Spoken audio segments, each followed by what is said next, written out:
Parliamentary Network on Internet Governance, which is a network of parliamentarians across the African continent pursuing internet governance.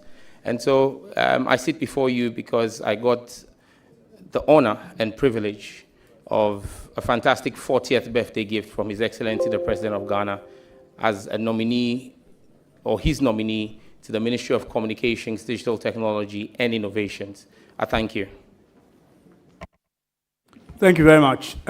We are going to start with a question, obviously, from the subject matter area, Order 2175. So we'll start with, from my left, I'll start with Honorable Isaac Boamanyakun. Please, you have the floor. Thank you very much, Mr. Chairman. Congratulations, nominee. I've known you for quite a while when we both undertook the University of Law LLB program. So it's University of London Law. Yes, we did the LLB together. So, nominee, my first question to you, if you look at the cost of calling in Ghana on our mobile networks, when you compare the cost to other West African countries and other jurisdictions like Europe, you find out that the cost of calls in Ghana is very, very high. What are you going to do as the Minister of Communication to bring down the cost of calling in Ghana? Thank you very much, Mr. Chairman. Thank you very much, Mr. Chairman. When it comes to voice calls, I believe that is a part of the market that is in decline, has been in decline over the past decade with the rise of data calls and voice over IP calls. However, still call volumes make a critical mass of the revenue for MNOs.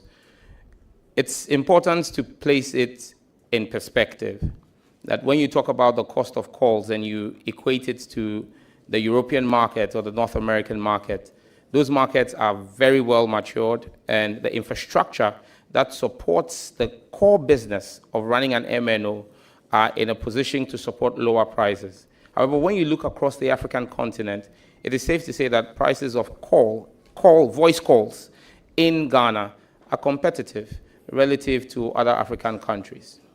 And so we'll continue to work with stakeholders and the regulator to see how well we can continue to drive prices down using regulation in a way that makes the businesses sustainable and does not kill the investments of MNOs in the sector. I thank you, Chairman. Mr. Chairman, a follow-up on this particular one, yes. Ghanaians have had concerns in terms of, again, the cost and the treatment that they receive from the telephony group. You make a call and they tell you the call is out of coverage area, the number you are calling cannot be reached when the person is right in distance with you. When you put all of these together and the cost that one needs to pay for such services, what are you going to do as a minister to assure Ghanaians that whatever cost we incur in these service areas receive the needed benefits of those calls? Thank you very much, Mr. Chairman. Once again, on the issue of voice calls, I think that the real issue with voice calls is not necessarily the cost, if I understand the market. It's what you've just pointed out in your follow-up, the quality of service. That's where consumers and customers have a problem. And that's where we all face the challenge, where you're making calls and the rate of call drops and call failures are extremely high. I agree with you that there is work that needs to be done from the ministry by way of policy through the regulator, the National Communications Authority, to ensure that the KPIs for the MNOs and service providers is enhanced, and that we ensure having the real consumer experience that citizens have to have. As Minister Designate, I think no. I think that there's a lot of work that the telcos have to do.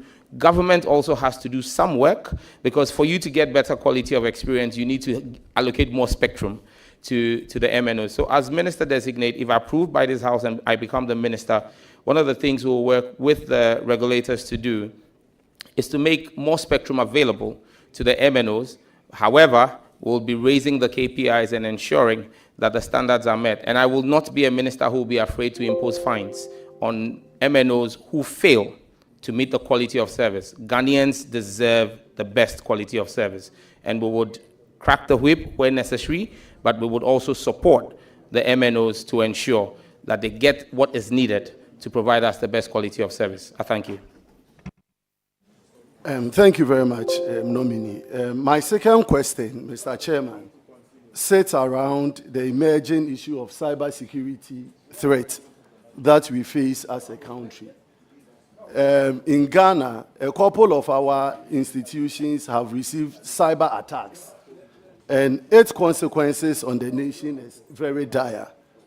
When you check the cost of cybersecurity... Chairman, please, Chairman, I want to draw your attention that this committee, members of this committee originally, we don't have a quorum to continue with this vetting.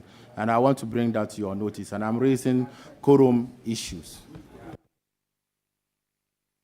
Chairman, you should be able to establish that we have quorum under Order 64.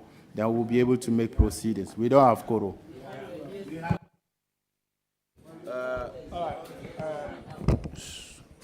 Chairman, with all due respect to the First Deputy Minority Chief Whip, with all due respect to him,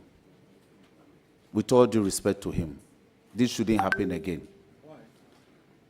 If you want to invoke the rules, please do so properly. Do not interrupt the proceedings in such a disorderly manner. You have failed to invoke the rules properly. This is a committee proceedings that is ongoing. You have not established the number of committee members sitting around the table for which will warrant your interruption in such a manner. With all due respect, let me offer some education. This committee is constituted pursuant to Order 217, Rules 1, 2, 3, 4, 5, 6, 7, 8, 9, 10. In accordance with Rule 217.2, there are standing members of the committee pursuant to 2171. There are 11 standing members. Under 2172, subject matter committee leadership are statutorily mandated to be represented on the committee where subject matter minister nominees appear. As we speak, your side has provided 2 names as subject matter leadership committee from the communications committee. The majority side has also provided 2 subject matter honorable names to satisfy the requirement under that provision. Now, if you add these 4 members to the standing members of 11, that is 15. Now, you have not established that as we proceed, a quorum of 15 will give you at least 5.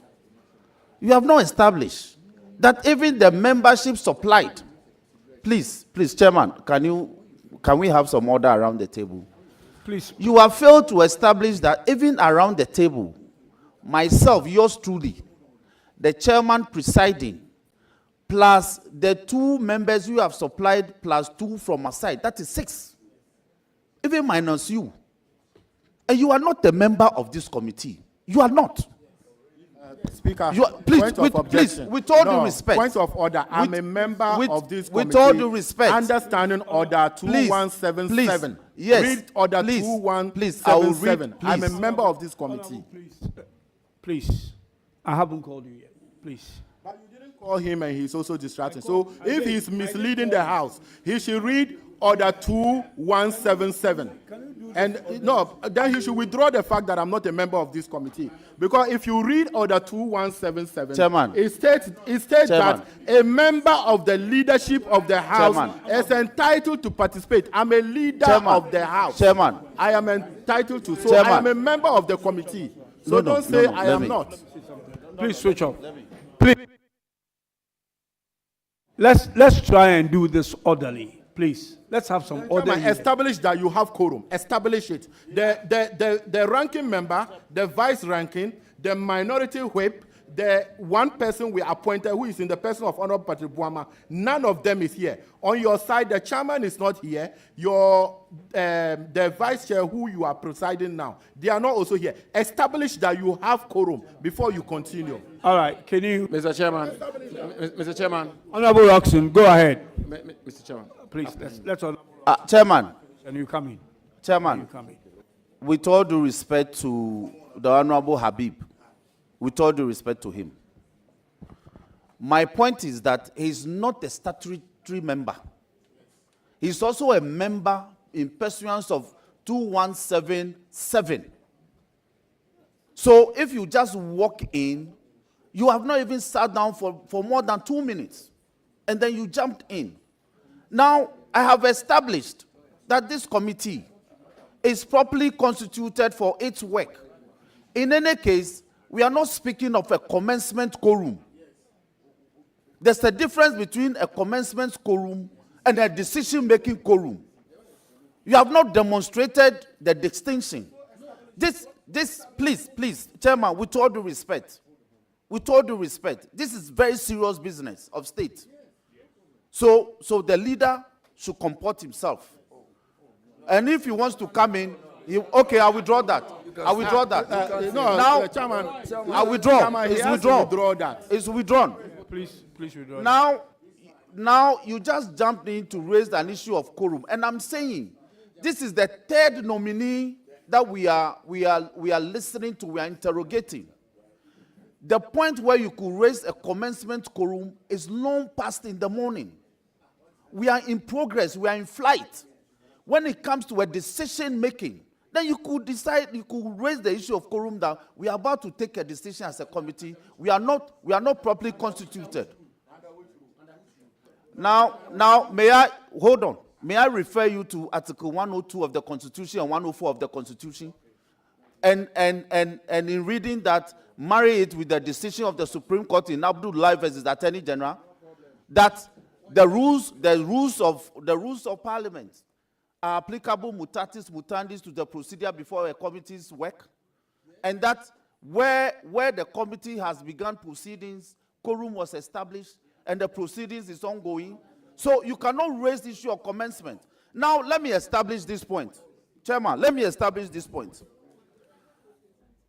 Order 2171, the Appointments Committee comprises the First Deputy Speaker as chairperson, Minority Leader as ranking member, the Deputy Majority Leader as Vice Chairperson, the Deputy Minority Leader as Deputy Ranking Member, and the following other members: A, the Majority Chief Whip; B, Minority Chief Whip; C, 5 other members selected based on the numerical strength of the parties in Parliament. So based on 2171, A, B, and C, the standing membership of this committee is 11.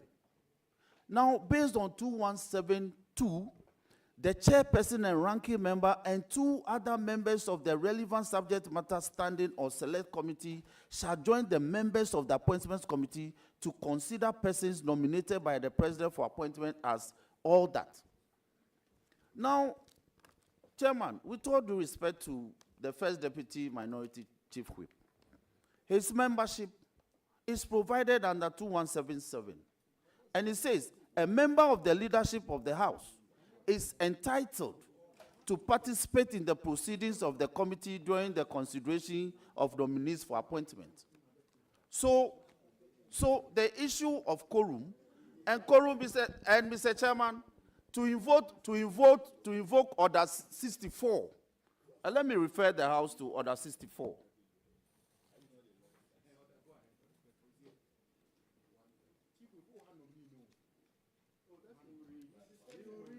This agenda to disrupt this proceeding.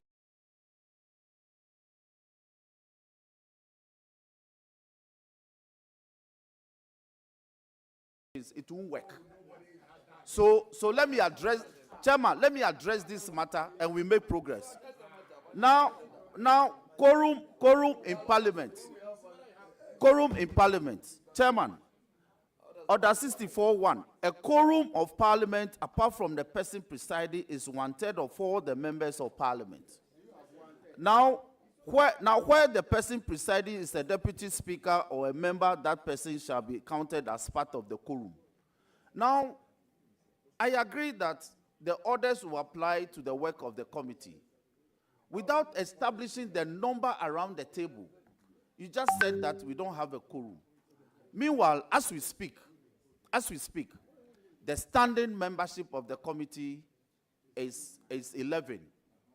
And we have myself, we have the vice chairperson, we have the Honorable Ajia represented, we have the Honorable Rita Odole represented, we have the Honorable Mahama Shaibu represented, and we have Honorable Uma. He has just stepped out. We have just stepped out.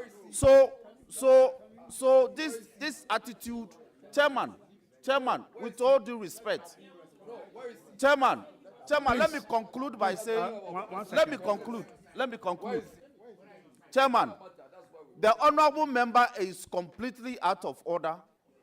He's completely out of order. We must make progress with our nominee. I so submit. I thank you for the opportunity. Okay. Okay, Honorable Abujinapo, please, let's do this orderly. Indeed. Thank you very much, Mr. Chairman. Mr. Chairman, if you allow me, let me congratulate the nominee and to say that I sympathize with him. That he's caught up in this litigation. But indeed, it's his chief whip who is anyway, Mr. Chairman, I want to submit that the application and procedure invoked by the first deputy minority chief whip. The first deputy minority chief whip is properly grounded, is properly construed, and is properly laid before you, the chairman of this committee. Let me establish two preliminary points. The first one is that the majority, Mr. Chairman, the first one is that the majority, the learned majority chief whip, who is a senior lawyer, whom I respect a lot, himself makes the point that at the commencement of the proceedings of a committee, one can raise the issue of quorum. In the same vein, he makes a strenuous effort to establish the fact that this committee is properly constituted and this committee has quorum. And he goes ahead to try and even name members of the committee to establish that there is quorum.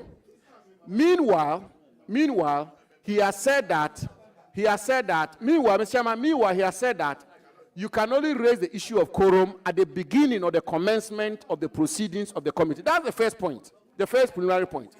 The second preliminary point, Mr. Chairman, the second preliminary point, don't wait. The second, Mr. Chairman, the country, Chief Whip, Mr. Chairman, the country is listening to us. The majority Chief Whip has made a very comprehensive legal submission. Members on this side, the minority, we are making our submission. I think we owe it to the nominee, we owe it to the country to get to the bottom of this matter in an orderly manner based on the rules of the House. Mr. Chairman, the second point I make is that what the deputy minority chief whip sought to do was to raise an application pursuant to Order 64 of the Standing Orders of Parliament to the chairman of the committee. And Mr. Chairman, when that application is laid, it is only and only when the application is laid before the chairman Will the chairman go through the processes Point of order, and the please. Point of proceedings order. pursuant to Point of Order order, 64 of the standing point orders of order, to Chair. make a determination whether or not this committee, this Appointments Committee of Parliament, is properly constituted and that it has quorum? Mr. Chairman, with your permission, I want to quote Order 64. I want to quote Order 64. And I quote. Chair. Order 64 says, and I Mr. read, Chairman. a quorum of Parliament, Chair, please. apart from the person Order, presiding, Chair. is 1/3 of all the members of Parliament. Mr. Chairman, a point of order, please. Where the person presiding is a deputy point of speaker or order. a member, part of the quorum. Please. 3, a member may draw the attention of the person presiding at any time during a sitting that members, Mr. Chairman, can I be listening in silence? We are live on national television. I mean, can we please? Now, look, no, can we? And so, Mr. Chairman, Honorable, please. Honorable.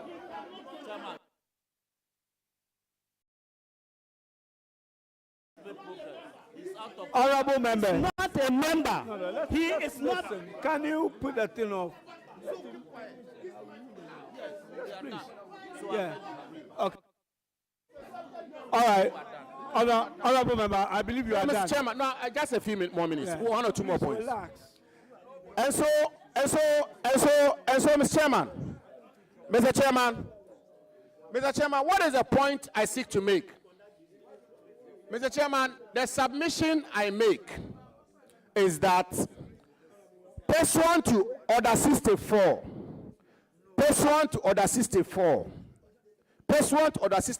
of our rules, when a member makes an application to the chairman, and indeed, the majority chief whip himself, and I will always refer to him as the learned majority chief whip, has submitted that the rules of the parliament as a plenary, the parliament as a whole, is applicable to the proceedings of a committee of parliament. And therefore, Order 64 is applicable to this appointments committee. And so what is my conclusion and what is my contention? And of course, Article 102 and Article 101 buttresses this point. Mr. Chairman, and so I'm contending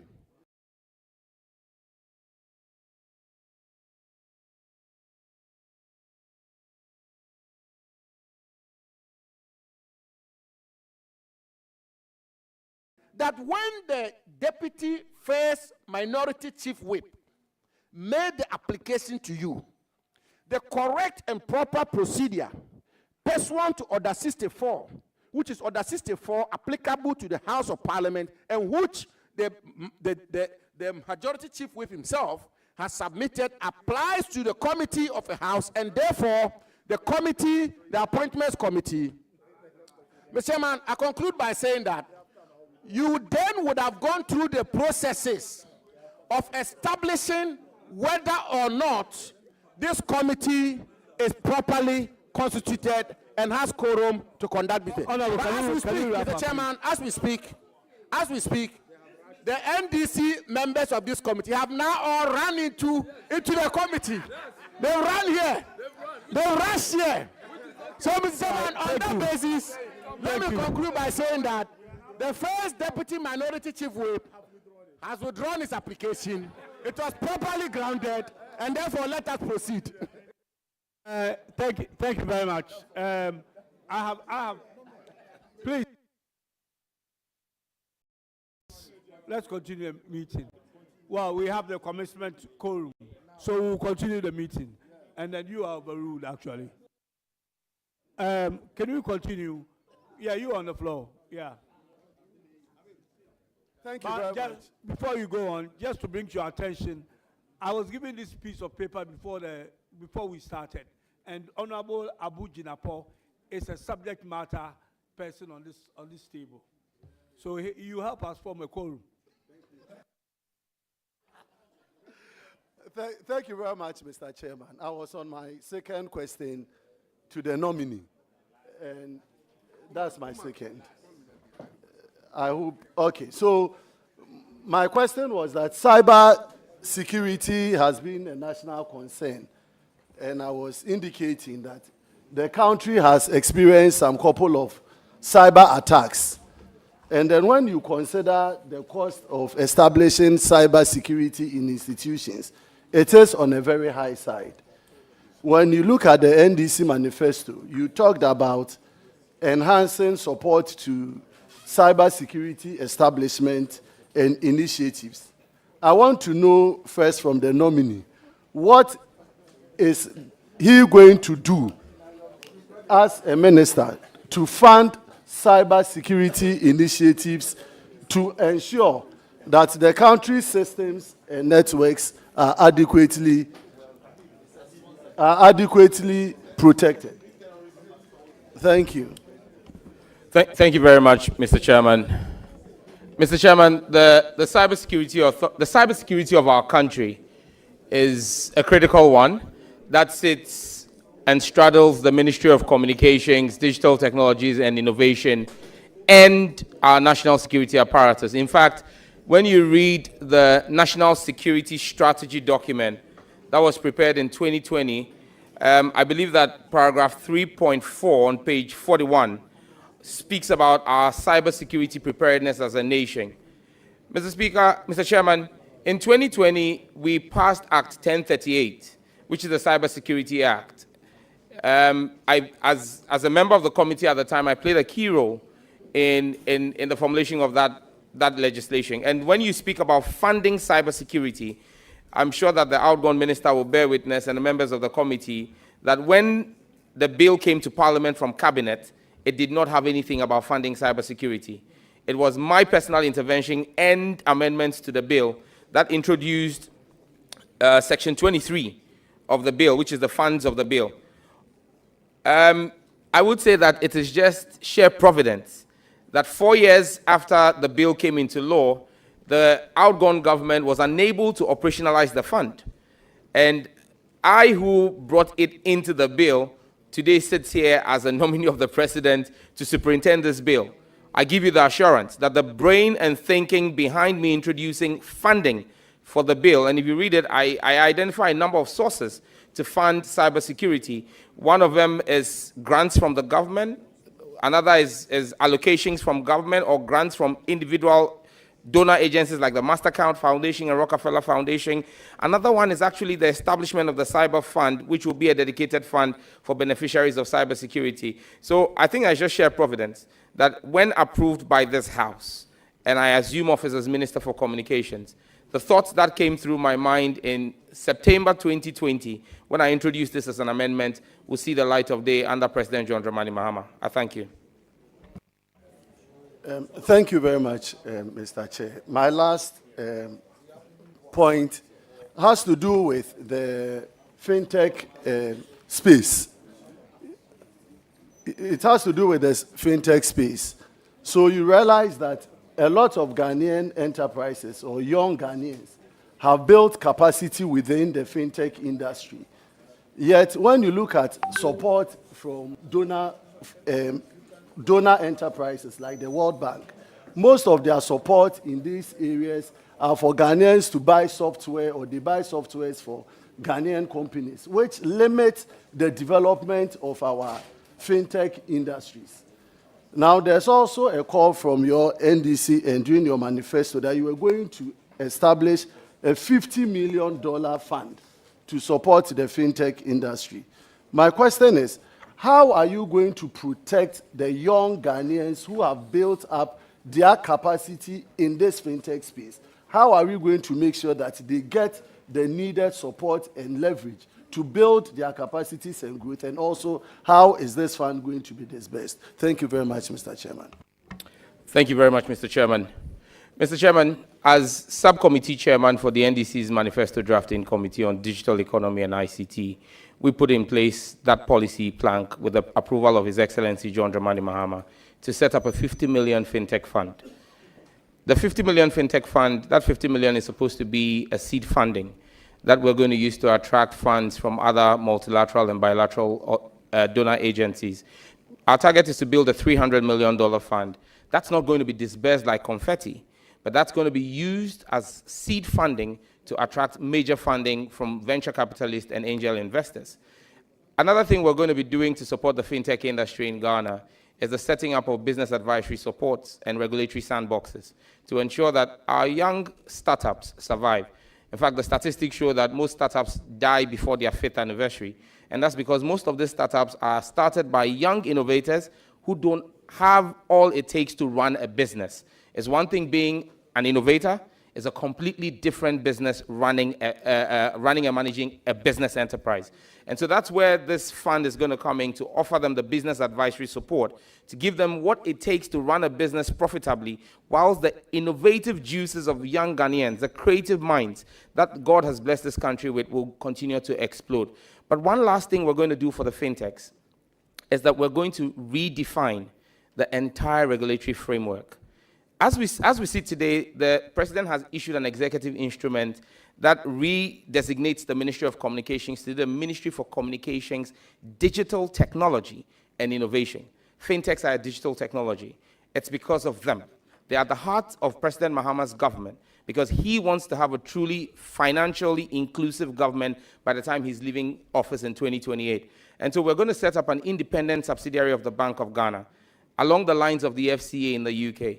And along the lines of GIPS, 100% owned by the Bank of Ghana, but that's going to be agile in its regulatory framework and allow for innovation, things like agri-tech, edu-tech, insurance technology in the fintech space to take off. So this is the golden era for fintechs under the next 4 years of John Dramani Mahama. Mr. Chairman, I thank you.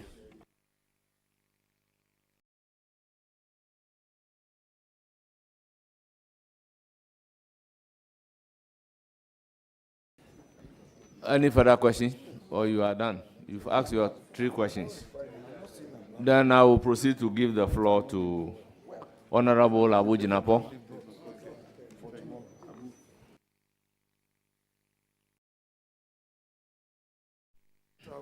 Honorable members, what we do is that we want to exhaust the subject matter committee members first, under Order 2172. And subject matter committee members is 2 from each side. So if you want me to give the floor to another person. What is your pleasure? You want to go the other side?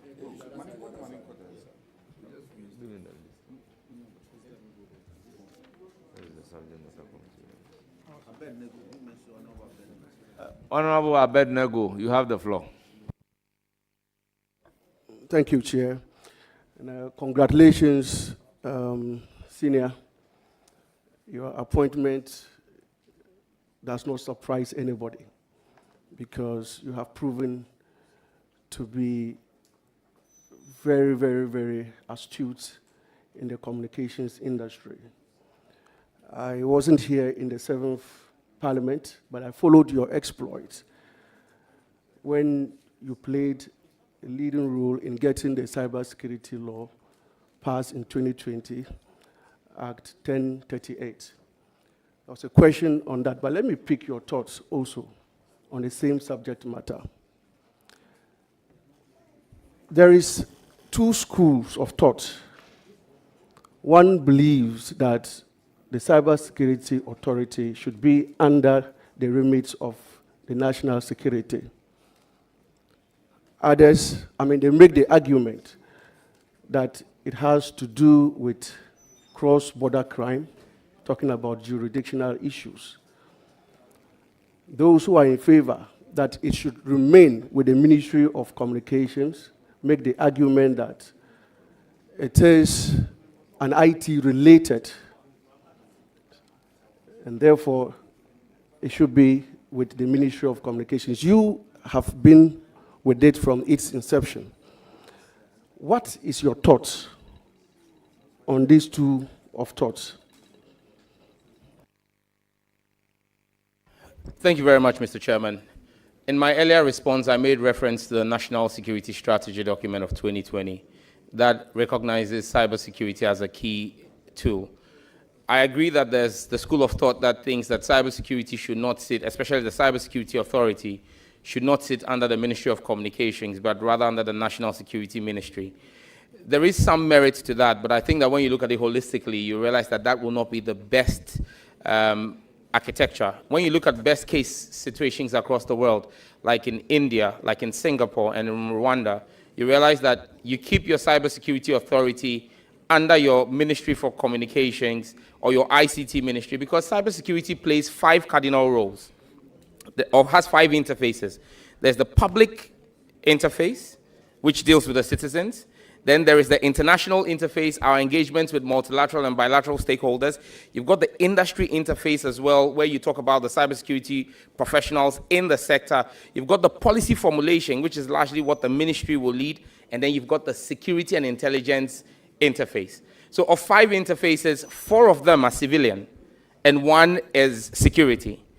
If you move it under your national security ministry, it becomes difficult for you to have the full benefit of the 4 other interfaces, be it policy, be it industry, be it international or public interfaces. What we need to do is to have collaborations between the Ministry of Communications, Digital Technology and Innovation and our national security outfits to ensure that the synergies are built between both institutions. I thank you, Mr. Chairman. Mr. Chair, thank you. I will not have further questions because Minister Designate, your competence and capabilities is unquestioned. Congratulations once again. Any further questions?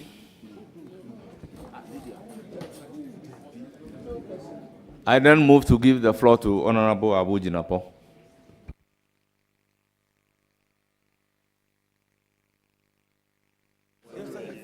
I'm ready.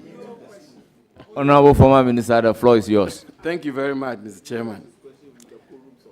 Mr. Chairman, let me congratulate Honorable Sam George for his appointment as the Minister for Communication, and I do so very warmly. Congratulations, Minister. Mr. Nominee, I believe you'll be following the unfolding matter of intense interest to the world, which is the matter I refer to the Chinese AI app company DeepSeek, which is caused a major upset in the American Silicon Valley industry, which is resulted even in tech company, AI company giants such as NVIDIA losing $600 billion United States dollars of stock. This area has become a major area, artificial intelligence, and how other countries are leveraging on them to bring about progress and development. If you are recommended by this committee to Parliament and the Parliament were to approve you and you become the Minister for Communications, what plans or what is your thinking on how Ghana itself can tap into, or can plug into this artificial intelligence industry to bring about development in our country? Thank you. Thank you very much, Mr. Chairman. I mean, I saw a quote the other day that said AI in 2025 is like Bitcoin in 2013. Jump on the bandwagon now or you get left out. President Mahama has a clear vision on his AI policy. We're going to take the current AI strategy that was developed by the previous government, review it, make it fit for purpose by engaging industry and ensuring that Ghana becomes the hub for artificial intelligence on the African continent. We're going to do this by making sure that our innovation hubs, as promised in our manifesto, are executed, and then we will introduce AI on top of big data that we are taking. Ghana will become the center and the hub for artificial intelligence, machine learning, cybersecurity, data analytics, and data processing on the continent in the next 4 years. I thank you. Thank you. Thank you, Mr. Chairman. Mr. Chairman, the question has been asked already, but I think it's a very important matter. Honorable Minister, your second question. Yeah, my second question. And I think it's a very important matter which I believe the nominee will want to shed some more light on. Cybersecurity is a major area in the security framework of the world. I mean, it's probably, arguably, one of the most important areas of security concerns across the world, cybersecurity. Now, you've spoken to it, but there is obviously the big debate out there as to where the effort to clamp down on cybersecurity should be properly situated. Some of the pundits hold a school of thought that it's a national security issue, and therefore it should be situated within the ambit or the confines of the national security architecture, with the Ministry of Communication being more or less the expert or specialist wing which supports the national security to clamp down on cybersecurity.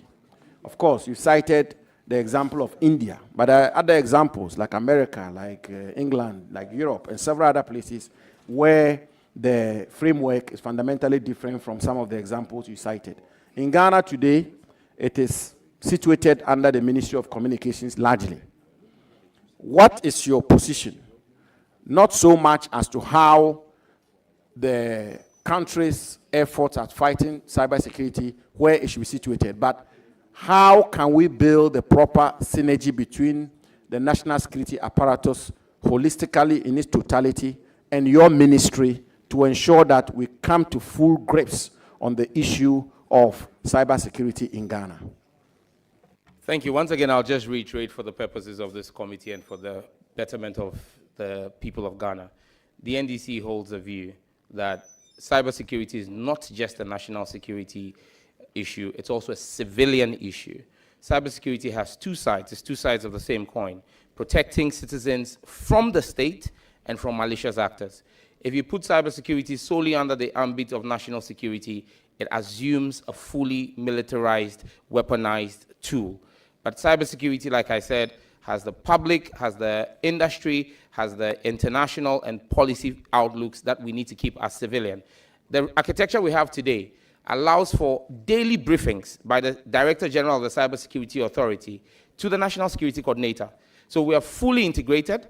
There's full briefings. The Joint Security Council, the Minister for National Security and the Minister for overseeing the police, the Ghana Police Service.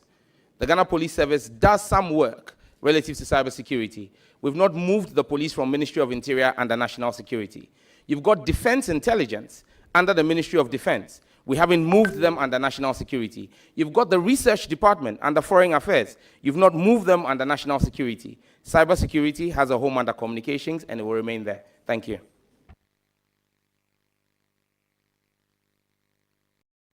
You are entitled to 3 questions, so you can ask your final question.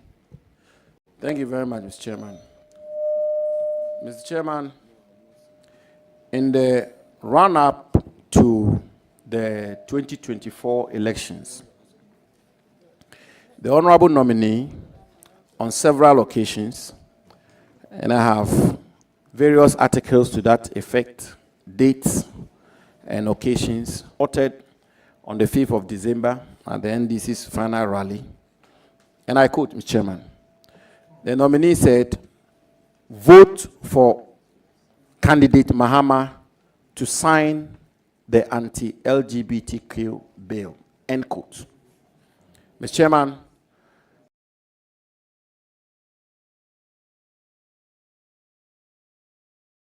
by way of background, we are all very familiar with the interest, this, and rightly so, the interest the anti-LGBTQ bill generated in our country, so much that it traveled all the way to the Supreme Court.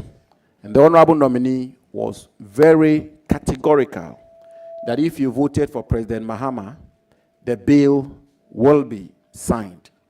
So my question to the nominee, Ghanaian people, on behalf of his party, the National Democratic Congress, and his candidate, President Mahama, when will the bill be signed? When will the bill be signed? Thank you very much. Thank you, Mr. Chairman. You know that this question, because you were chairman of Constitutional, Legal, and Parliamentary Affairs, you know my passion about this.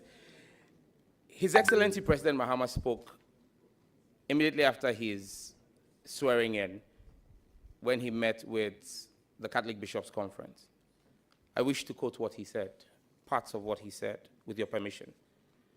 So the convention is that all bills that are not assented to before the expiration of the life of Parliament expires.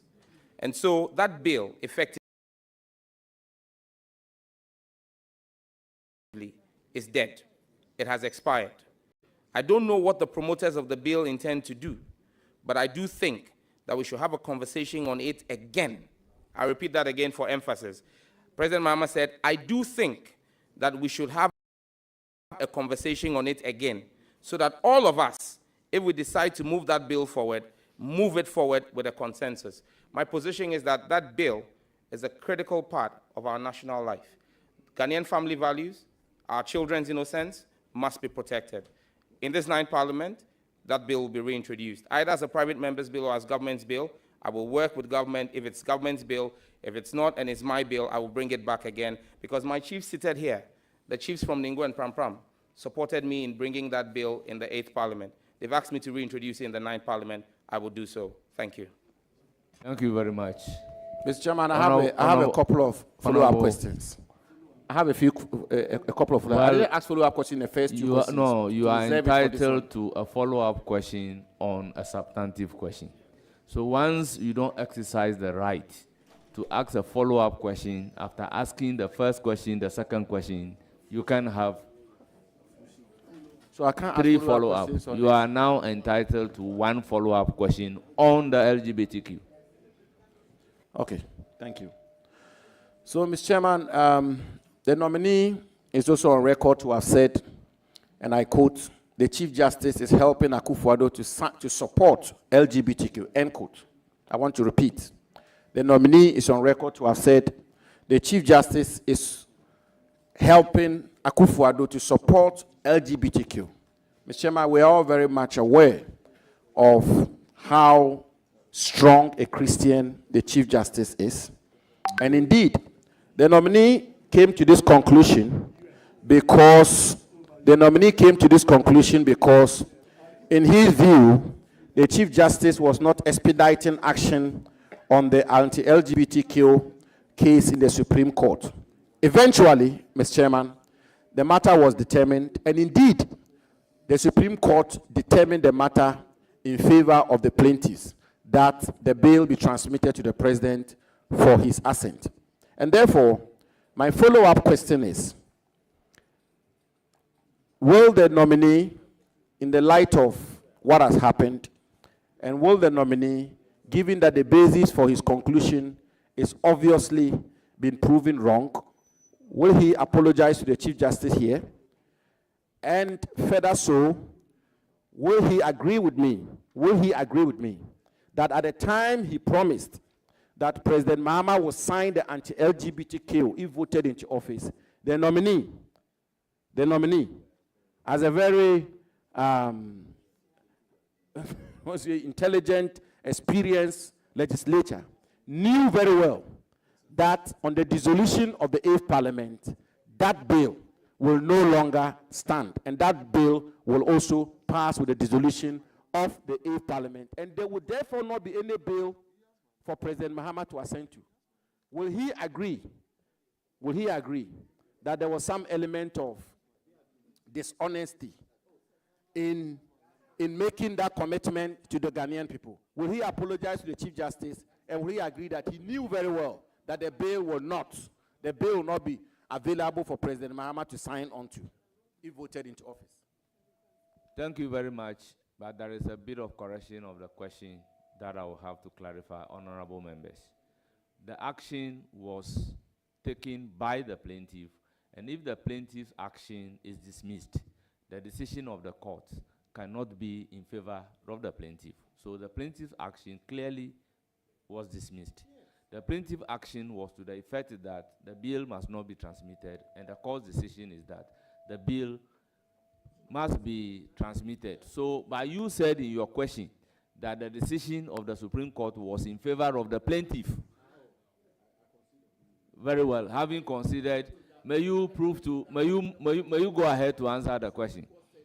Thank you very much, Chairman, for that clarity, because I was going to make that clarity. Mr. Chairman, let me state that I'm an elder of a church.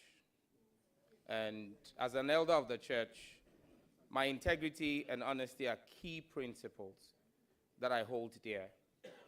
My opinions about the actions and inactions of the Chief Justice remain.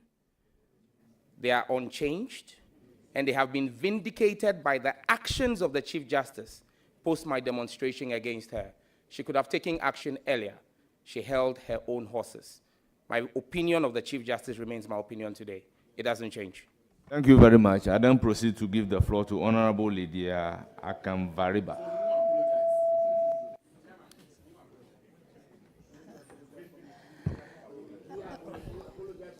Thank you, Mr. Chairman, for the opportunity.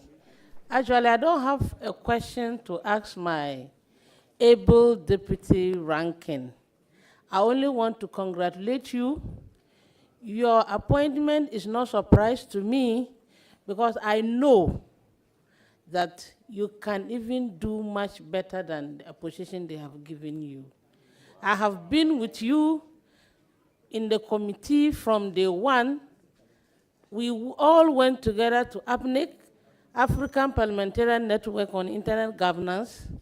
I'm a member of that particular organization. It is because of the nominee that I can proudly say that I'm the treasurer of West African Parliamentarian Network on Internet Governance. I know somebody will ask, he's your junior brother, but how come? He has the experience. No, experience is not about age. Experience is not about Honorable Lydia, if you don't have questions, let's make progress. Let's make progress. I want to use the opportunity to thank the President very much for appointing you, and I wish you the best of luck in that committee and in that ministry. Thank you very much, Mr. Chairman. Thank you. And then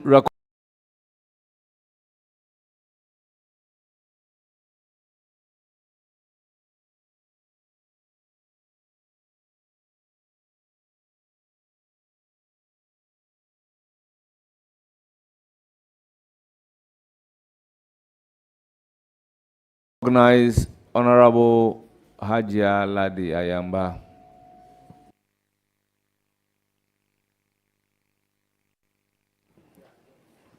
Thank you, Chairman, for the opportunity.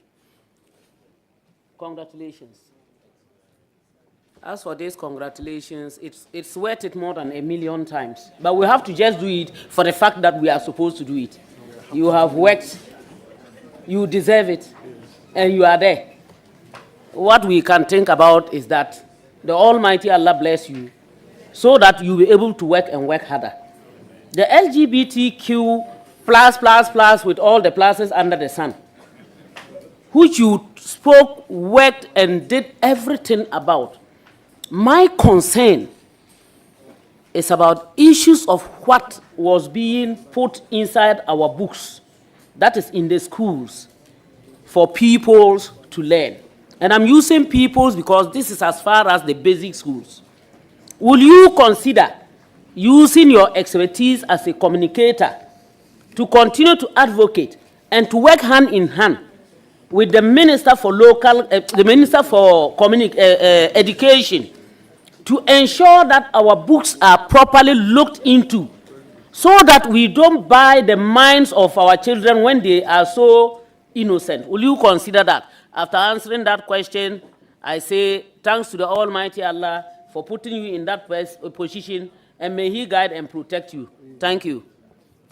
Thank you. Honorable nominee, again, just be brief. Thank you very much, Chairman. I would put everything in my bin to protect the innocence of Ghanaian children.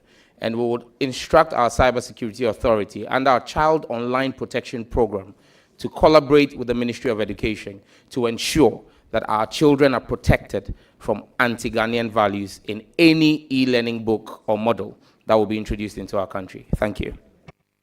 Thank you very much. I recognize Charles Oredu. Thank you, Mr. Speaker. Please, you operate within the terms agreed upon. Absolutely. Mr. Chairman, congratulations, Honorable Sam Nartey George. Honorable, do you have a Ghana card with you? Do you have a Ghana card? Yes, I do. Oh, okay. So do you have it with you now? No, not on my person. Okay. So why would you say that using the Ghana card as the primary source for the SIM registration was flawed, and that you would want to subject the good people of Ghana to another re-registration of the SIM card? Thank you very much, Mr. Chairman. Common sense is the reason why I'll say that. Because the actions that happened under the last government were very at par with common sense and logic. We've got a National Identification Authority that holds and sits as our national repository of biometric data.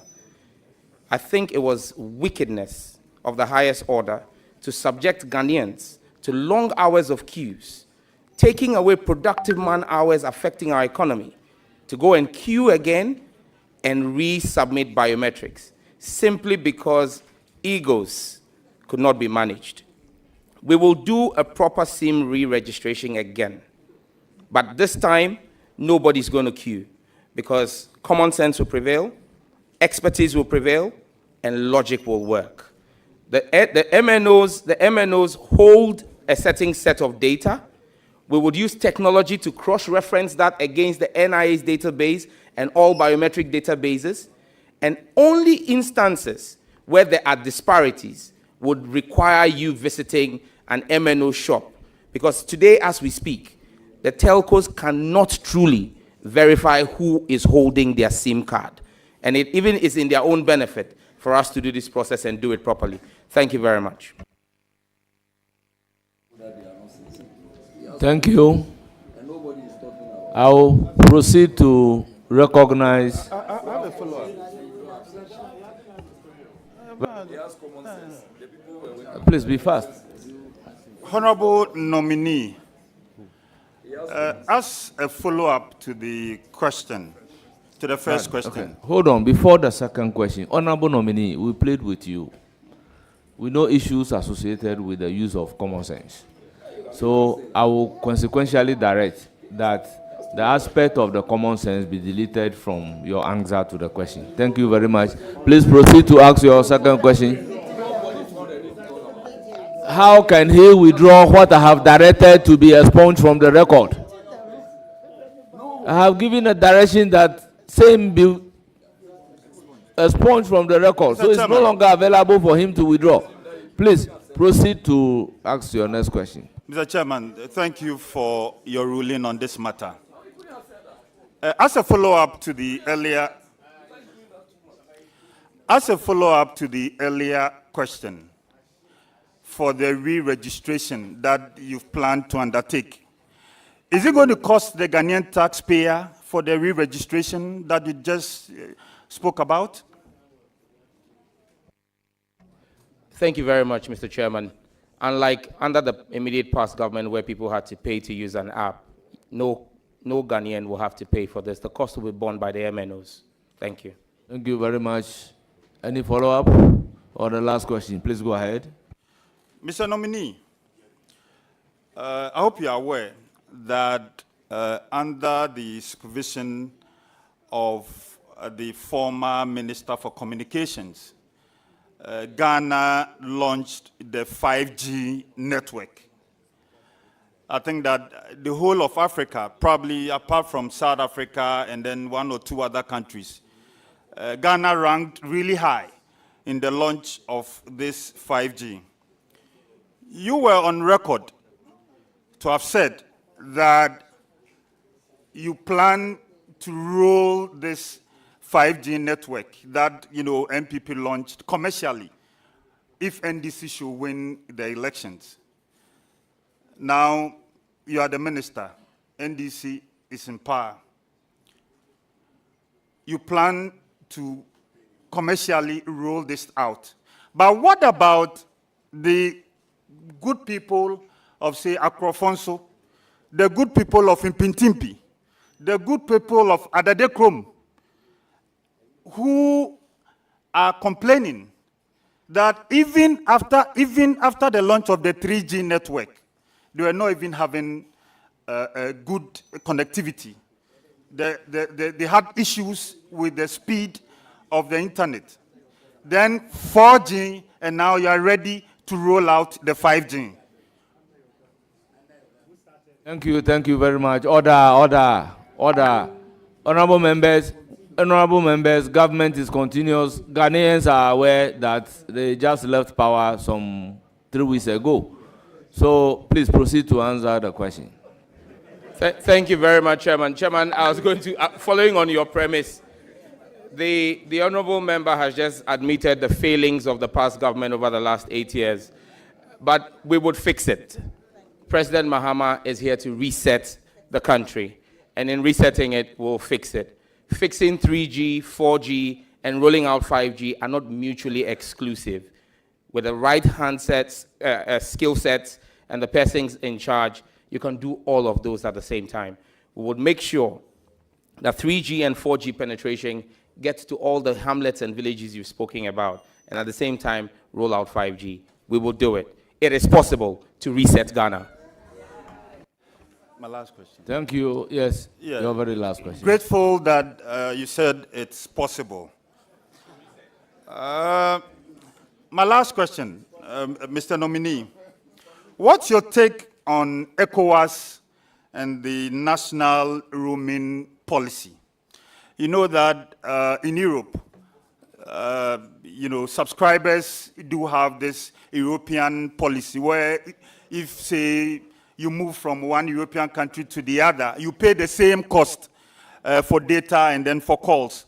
But in Africa, it's totally different. Honorable member, your question. The question is, Mr. Chairman, I was building, the background. Please. The question is, what is your take on ECOWAS and this, its national roaming policy? Thank you, Mr. Chairman.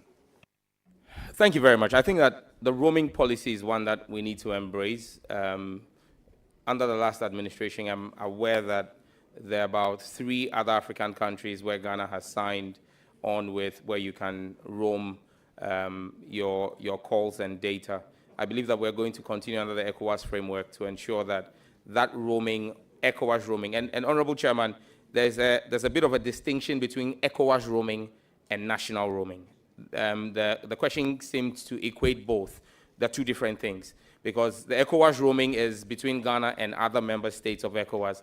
National roaming is within the confines of the country, but between the MNOs. So you're an MTN user, you get into an area, you can run on the Telecel network. A Telecel network user can run on the AT network. So we'll work on both national roaming to integrate it properly and ECOWAS roaming as well. Thank you.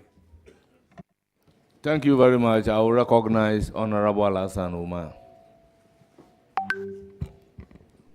Thank you, Chairman, for this opportunity. Honorable Sam George, congratulations. I wish you well. I have a question regarding this. I have 2. One, can you tell us? Thank you very much, Mr. Chairman. Mr. Chairman, the number of models that are being considered, when approved by this House, I would, under the instructions of His Excellency, determine which of the models will be suitable for rollout by His Excellency. But we've got about 3 models, but I can't speak to them until approved by this House and giving direction by His Excellency. But we have 3 feasible models to run them out. Thank you. Thank you. My second question is about MTN Ghana has been declared as an SMP, which is a significant market power. Would you reverse the decision, and why? Thank you very much. The outgone minister or the outgone administration declared MTN as an SMP under Section 20 of the NCA Act. Mr. Chairman, being declared an SMP is not a bad thing. However, the mode in which you use it is where the problem is. The previous administration used the SMP tool as a punitive measure. The SMP tool is meant to be a corrective measure. In fact, since the minister declared MTN and SMP, their market share has grown instead of it fixing the distortion in the market. We will use the SMP as a corrective tool, not to punish an investor who has made solid investment in our country over the past years, but also to make sure that we create an equitable playing space for all the players so that the customer has multiplicity of options to benefit from. So the SMP will be used as a corrective tool, not as a punitive tool under the Mahama administration. Thank you. Thank you. Thank you very much. You said you have 2 questions. I will now give the floor to Honorable Ritana Odolesoa.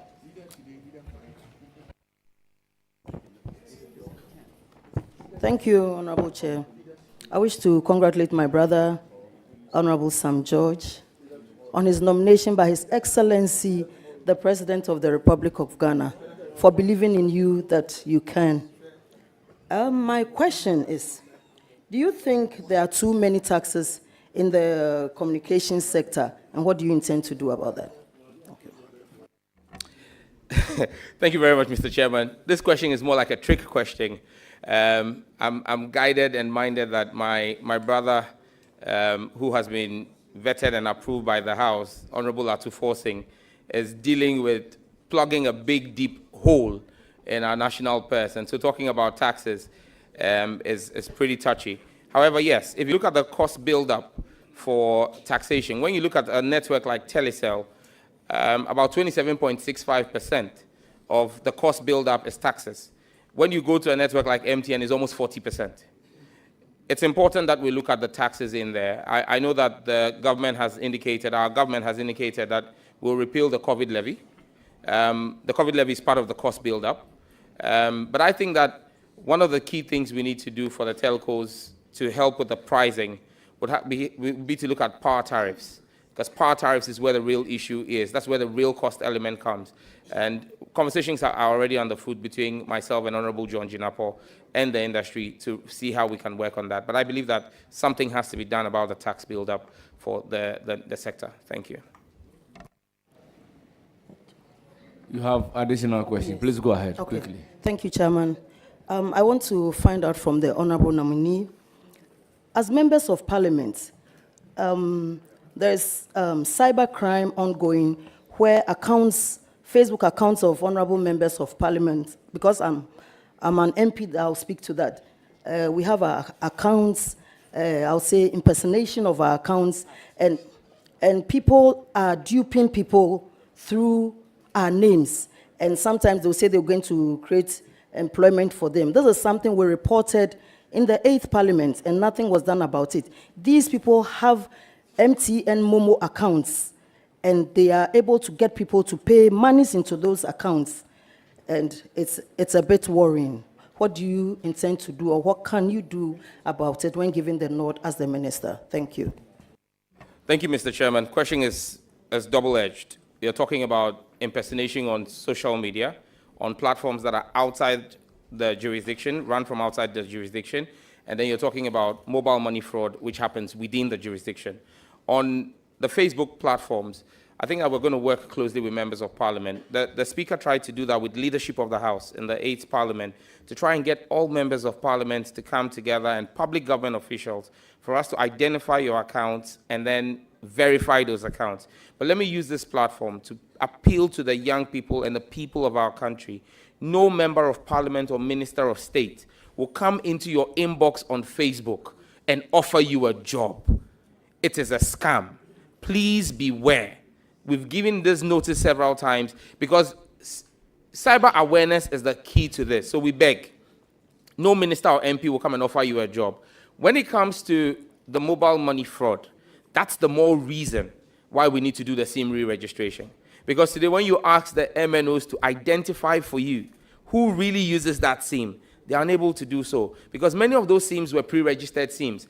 And if there's an instance I'm aware of last year where we pursued with the Cybersecurity Authority from Parliament here because it involved a member of Parliament. When we found out the card that was used to register the SIM, the individual whose card was used had never even gone to that MNO to register a SIM. So somebody had used his details to register that SIM. That's why we need to re-register the SIM. So we will work with the MNOs to clean up the sector using SIM re-registration and then ensure KPIs that will drop cybercrime using mobile money fraud. Thank you. Mr. Chairman, I want to wish him the very best and God's blessings. Thank you. Thank you very much. I proceed to recognize Honorable Samia Oku. Thank you, Mr. Chairman. Mr. Nominee, permit me to take you back a bit to the question of LGBTQ. Let me take you back to 2014 during a program on multi-TV, Joy News, Joy TV. That time it was Majority Caucus. And let me paraphrase. That is a direct quote, and I'm quoting in full. I believe that this matter has been overflogged and is being pushed just to suit a thing, parochial political agenda. C, irrespective of my personal opinion on homosexuals, the Constitution of this country remains supreme. And the Constitution of this country enjoins that everybody has right. And their rights must be protected. It's actually one of the preambles to the Constitution of Ghana. We must speak issues which are of necessity to the Ghanaian people. The amount of airtime we have wasted, pertinent issues of water, pertinent issues of power, potential petrol prices going up. Look, those are the things that bother everybody.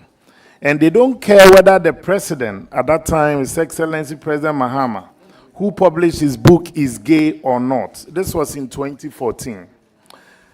My friend and brother nominee, I want to ask, has this view changed? And if it has, what occasioned it?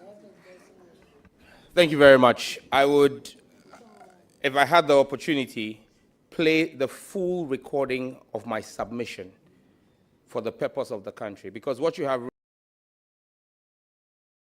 is a 2 minutes, 14 seconds transcript. I have the video. Do you want us to play it? Your transcript is of a 2 minutes, 14 section of a 14 minutes long submission. Honorable nominee, I think the question that he's asking is whether or not your view has changed.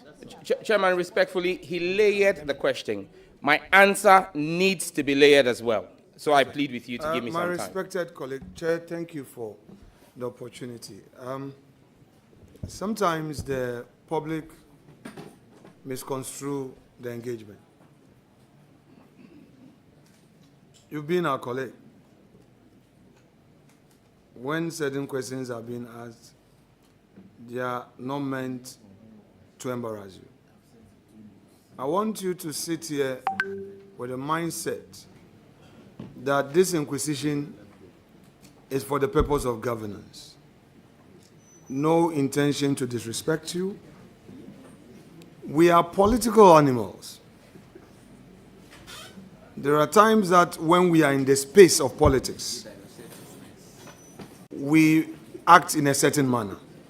But with the benefit of hindsight, we all realize that, oh, maybe this one, it could have been this or that. So some, take it easy, relax. This vetting process can be as short as possible, depending on posture, approach. I recall, and I will say this with the leave of chair, I recall, in my early days in practice, here was a young barrister advocating for bail on behalf of my clients. And in the bail application, I was talking too much law. I recall the district magistrate, after court, called me into his office and asked me whether I know why my client was denied bail. He said, normally, when you are appearing before a court and you want bail, the approach is not all about the law, how you even extend courtesies to the court. Situations where you think the court is erring, how you go about it will contribute materially to how the judge will treat your client. I'm just saying this to get you to take a deep breath, to listen, so we can have a very good interaction. Don't be agitated at all. Is that okay? Is that fair? Is that okay? Mr. Chairman, I am in no way agitated. I'm extremely calm, and I just want to respond. I mean, and no offense taken to the question by my brother and friend. Mr. Speaker, Mr. Chairman, what I was saying was that it was a 14-minute submission. And in the quote, you hear that I spoke about quality, as far as I am concerned, is an aberration of the mind. It has been my position in 2014. It is my position today. In 2014, we did not have an advocacy office opened in Ghana to promote LGBTQ. We didn't have it on our screens and in our books like we did in 2020. So the exigencies in 2014 were completely different from the exigencies in 2020 or 2021. So, Honorable Nominee, your views are the same. Yes. Please proceed to ask the second question. Mr. Chairman, this is a follow-up, so it's not a second question, Mr. Chairman. It's a follow-up. Nominee, you spoke about almost a 14-minute video. But what I read, was a part of the 14-minute video? And if so, that's why I asked, if these words were part of the 14-minute video, has your views changed? Because first, it was general. Now, it is more specific of anti. That's what I'm asking. Has the views changed? It's a direct one I asked. Thank you, Mr. Chairman. Respectfully, Chairman. Honorable Member, I think from the answer, the view is the same. He said so.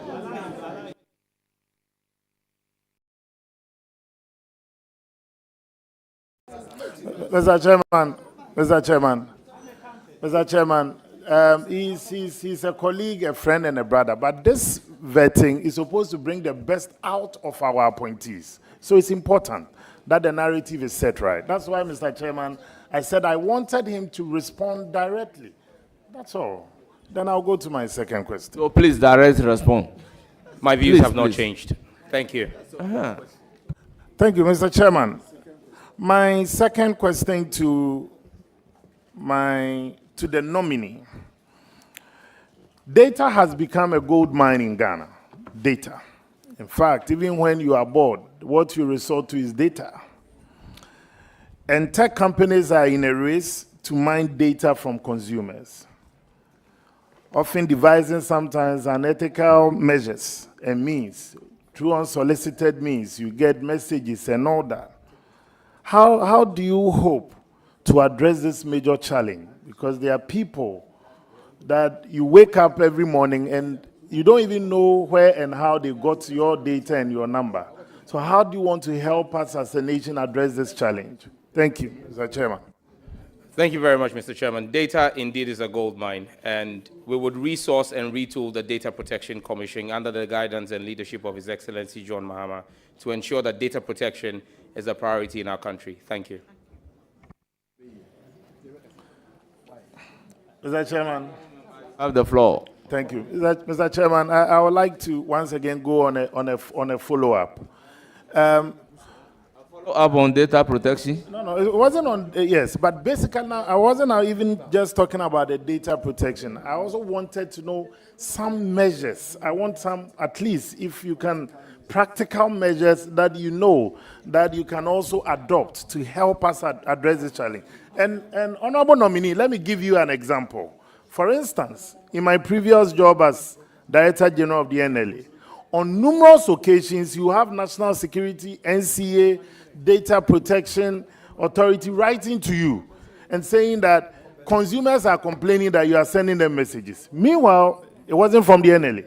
That's why I want to know if you have some practical measures that you think can also help us address it. If you do not have it here, there's no problem. That's all. Thank you, Mr. Chairman. Thank you very much, Mr. Chairman. The issue of unsolicited messages, if that's what you're referring to, unsolicited messages is one that is disturbing, and it's one that the regulator, the NCA, has gotten its marching orders since 7th of January 2025 to decide to work with the MNOs to clamp down on, to ensure that unsolicited messages are cut to the barest minimum. We'll work with the MNOs to ensure that that is fully applied. Thank you. Thank you, Mr. Chairman. My last question. Honorable nominee, sometime, I think last year, and this question, I'm just giving you the background, because so it can help us with can help you with your answers. Honorable Samuel. First of all, Mr. Chairman, I will be. Mr. Chairman, this one affected everybody, that's why. You know, there was a time when totally almost everybody could not send messages. That's why I'm situating that question in that. You know, because they said underground cable, something had happened to it, left, right, center. So now my question, honorable nominee, does Ghana have a national emergency plan to guide how the country deals with these national disasters, which incorporates telecommunication? Am I allowed to ask my question? Mr. Chairman. What? Mr. Chairman, that's what they are heckling me. The honorable colleagues. Honorable members, order. Please proceed to ask your last question. Thank you, Mr. Chairman. Thank you for the opportunity again. In fact, that deals with national disasters, which incorporate telecommunication and meteorological data. The role of communication in such management of such telecommunication disasters, because we all experienced it at some point in time last year. If we don't have such a plan, no one can anticipate tomorrow. Is this something that is key on your agenda as well in these days of technological age? Thank you very much, Mr. Chairman. The record of President Mahama speaks to the fact that this will be a critical part. The National Emergency Operations Center, which today is the nerve center of our emergency response, was built by him in 2015. Now that he's back in 2025, we will give full actualization to that center using technology to ensure that we have a proper disaster recovery plan in place. Thank you. Mr. Chairman. Thank you very much. My follow-up, the last one. Mr. Chairman, 3 questions and follow-ups. Mr. Chairman. So, honorable nominee, honorable nominee, my last question, which is also a follow-up, is that personally, do you think that the cost of bundle, data, and all that, do you think that it's expensive as compared to other places, or you think we are paying the right prices for it? Thank you. Well, this is not a follow-up, but I'll allow the nominee to provide the answer. Thank you very much, Mr. Chairman. Mr. Chairman, I hold the view respectfully that we could get more value for what we pay as a country for data. I've already begun conversations on the instructions of His Excellency the President with stakeholders to ensure that we get more value. More value could be in reduction in prices or increases in offerings. So it could be that if you paid, for example, 100 Ghana cedis and you got 100 gig of data, we could maintain the same 100 Ghana cedis but give you 150 gig of data. So that's more value. Or the 100 gig could drop to 75 cedis. There are different models around it. But like I said in an earlier answer, we're working around what goes into the cost element, largely electricity, and some work has begun on that. So yes, we hope to see prices of data hopefully drop before the end of this year. Thank you. Thank you very much. I'll give the floor to Honorable Shaibu Mama. And Honorable Roxanne Nelson Dapamoko should be in readiness to follow up. Chairman, let me thank you very much. Honorable,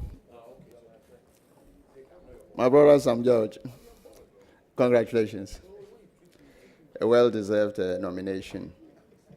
Sam, let me take you to rural telephony.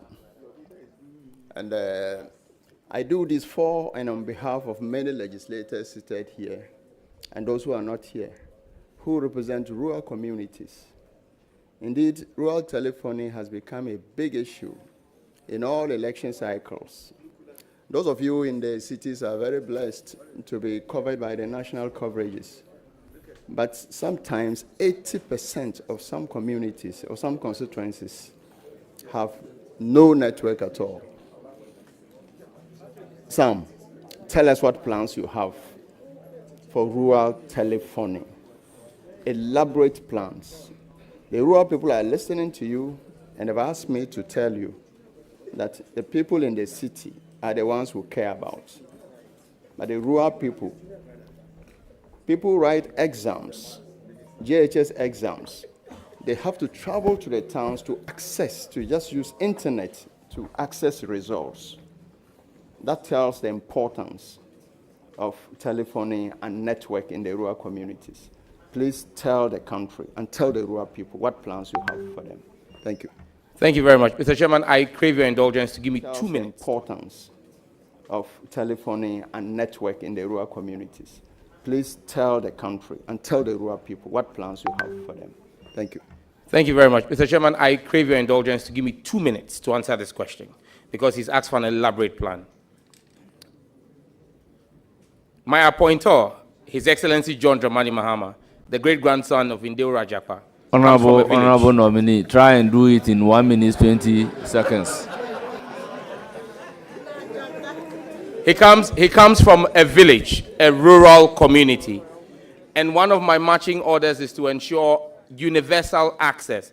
In fact, just this past week, His Excellency was in Kenya, where he signed up to universal access for electricity and internet on the African continent. Now, how are we going to do this? GIFEC, the Ghana Investment Fund for Electronic Communications, is the primary driver of rural connectivity. If you read our manifesto, we state explicitly that we're expanding that mandate to make it the Digital Economy Development Fund. So it's able to do even more than just that.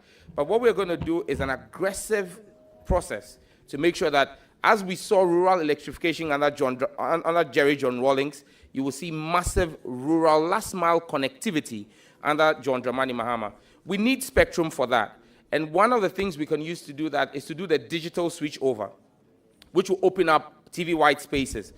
Ghana should have done the switchover in 2015. It didn't happen. So we will do that. And then the last thing that we're going to do is, as a government, we're going to prioritize making sure that the equipment that was ordered with the taxpayers' money under the last administration and have sat in a warehouse for 2 years and for which warranty has expired, please conclude, we would find a way of bringing those equipments out and using them for the benefit of the Ghanaian people. Conclude. Chairman, I did 1 minute, 45 seconds. Thank you very much. Any further question? Indeed, you were short, but elaborate. Leader, my second question, second and last, actually. 80, Airtel Tigo, 100% Ghana, government of Ghana. Is that the case? 100% government of Ghana. Airtel Tigo. Yes, please. If approved by this House, I will be the CEO, chairman, and board of Airtel Tigo. 100% owned by government of Ghana. Beautiful. They still run a 3G. Is that the case? Yes, please. Please, Airtel Tigo not competitive enough to rake in the needed revenue for government. Obsolete equipment. I mean, they just can't compete in the market. Please, tell us what plans you have for Airtel Tigo. On that note, I wish you very well in your new role. Thank you. Thank you very much. Mr. Chairman, Airtel Tigo is a sorry example of what mismanagement of the telecom sector has been in 8 years. Because Airtel Tigo is the illicit love child of Airtel and Tigo. That was tried to be fused together to make job losses and to consolidate government's shareholdings into a viable enterprise in the sector. Thank you. Thank you very much. Roxanne, you have the floor. Chairman, thank you. The 7 boys, myself, you, Yusuf, Mutala, Ernest, Adongo, Suhini, and Jinapo. Today we are here. I have no doubt about your abilities, the qualities that you bring. Just be careful. I know you Ernest, Adongo. I wish you all the best. We are in this together. I wish you all the best. And the question about rural telephony has been asked. And you know, we've been there together. How, as MPs, we are worried by our constituents to improve the network in the various Adongo. I wish you all the best. We are in together. And I know you are I wish you all the best. And the question about rural telephony has been asked. And you know, we've been there. Thank you very much. I give the floor to Deputy Ranking, Honorable Patricia. I wish you all the best. We are together. And I know you are I wish you all the best. And the question about rural telephony has been asked. And you know, we've been there. Thank you very much. I give the floor to Deputy Ranking, Honorable Patricia. I wish you all the best. Congratulations. And I know I wish you all the best. And the question about rural telephony has been asked. And you know, we've been there. Thank you very much. I give the floor to Deputy Ranking, Honorable. Thank you very much. I wish you all the best. And I know I wish you all the best. And the question about rural telephony has been asked. And you know, we've been there. Thank you very much. I give the floor to Deputy Ranking, Honorable. Thank you very much. I wish you all the best. And I know I wish you all the best. And the question about rural telephony has been asked. And you know, we've been there. Thank you very much. I give the floor to Deputy Ranking, Honorable. Thank you very much. I wish you all the best. I wish you all the best. And the question about rural telephony has been asked. And you know, we've been there. Thank you very much. I give the floor to Deputy Ranking, Honorable. Thank you very much. I wish you all the best. I wish you all the best. And the question about rural telephony has been asked. And you know, we've been there. Thank you very much. I give the floor to Deputy Ranking, Honorable. Thank you very much. I wish you all the best. I wish you all the best. And Thank you very much. The question about rural telephony has been asked. And you know, we've been there. Thank you very much. I give the floor to Deputy Ranking, Honorable. Thank you very much. I wish you all the best. I wish you all the best. And Thank you very much. The question about rural telephony has been asked. And you know, we've been there. Thank you very much. I give the floor to I wish you all the best. And Thank you very much. The question about rural telephony has been asked. And you know, we've been there. Thank you very much. I give the floor to Deputy Ranking, Honorable. Thank you very much. I wish you all the best. I wish you all the best. And Thank you very much. The question about rural telephony has been asked. Simile, yeah? Simile. So, like and as, you use that, those are similes, okay. Honorable nominee, would you want to respond to his question in another form without the use of this simile? Mr. Chairman, I have come to know the honorable member who asked the question recently. But if there's one person on this panel who has known me for years, and I believe could be a proper character reference, and attest to the fact that I abusive and disrespectful, it's the ranking member on the committee, Honorable Afenyo Markins. And so, yes, I reiterate, I'm not a disrespectful person. I have opinions, I state them forcefully, but I am not disrespectful. Thank you. Haven't you brought peace unto yourself with this beautiful? Because honorable nominee, before we got into this room, maybe you didn't follow, but Mr. Speaker admonished all of us and said that we have to be careful about the things that we say that to us makes us popular in the gallery. Our followers, that's what they want to hear. You remember the 79, let the blood flow. The same people turn around to now say Jerry Rawlings was this and that. You remember? So we have to be very careful, you know. Mr. Chairman, respectfully, I don't remember. I wasn't born. No, I'm not saying. I was born in 85. No. I'm saying we have. I'm saying that at least we have done government. We've read history, and all. I was born in 78.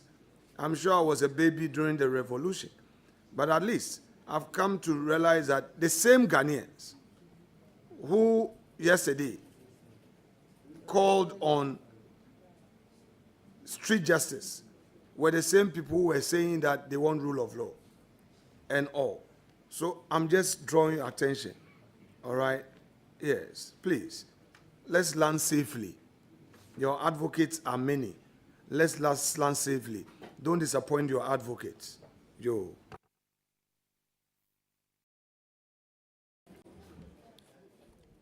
Yes, Honorable Yes, Chair. proceed with your other question. Thank you very much, Honorable Chair. So I just want to find out, in the midst of current dispensation, if Ghana Post is still a relevant institution with all these technological advancements, and if at all, what would you do to further equip it to play an active role in the courier services? Thank you very much, Mr. Chairman. This is a very important question. In fact, one of the most important I've had here today. Many people don't know that Ghana Post sits under the Ministry of Communications, Digital Technologies and Innovation. On Friday last week, I took briefings from the management of Ghana Post in preparation for this vetting. And one of the charges I gave to them was to rethink the whole essence of the post office. Because the post office may be seen to be a dying concern, but in other parts of the world, the post office has become a revolving place for several other services apart from just the delivery of services, of goods and parcels. And so I tasked the management there to begin to rethink the way we can make the post office a 360-degree service center, especially leveraging on the enhanced community information centers that we have built across the country, and partnering with GIFEC on those to make them truly digital centers where you can get more than just delivery of parcels. So I'm adding them with you on that. We need to make it more than just receiving and sending parcels. Thank you. Thank you. I do not have a follow-up on that. I just want to believe that one of the major or current problems we have, I don't know if you've heard this terminologies, Sakawa, 419, internet fraud, cybersecurity really. And the fact that I heard you earlier mention people having some Facebook accounts, 10, 20, and it's only perhaps you have one, even when it's validated. I'm just wondering, cybersecurity authority that we have, we still have a lot of online impersonation and cyber fraud and mobile money fraud. I do not know what steps you have or you intend to bring on board to curb, even though I really take care of this, because we have a lot of cyber issues.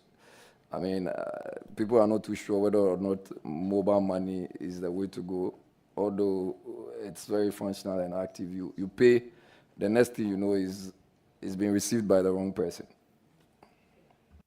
Thank you very much, Mr. Chairman. I believe that one of the challenges we've had is that we've not been able to grow our cybersecurity authority because of lack of capacity and funding.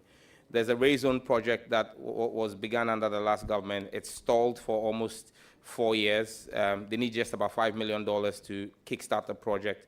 That's one of the things we'll be prioritizing, to make sure that the cybersecurity authority is fully tooled and equipped to be able to deliver. However, on the issues of mobile money fraud, we have to work collaboratively with the MNOs.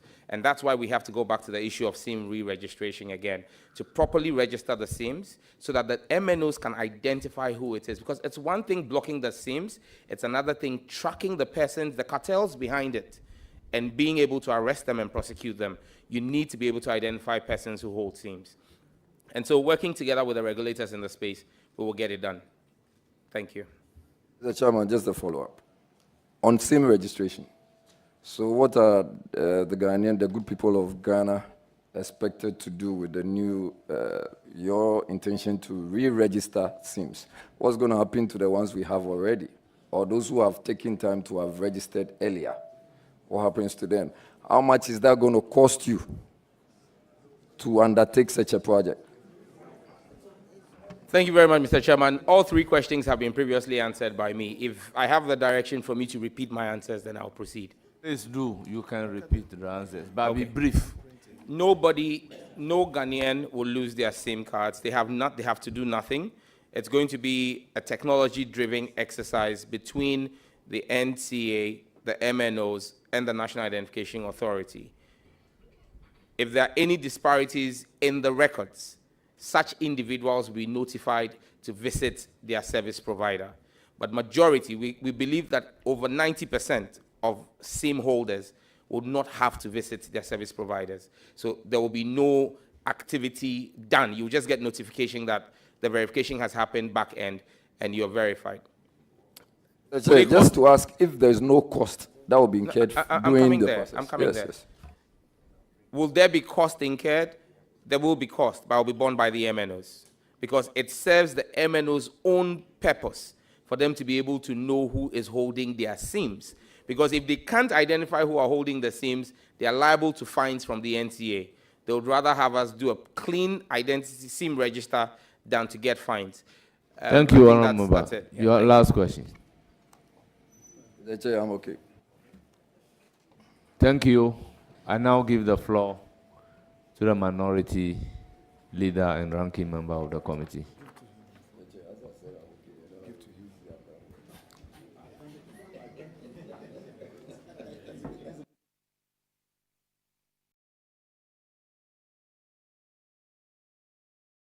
And honorable members, because he has given me his words, I would have to take leave of you to go and preside over the house.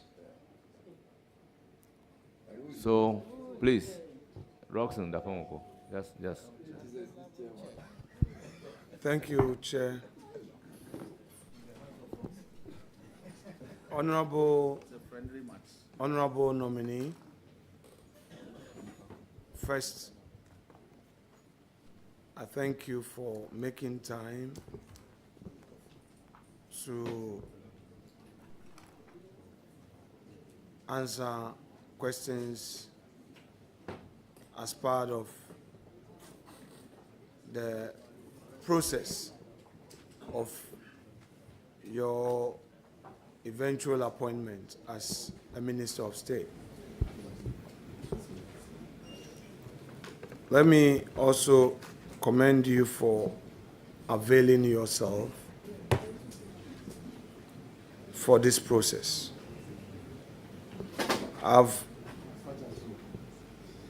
sent you a paper.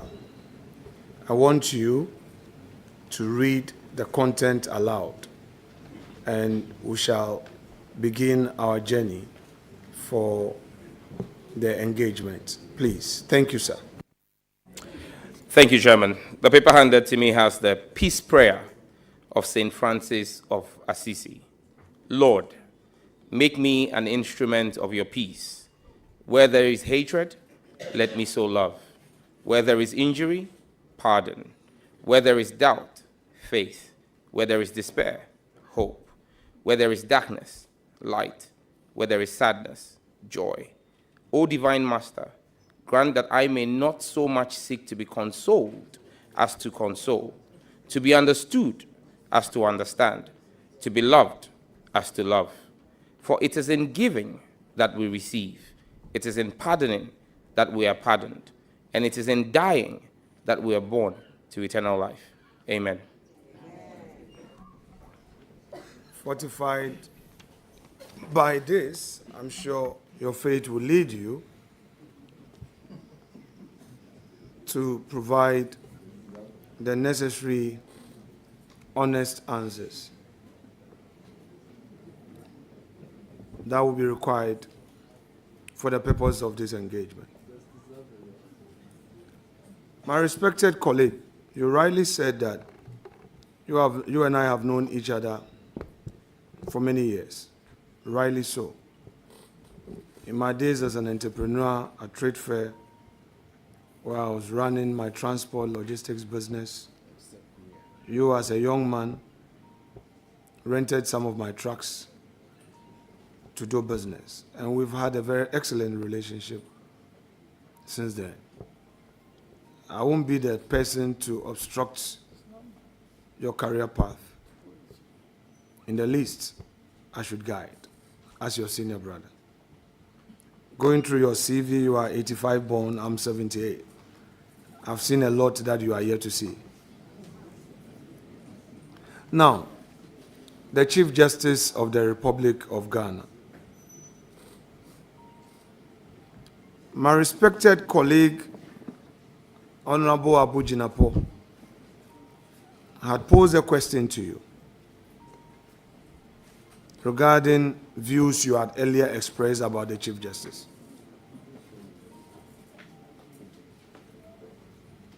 One of it was to the effect that she was deliberately delaying a suit in court. Which suit you and I notoriously know it to be the LGBT suit.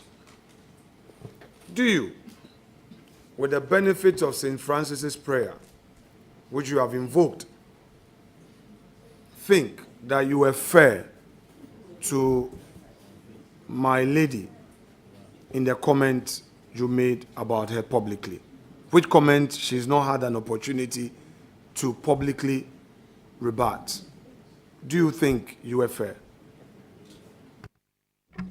Thank you very much, Mr. Chairman.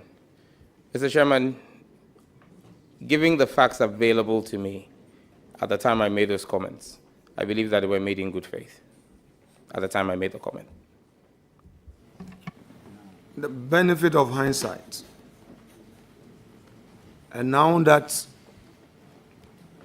you know, and granted, I just want to be fair to you.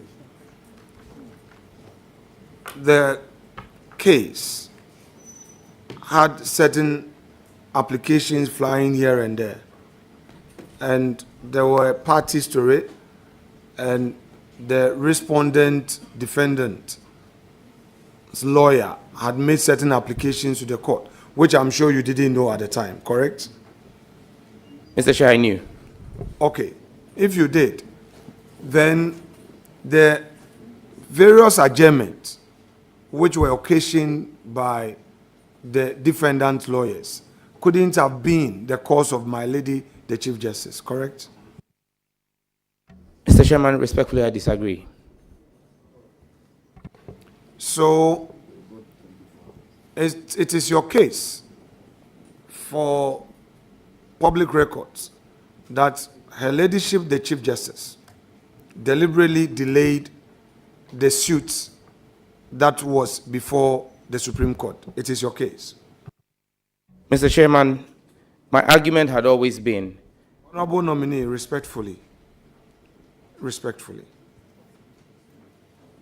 is it your case that the LGBT case mounted by my respected friend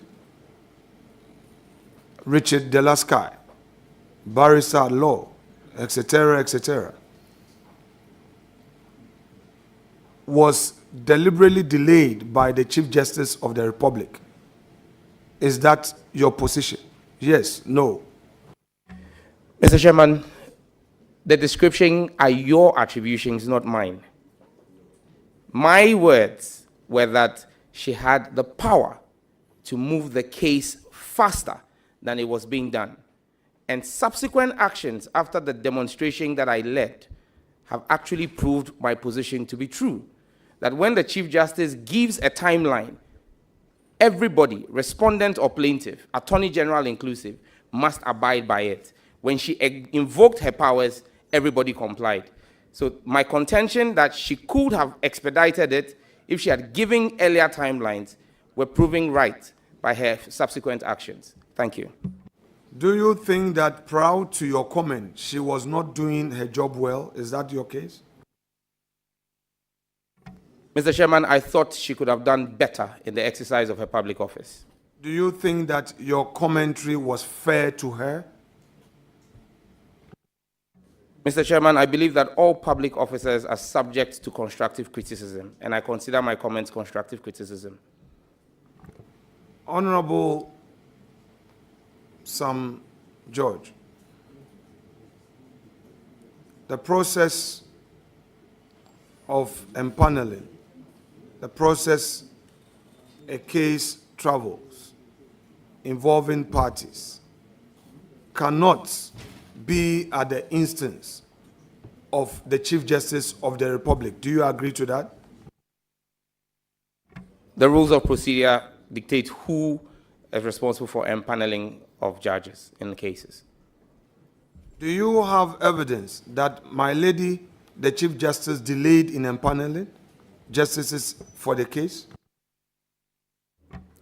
Mr. Chairman, there was never a question about a delay in empaneling. There was a question about a delay in hearing. What occasioned the delay in hearing? Mr. Chairman, I believe that only the Chief Justice can explain to this House why, when she gave us a date of July 18th for ruling, when we appeared before her on the 18th of July, she chose to adjourn ruling on the matter indefinitely. I can't speak to her reasoning. Were you a party in the case? Not directly, sir. Were you a party in the case? Were you a party in the suit? Not on the record. Had you filed as an interested party in the suit, Mr. Sam George? Not on the record. Was it fair? Leader, you just... Chairman, thank you very much. Honorable nominee, you have just answered to the question from the ranking that you were not a party of record in the matter under interrogation. And you also did not file as an amicus. But can you confirm whether the subject of the litigation affected you? Very much so. I was one of 8 sponsors of the bill before the court. Thank you very much. Thank you. Chairman, I would want to respectfully crave the indulgence of my colleagues to allow us to have a good understanding of what we are doing. Have a smooth inquisition that will help democracy. Very uninterrupted.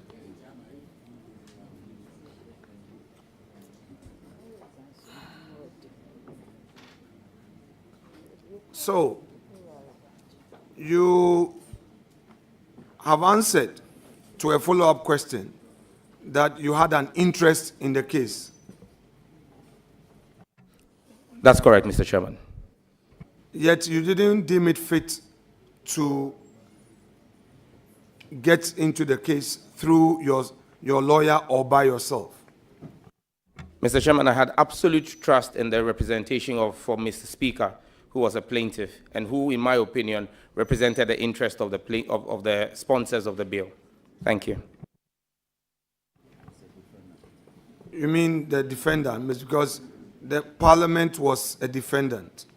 Correct, Mr. Chairman. Nominal defendant for that matter, because the principal defendant in the matter was the Attorney General.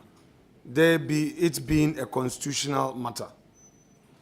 That's correct, Mr. Chairman. So I'm asking you that when you say we were given a date, what were you referring to?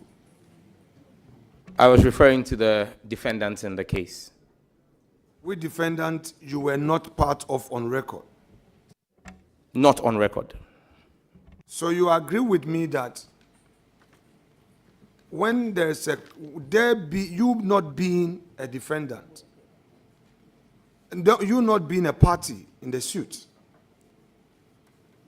having criticized the Chief Justice in the manner you did was unfair to her office.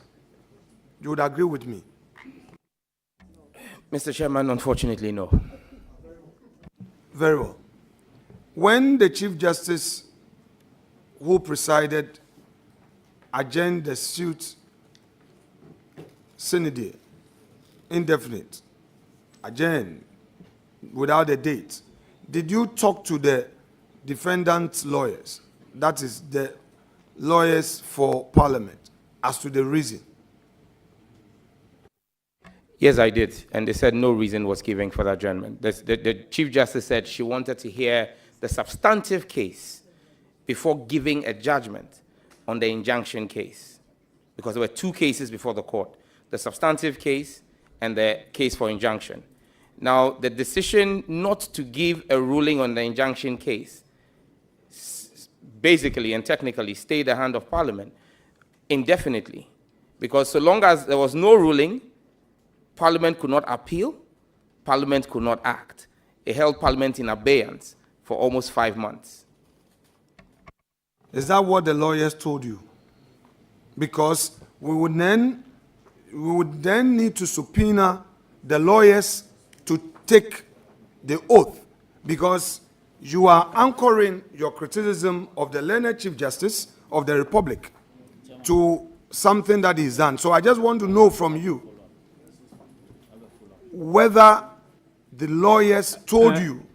I'm not done. Leader, can I, with respect? No problem, no problem. Yeah, please. I have all the words. Yeah. Okay, you can come in, please. Be Chairman, brief, thank please. you. Chairman, thank you very much. Honorable nominee, you just answered to a question that you made some comments after the court's adjournment. Yes, please. In the matter. Yes, by way of criticism. Yes, please. Can you confirm? Let me, Chairman, please. Can we have some order around the table, Chairman? Please go ahead. Let's have one meeting, please. Please go ahead. Mr. Nominee, let me avert your mind to the constitutional provision contained in Article 21, one of the Constitution. Now, may I put it to you, and by way of a yes and no, that whether your right as encapsulated in Article 21(1), which is to this effect, all persons shall have the right to freedom of speech and expression, which shall include freedom of the press and other media, and B, freedom of thought, conscience, and belief, which shall include academic freedom. Can you confirm to this committee, yes or no, whether the exercise of that right to criticism was framed, anchored on this provision of the Constitution, which guarantees that freedom? Yes, Mr. Chairman. Thank you very much. Yeah. Okay, Leader, please continue.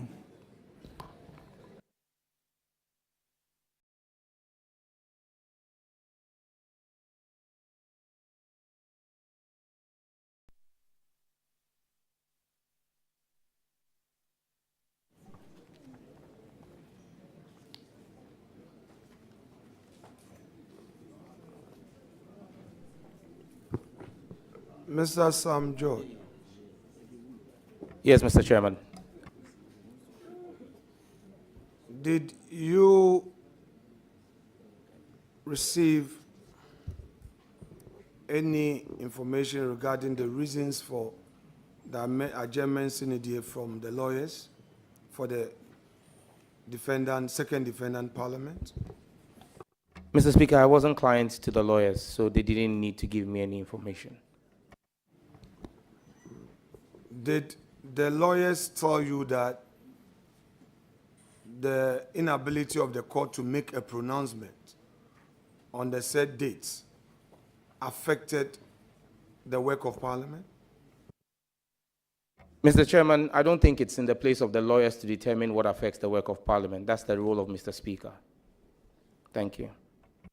You had said that because of the decision of that day, Parliament could not proceed with its work, and that affected its work for some 5 months, correct? That's correct, Mr. Chairman. Did that information come from the lawyers to you? Mr. Chairman, that information came to me from my reading of Article 106 of the Constitution, and with your leave, I would read. Yes, please. Kindly take the leave of chair, not me. Yes. Mr. Chair, do I have your permission? So I read Article 106(7) of the Constitution, and that's what shall signify within 7 days after, unless the bill has been referred by the President to the Council of State under Article 90 of this Constitution. Parliament was unable, in fact, there was a letter, a cease and desist letter, signed by then Executive Secretary to the President, Nana Asante Bediotwo, asking Parliament not to transmit the bill as passed by Parliament, premised on the fact that there was a pending court case. Even though I think that it's important we take judicial notice that his letter to Parliament came a day before any lawsuit was filed before the courts. Thank you.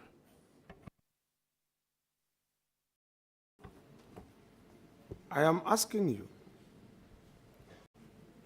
do you think that your attack on the Chief Justice of the Republic had any basis in the exercise of those your constitutional rights? Mr. Chairman, respectfully, I did not attack the Chief Justice. I criticized her, and she's not above criticism. Thank you. Thank you.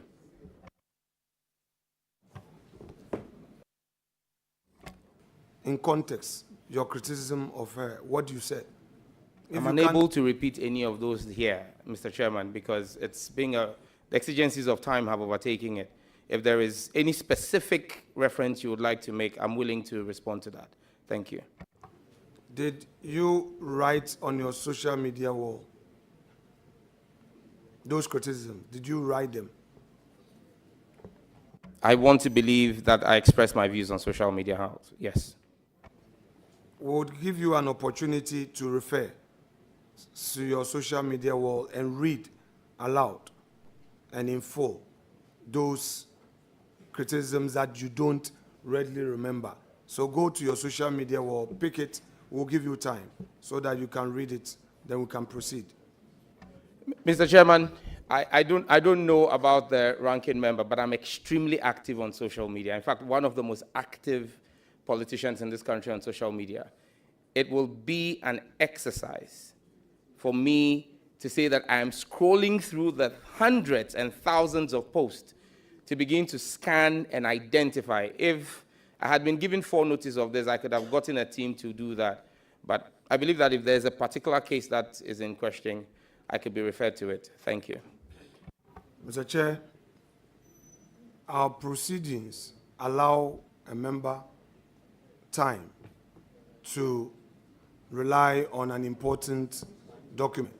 Therefore, if the member will need time to go through the particular post, we would give him the time.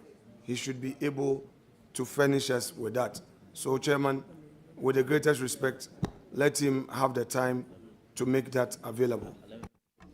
Mr. Chairman, If there is the need for evidence of that, I can subsequently provide that to the committee. I can print out my entire timeline history for the purposes of the committee, because I will not be able to tell what would be of interest to the questioner. So I'll print out my entire timeline for the committee subsequent to this engagement. Thank you.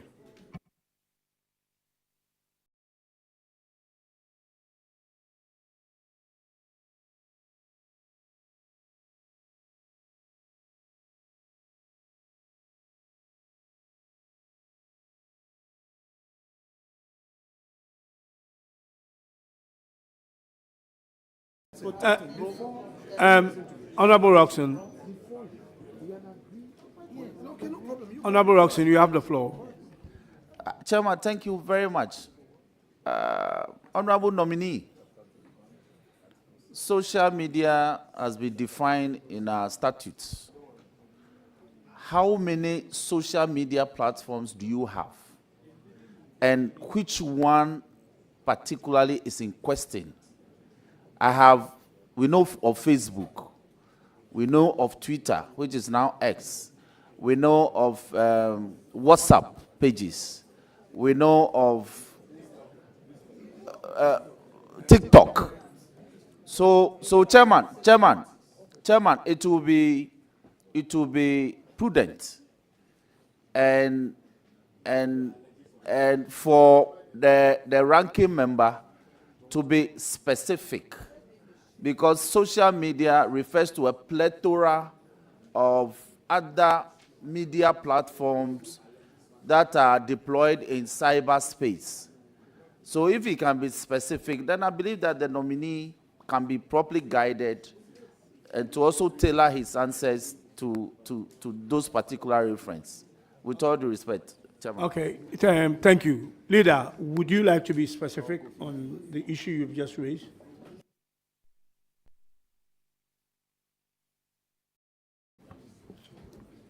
Chairman, before I proceed, I want to suggest to you to kindly reiterate an earlier call by the chair of this committee,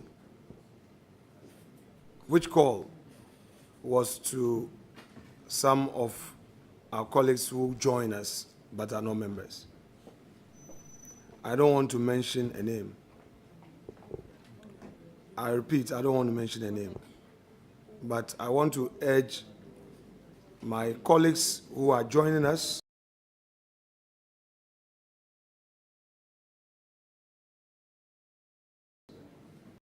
you may say something not for the record, but when I hear it requires mutual respect. Some of you are knowing Sam George for the first time. The minority is supposed to do its work. So if you are a first timer and you are here by the grace of God, take this opportunity and learn, and not to call your leader names. If you attempt to act in a manner unbecoming of a backbencher who has just joined parliament, you will be schooled to know the courtesies that are accorded leaders, especially when a leader is on a firm ground in his duties. Honorable nominee, my respected colleague, in your own words, you have had the occasion to to criticize the Chief Justice of the Republic in a matter that you were not a party to, correct? Correct. In your own words, these criticisms were written on your social media platform, correct? Not exclusively. Other times I spoke about them on national media platforms. So for our purpose, let's deal with those that you wrote on your social media platforms, correct? Very well, Mr. Chairman. Very well. Now, my question to you is, do you remember the exact words that you used in describing the Chief Justice in your criticism? It will be difficult because, like the Majority Chief Whip had pointed out, I do not even know which specific platform you're referring to. I have accounts on Facebook, in fact, 2 accounts on Facebook, a private page and an official page. I have an X account, I've got an Instagram account, I've got a TikTok account, I've got a LinkedIn account. So it's, like, once again, I repeat that out, Mr. Chairman, I'll be grateful if specifics could be applied to the issue here. Thank you. So my question to you is, which of the platforms did you use in your supposed constructive criticism of the Chief Justice in a matter that you were not a party to?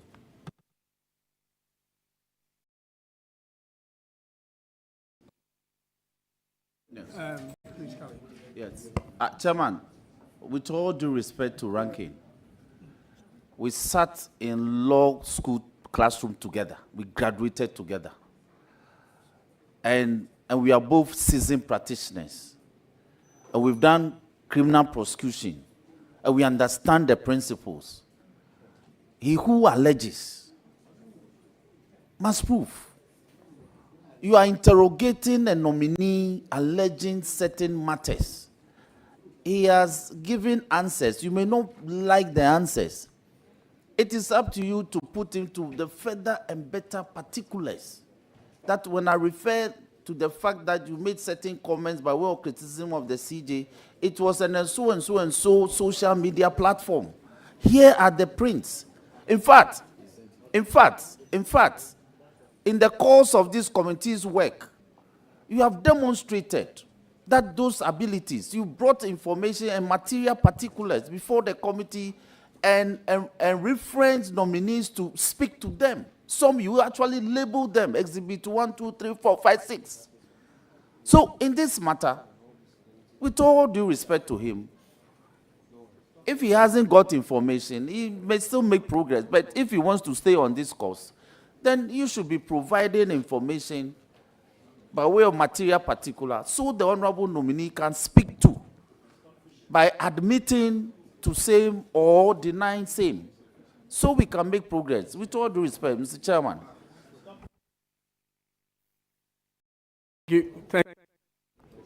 Thank you very much. Leader, just give me a second. Well, I am presiding over this vetting, and you are talking about matters of law.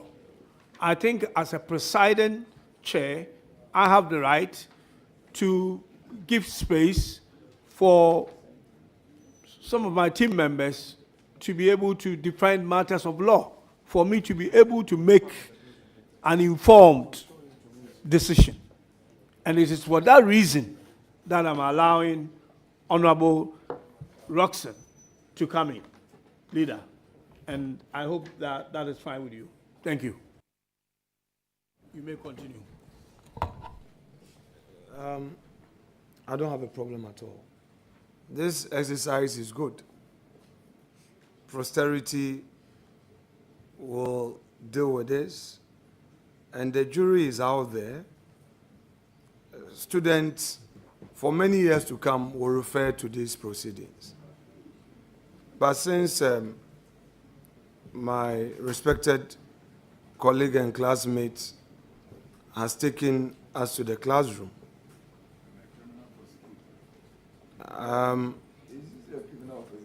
the classroom that we are,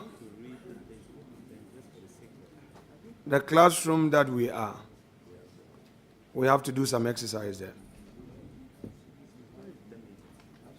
The issue that is being discussed has been attested to by the nominee. It isn't the case that he's denying knowledge of any criticism. He said he has done so. And he says he stands by it. It is on that basis that I am asking him. He should tell us the very thing that he's admitting to, he should tell us where he did it. He himself said some was by words of mouth on platforms, he said it in the media, some too he posted them. So he should be able to tell us in an honest way where he posted them. If, as it were, he had said that, oh, he doesn't remember ever saying it, he hasn't said anything at all, then I would ask him to identify a document and speak to it and find out whether he is the one who authored it.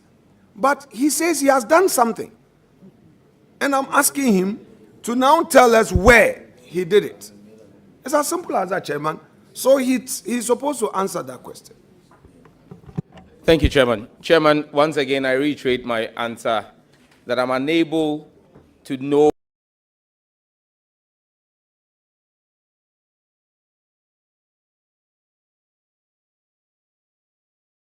which of the platforms I have posted on that he is referring to. And let me state, for attacked the Chief Justice, it doesn't amount to an attack on her.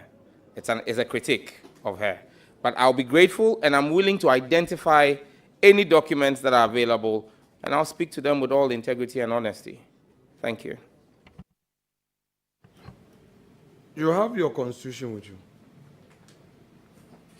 Yes, please. Earlier, the Honorable Roxon spoke about your rights in the law, and you read the rights, that you had a right to freedom of speech, correct? That's correct. The Honorable Roxon read that. Go to Article 41 of the same Constitution.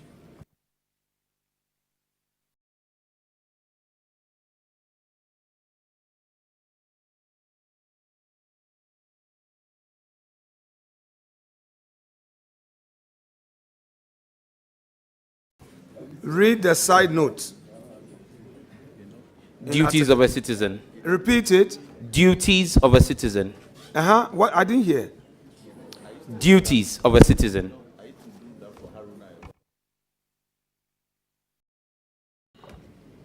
Go to Article 41D.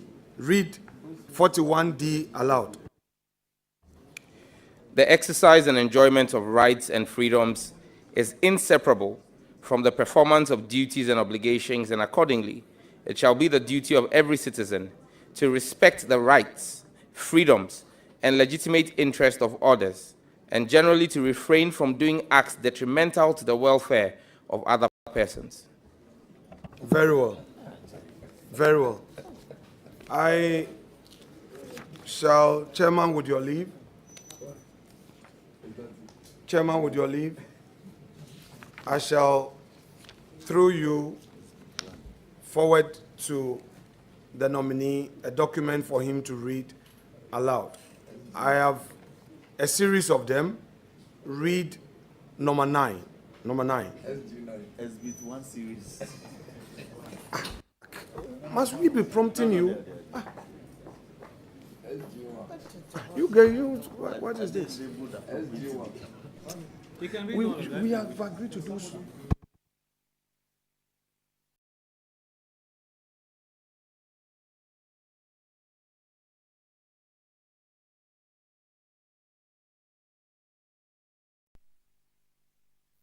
Honorable, order, Chairman, honorable nominee, you have, I've turned to number 9. You've seen it labeled? Yes, please, number 9. Please read the content of that post of yours.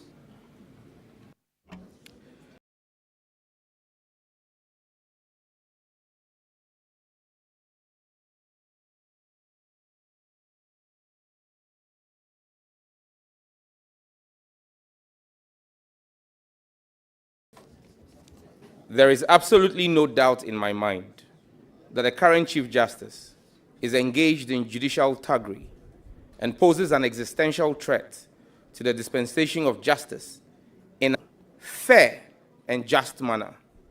Such partisan behavior at the apex court of our judiciary must not be entertained and must be condemned with all the force reasonable people can muster. Judicial gangsterism is a precursor for the breakdown in the dispensation of justice and the doctrine of the rule of law. Common sense ought to be an ingredient in the dispensation of justice. My respected colleague, what you have just read, was it authored by you? Yes, Mr. Chairman. What date was this authored? On the 27th of March, 2024. Now, on the 27th of March, 2024, you wrote this about the Chief Justice of the Republic, correct? Yes, I did. You have again read Article 41D. For the avoidance of doubt, read it at the risk of being repetitive. Read it one more time. Mr. Chairman, I remember the content. Read it one more time. Well, I'm not going to read the heading again. I'll just read the 41D. I am asking you a question, Honorable Nominee. Yes. Once the question is allowed, you cannot overrule it. The I'm saying read exercise- 41, yes, in full. Read 41D. The exercise and enjoyment of rights and freedoms is inseparable from the performance of duties and obligations, and accordingly, it shall be the duty of every citizen to respect the rights, freedoms, and legitimate interests of others, and generally to refrain from doing acts detrimental to the welfare of other persons. My respected colleague, what you have just read as your constitutional duty, and what you have also read as your constitutional rights, if you reconcile, would you say that all those words you used to describe the Chief Justice were fair? Mr. Chairman, that post was premised on my understanding and reading of Article 296 of the Constitution, and I would proceed to read with your leave. That's okay. Please proceed. The side note is exercise of discretionary power. Where in this Constitution or in any other law discretionary power is vested in any person or authority, A, that discretionary power shall be deemed to imply a duty to be fair and candid. B, the exercise of the discretionary power shall not be arbitrary, capricious, or biased based on resentment, prejudice, or personal dislike, and shall be in accordance with due process of law. And C, where the person or authority is not a judge or other judicial officer, there shall be published by constitutional instrument or statutory instrument regulations that are not inconsistent with the provision of this Constitution or that aid or that other law to govern the exercise of the discretionary power. Discretionary power is vested with the Chief Justice. She exercised same in the matter before her. My views were what I expressed in the post. When did you say you posted those comments? 27th of March 2024 at 6:34 a.m. What occasioned this post? Activities that had gone on the previous day in court. Can you share with us the activities that had gone on in the previous day in court, and in which matter? It was in the anti-LGBTQ case, the case you referenced earlier on.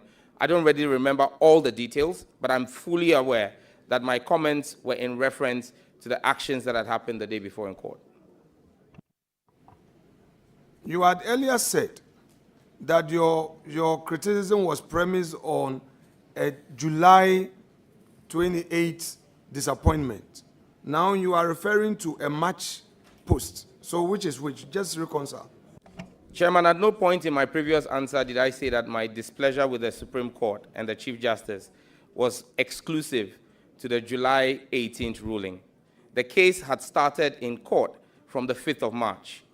I made reference to the fact that the July 18th ruling is what led me to lead a national demonstration against the Chief Justice. So what exactly did the Chief Justice do to you on the 5th of July, of March 2024? 24, you said 23rd. 27th So of March. This post was 27th of March. And you are saying that based on what happened in court on the 26th of March. And can you tell us exactly what happened on the 26th of March, which led to such description of the Chief Justice of the Republic? Mr. Chairman, let me be clear that I have answered this already and stated that I don't really remember all the actions that happened there. But again, let me be very quick to add that post this social media post, the Chief Justice has had occasion to write to me on 2 occasions through the Judicial Secretary. The Chief Justice is clothed with the powers of contempt. If she thought and held the view that legally I had erred, the Supreme Court of Ghana is not one that has shied away from using its contempt powers. They have failed to hold me for contempt because I have not erred, and I'm sure that the Chief Justice herself and the Judicial Council and the Supreme Court recognize that constructive criticism is helpful for the dispensation of our justice system. Thank you. So you hold a view that those words used in describing the Chief Justice of the Republic to you remain constructive and nothing less? I hold that view, sir.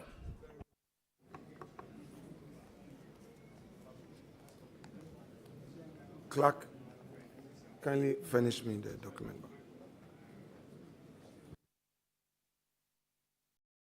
Honorable nominee, please let's go to your CV.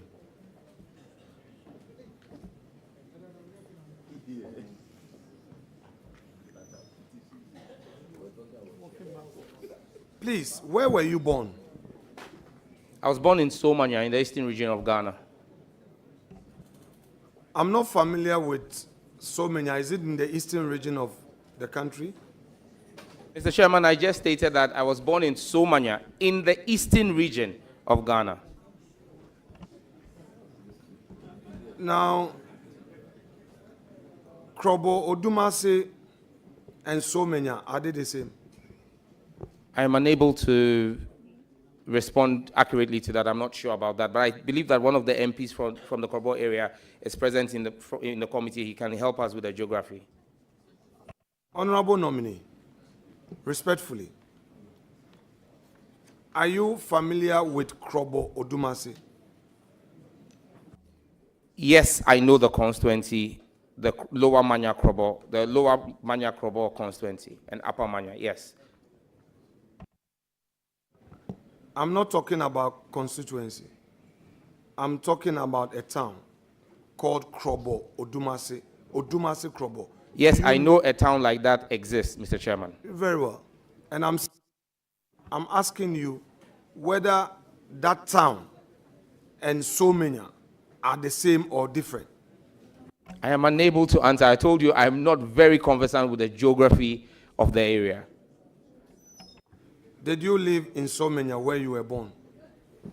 Chairman, before you came in, when I did the introductory part, I stated that I was born in Somanya, but I grew up in Nigeria. My mother is here, my birth mother is here, and if you want her to swear the oath, she will, to testify on at what age she took me. But I was taken to Nigeria at the age of 6 months. At that age, I don't think I would have been in a position to know what my surroundings were. Thank you. Honorable nominee, are you currently in possession of a birth certificate? I don't have my birth certificate here, but I own one. Is it a very old one or the digital birth certificate? Mr. Chairman, it's a very old one. My parents have done very well to preserve it. And that has your place of birth as Somanya? Yes, Mr. Chairman. You are in possession of a Ghanaian passport? Yes, Mr. Chairman. 2, actually, but under the same name. A regular passport and a diplomatic passport, all under the name Samuel Nartey George. Thank you. The Ghanaian passport you have, does the place of birth bear Somanya? Both do, Mr. Chairman. So you would disagree with anybody who would suggest that you were born in Odumasi Krobo? You would disagree? My parents told me I was born in Somanya. They are the best to determine and tell me where I was born. Thank you.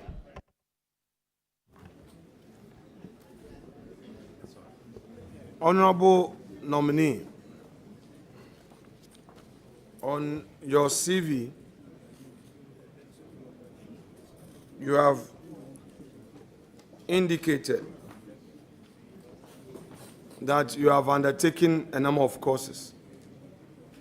Yes, Mr. Chairman. But before then, you have indicated that you speak English, Dangbe, and Tree. Yes, Mr. Chairman.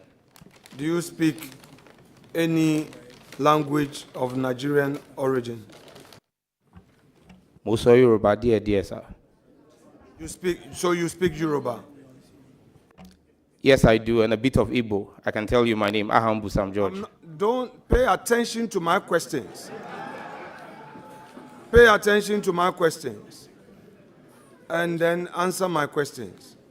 Not for the gallery, but for me. All right? Do you speak Yoruba? Fairly. You speak a bit of Igbo? Yes, please. To take the leave of Mr. Chair to amend your CV to include Yoruba. With the leave of Mr. Chairman, if it pleases the committee for me to have to, but I just put the Ghanaian languages I spoke on my CV. But it is here you stated languages spoken. Languages spoken. So I'm asking, since you say you speak Yoruba, that would you want to take the leave of Mr. Chair to amend to reflect that?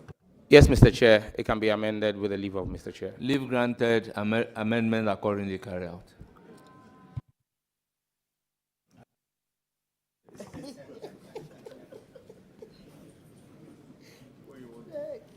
Now, you have stated hometown to mean to be Old Ningo. We've had different descriptions of hometown.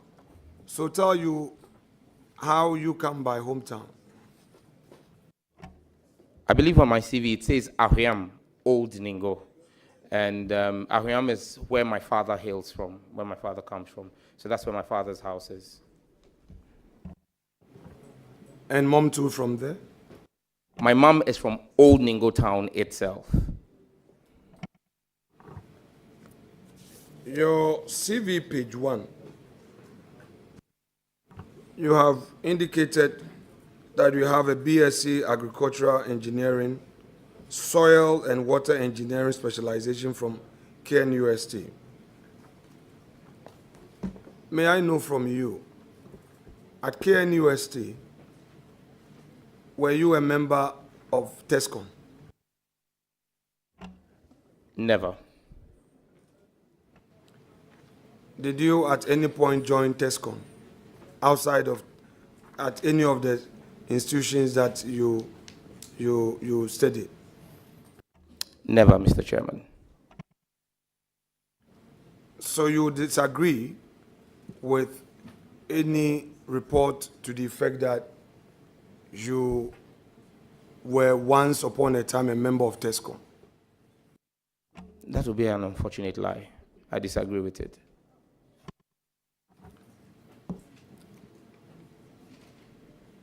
The states.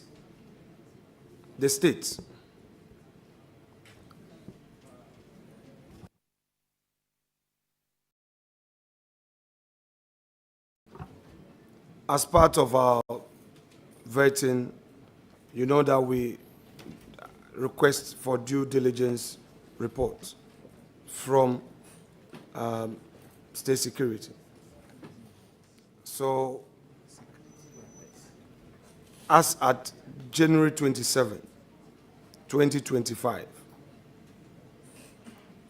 state security has it that you were once upon a time a member of TESCOM.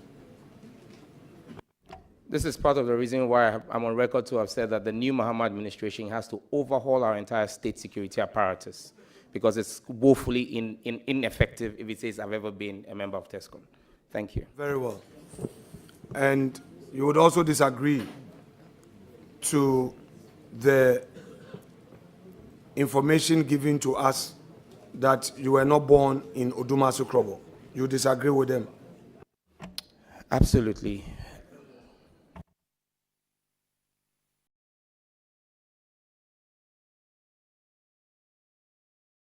Now, you have on page 2 of your CV. Let's go to page 2. You said you have executive masters in international strategy and diplomacy, London School of Economics and Political Science, correct? That's correct, Mr. Chairman. You have the certificate with you? Not here, but I can furnish the committee with it. If Chairman, with your leave, would want to take that later, since he doesn't have it now. No problem.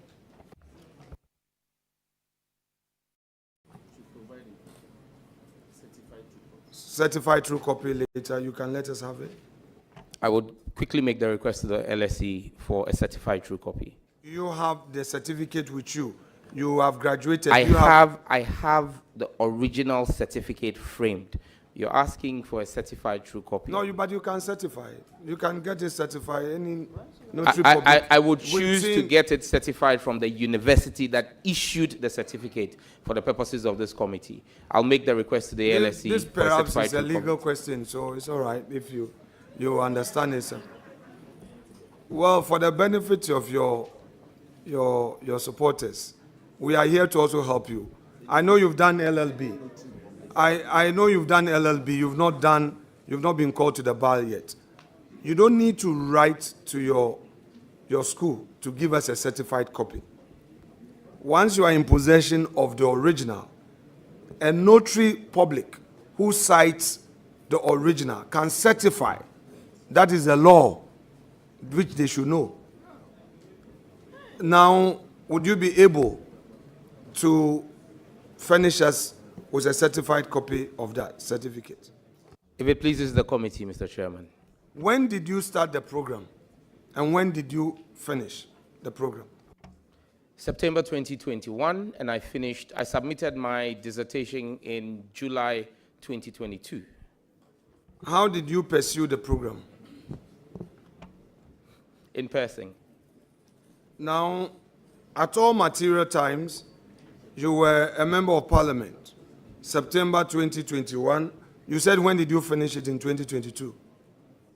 In July 2022. So between September 2021 and July 2022, you were a full-time member of parliament.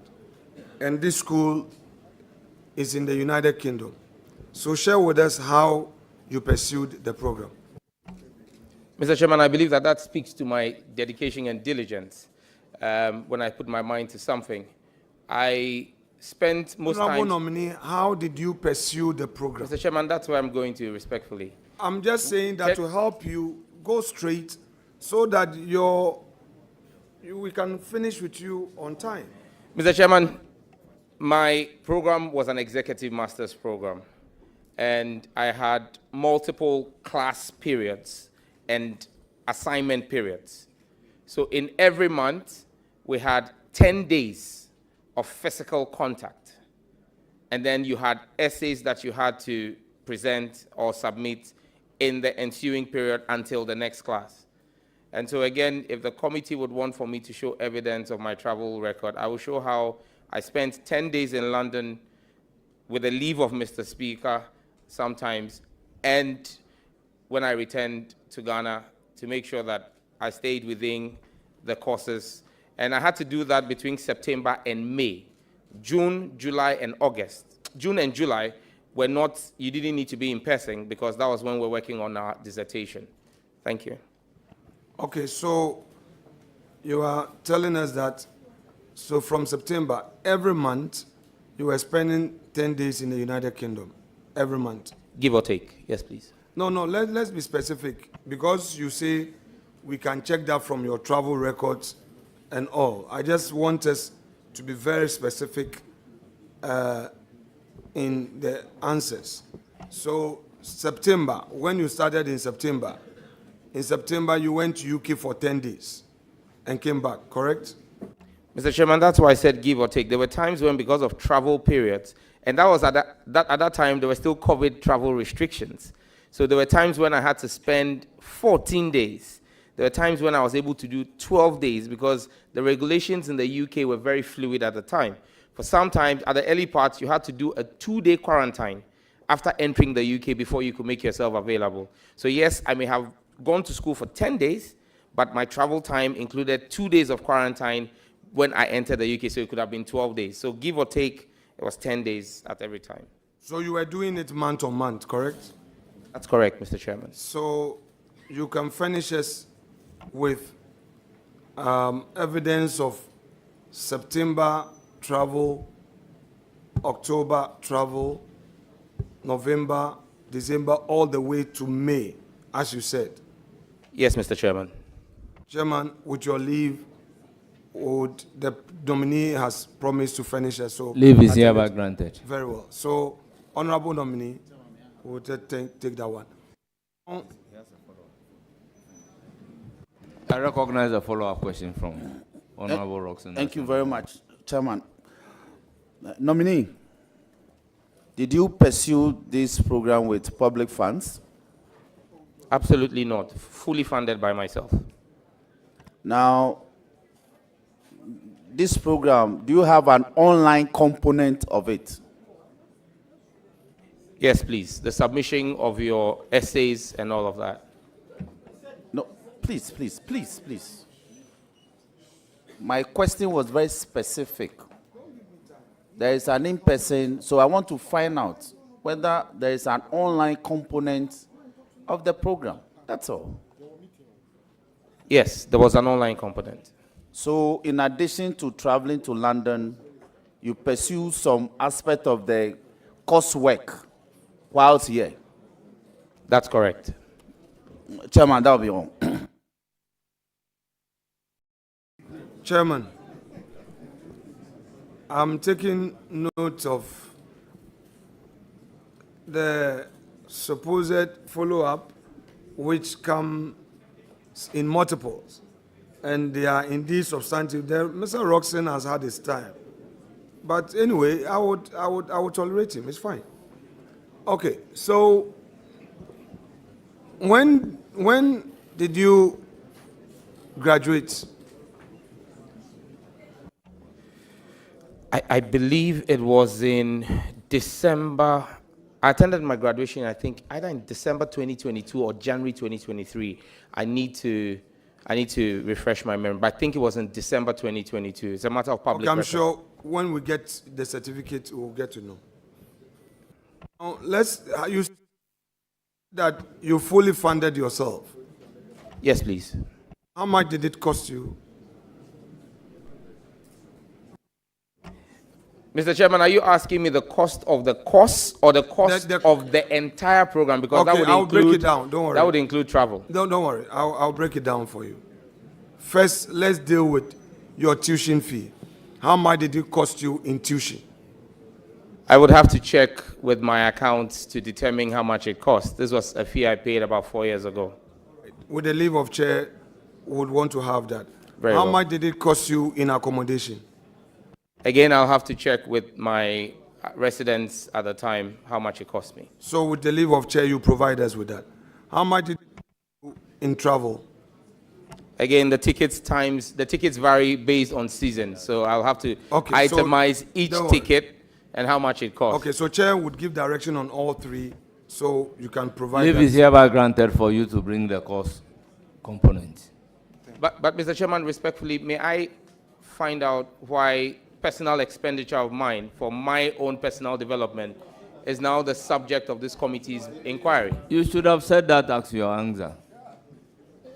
No, Mr. Chairman, I was asked specific questions about whether I did them. Now, the question of providing same, I said I don't have that here, and it would take the leave of the chairman. So it's your leave that would make me, and I could get legal advice on if my personal expenditure is the subject of this committee. Thank you. Well,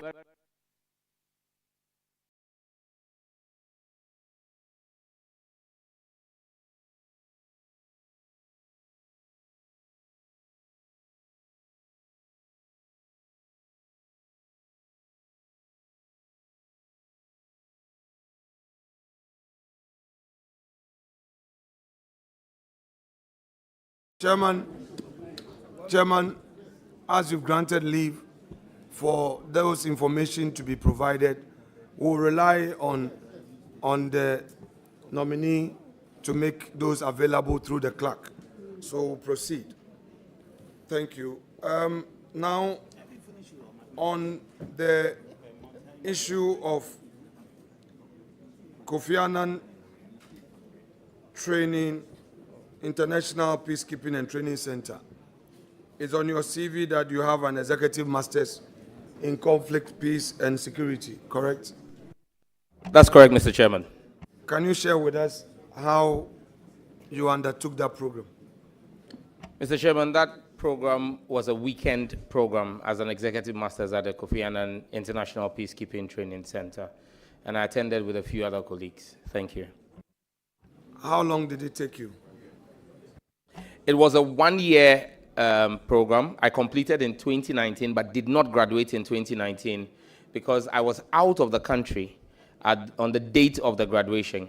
And so I came back in 2020 to join the executive cohort 6.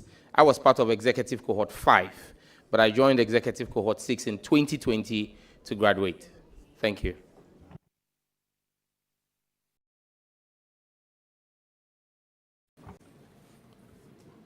Honorable nominee, back to your CV, you indicate that you've had a certificate in leadership and managerial skills from NDPI. That's correct. Are you able to furnish us with a certificate? I will do so with the leave of the chair.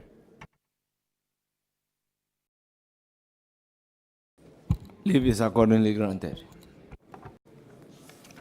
Now, have you any registered company, a limited liability company, that you operate outside of your work as a parliamentarian? I currently do not hold ownership of any company that I operate outside of Parliament.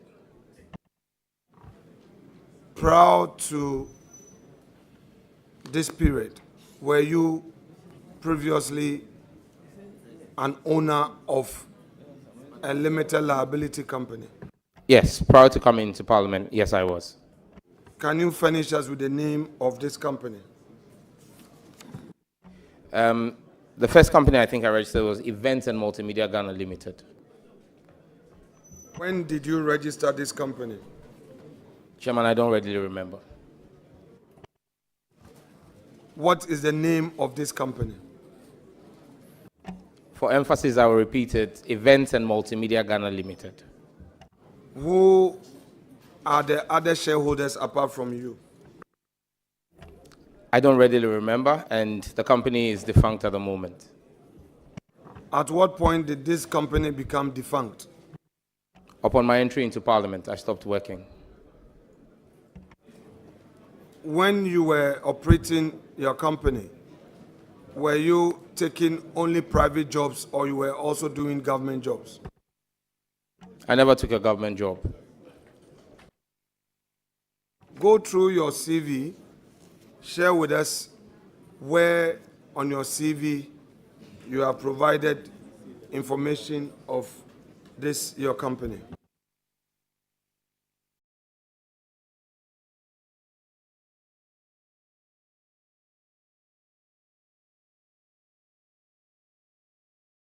Mr. Chairman, it's not provided on my CV. With the leave of... Let's, honorable leader, let's get this clear. Is it everything about the nominee that is supposed to be provided on a curriculum vitae? Because this is a defunct company which is no longer operating.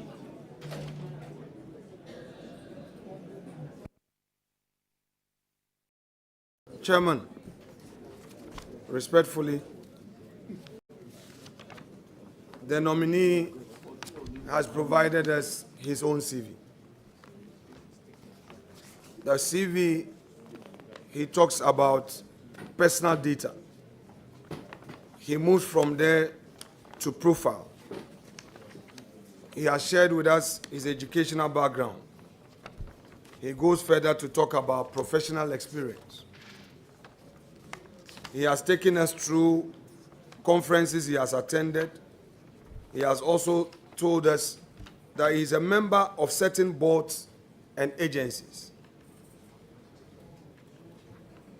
It is therefore proper, as part of the inquisition, to ask which boards he served on, where he's been a director. It is a regular question. And he himself has provided us information as to a company he has registered that he is a shareholder and a director. The issue of it being defunct is a different matter. So, honorable nominee, you have said that at the time you entered Parliament, you stopped running your business, correct? That's correct, because I became politically exposed. Very well. So, before entering Parliament, tell us, between which period to which period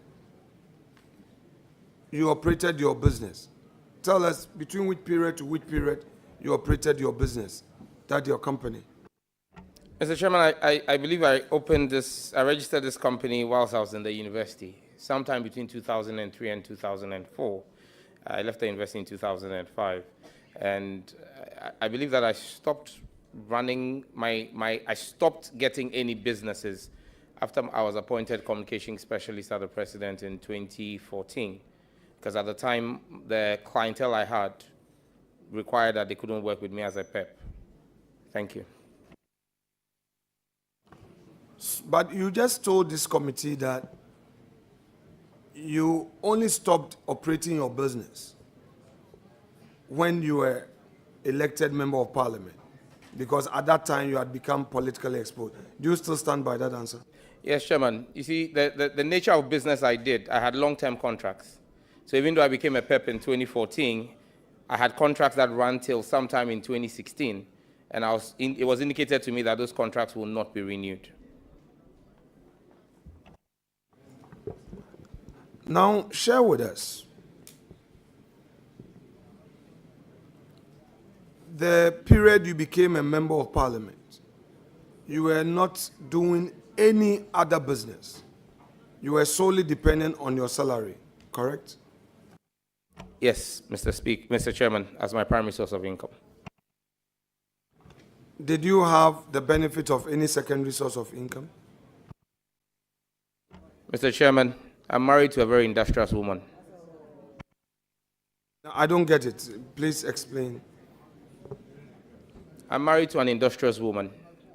Okay, so please explain to her, if you say you are married to an industrious woman, and that is the source of your secondary income, what exactly do you mean?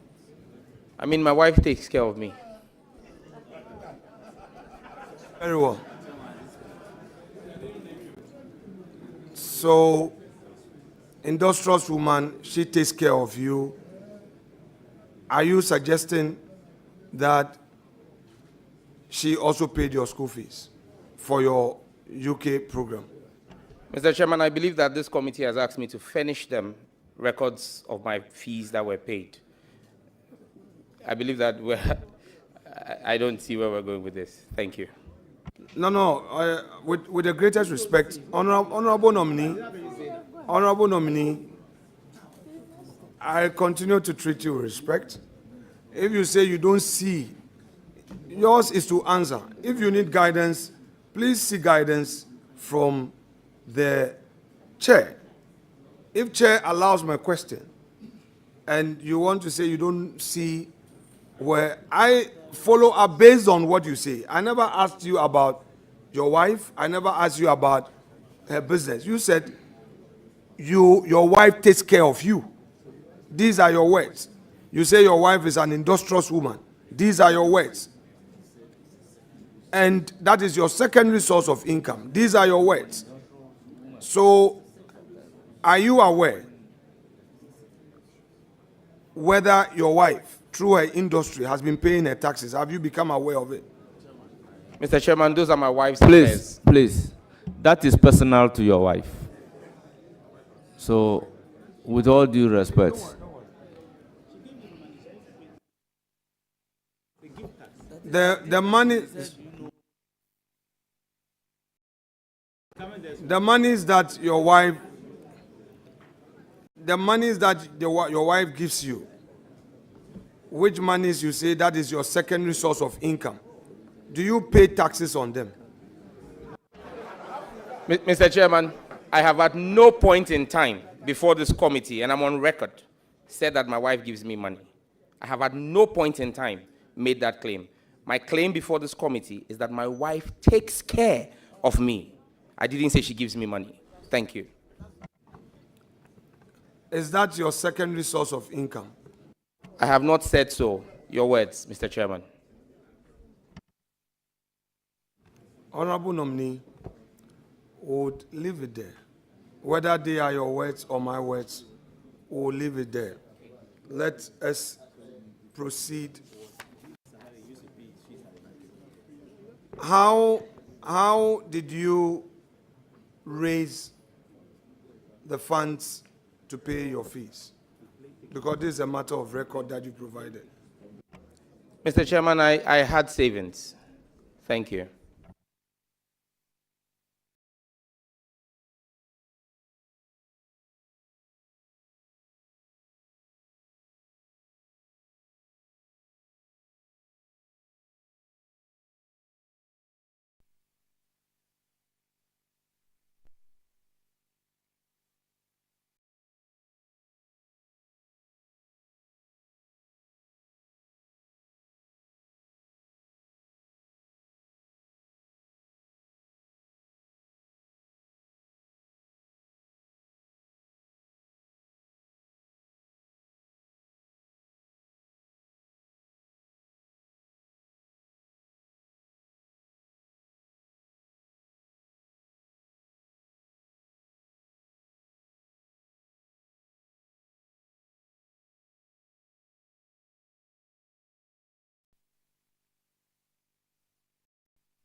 Doing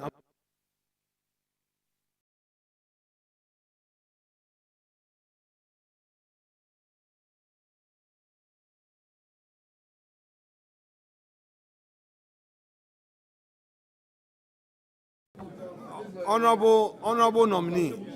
Yes, Mr. Chair. Please kindly read aloud that document you have in your possession. Dear comrades, take positions at the airport and land borders. None of those who have raped our nation's resources should be allowed to skip town. Those who have stolen the public purse must, in capital letters, be made to account for every peswa. Operation Recover All Loot, in bracket oral, must swing into full action for our children, for our nation. Let's go. And it has the lion emoji and the Ghana flag and the fire emoji.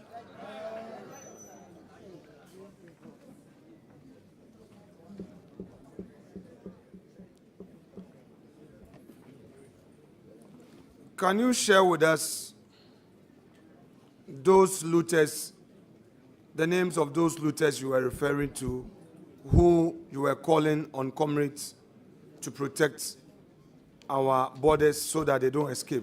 Can you share with us those you had in mind at the time you made this post?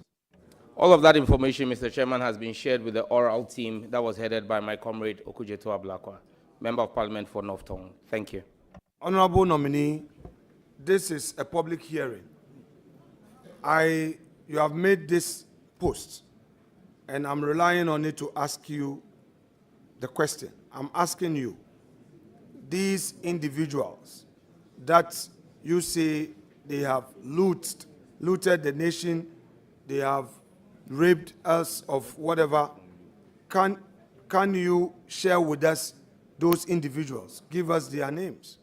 Honourable Member, with all due respect, we spoke yesterday about the Whistleblowers Act, and there are remedies available for such a thing under a Whistleblowers Act.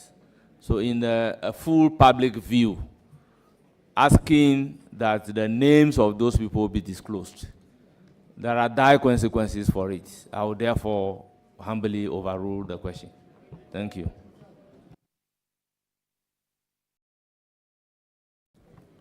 Honorable nominee, at the time you made this post, did you know about the consequences of the post you were making? Mr. Chairman, there was only one consequence of my post: to protect our nation's resources. Thank you. As a law student, do you think that this call for people to go to our borders when we had our security agencies already performing constitutional duties was right? Yes, Mr. Speaker, Mr. Chairman, and I'm grounded in the preamble to the Constitution. That was the basis for that call. The preamble of the Constitution. We, the people of Ghana, or in the name of the Almighty God, we, the people of Ghana, in exercise of our natural and inalienable rights to establish a framework of government, which shall secure for ourselves and posterity the blessings of liberty, equality of opportunity, and prosperity, in a spirit of friendship and peace with all peoples of the world, and in solemn declaration and affirmation of our commitments to freedom, justice, probity, and accountability, the principles that all powers of government spring from the sovereign will of the people, the principle of universal adult suffrage, the rule of law, the protection and preservation of fundamental human rights and freedoms, unity and stability for our nation, do hereby adopt, enact, and give to ourselves this Constitution. So, at the time you made this post, you are saying to this committee that our borders were not being protected by the security agencies enough. Therefore, there was a need for you to make a call on ordinary citizens to rush, particularly your party members, to rush to these borders to stop people you consider as looters from traveling outside the country, correct? Your deduction, Mr. Chairman, not mine. At the time you made this call, Honorable Leader, did you have, I recognize Roxanne Dahon did you have on reason? one supplementary question. Okay, sure. Chairman, thank you very much. Honorable Sam George. Chairman. When you made the post under reference, yes or no, you averted your mind to Article 41, F of the Constitution, and with the leave of the chairman, let me read. The exercise and enjoyment of rights and freedoms is inseparable from the performance of duties and obligations, and accordingly, it shall be the duty of every citizen, F, to protect and preserve public property and expose and combat misuse and waste of public funds and property. So your post regarding people getting to the borders and checking others from absconding from the jurisdiction you suspect of having committed some offense. You were exercising your right under this provision. Yes, Mr. Chairman. Thank you very much.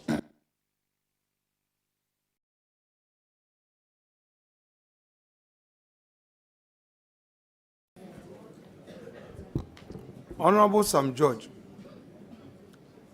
when was the last time you traveled outside the country?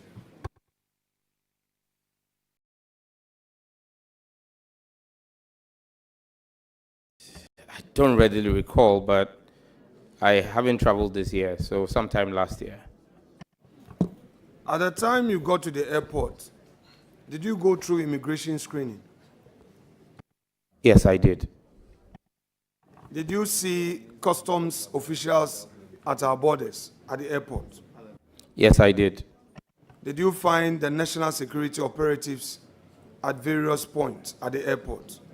I don't know. I don't know them because they don't wear uniform.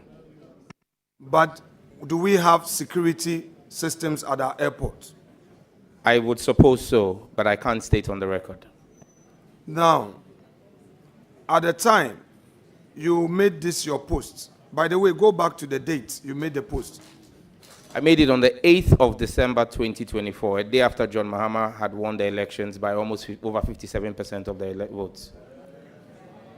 Had our Order. On that said date, had you any information that our immigration and customs officials had abandoned their posts at the airport and all other borders of the state? I have not suggested so in my post.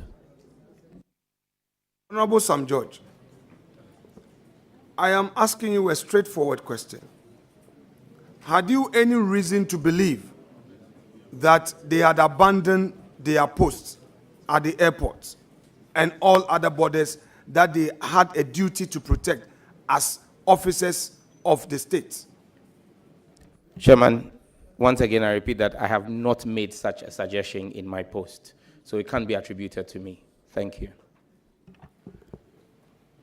Do you know that your call on your party members to move to our borders was to undermine these security officials from exercising their rightful duties enshrined in our laws? Mr. Chairman, that would be to suggest that our constitution is illegal and unconstitutional. So are you suggesting that at any point a citizen can post calling on people to take to our land borders and protect it against looters? Is that what you're saying?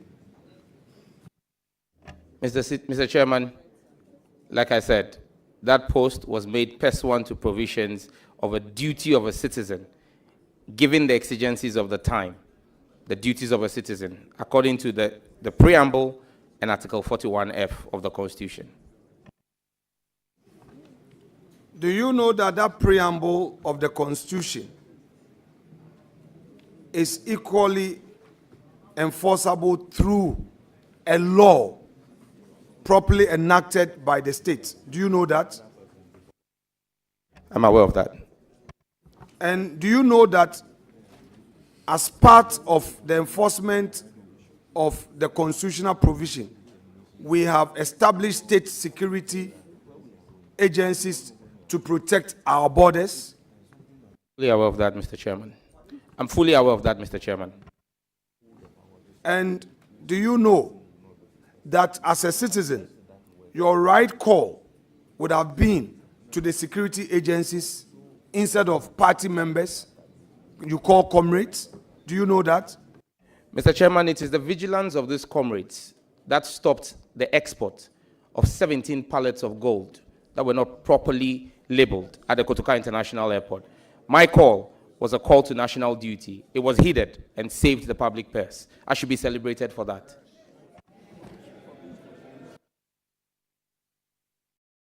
Sam George, respectfully, I, based on your information, will be pleased to make an application, would make an application to the chair to suspend the hearing of your vetting so that we invite those officials at the airport who, according to you, through the vigilance of your comrades, they seized some illegal exportation of some gold. So, because this is a very serious matter, and you are providing us information.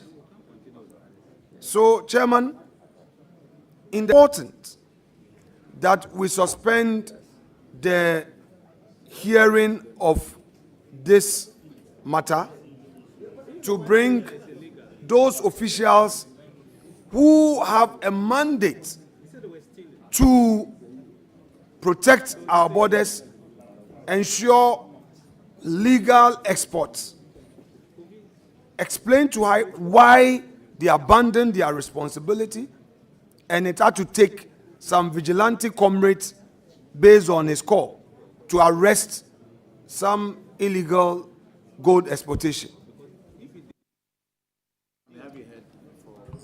Honourable members, with all due respect to the ranking and the deputy, the ranking and then the minority leader, we have a clear mandate, and no amount of question and answer will be worthy to deserve this committee proceeding to suspend sitting until information is provided. Our procedure doesn't end at this committee. Further actions will be taken after the committee's vetting. So I am unable to grant the request for suspension with all due respect. Chairman, fair enough.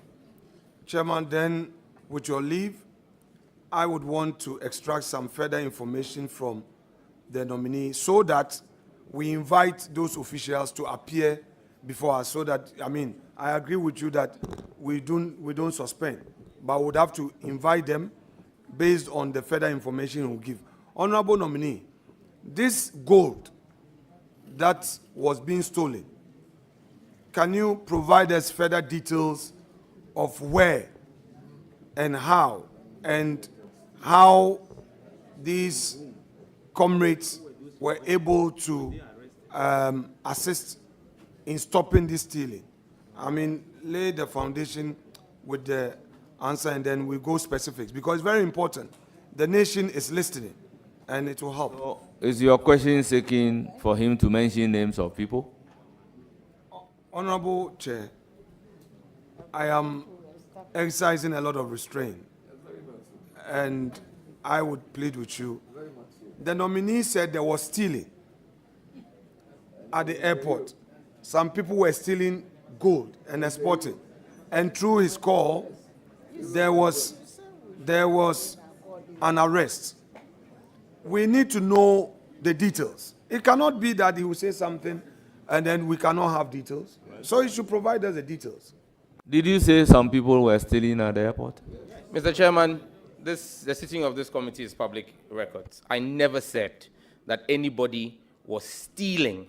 I said that my call led to the interception of 17 wrongly labeled pallets of gold or parcels of gold. That's what I said. Again, let me state for the record that it is the assumption of the ranking member that the persons who may be lawful law enforcement officers can also not double as comrades. That will be his assumption. Because the assumption is to say that comrades from outside the airport came in. I have not said so as well. Thank you. Honourable members, I will plead that having regard to the content of the Whistleblowers Act,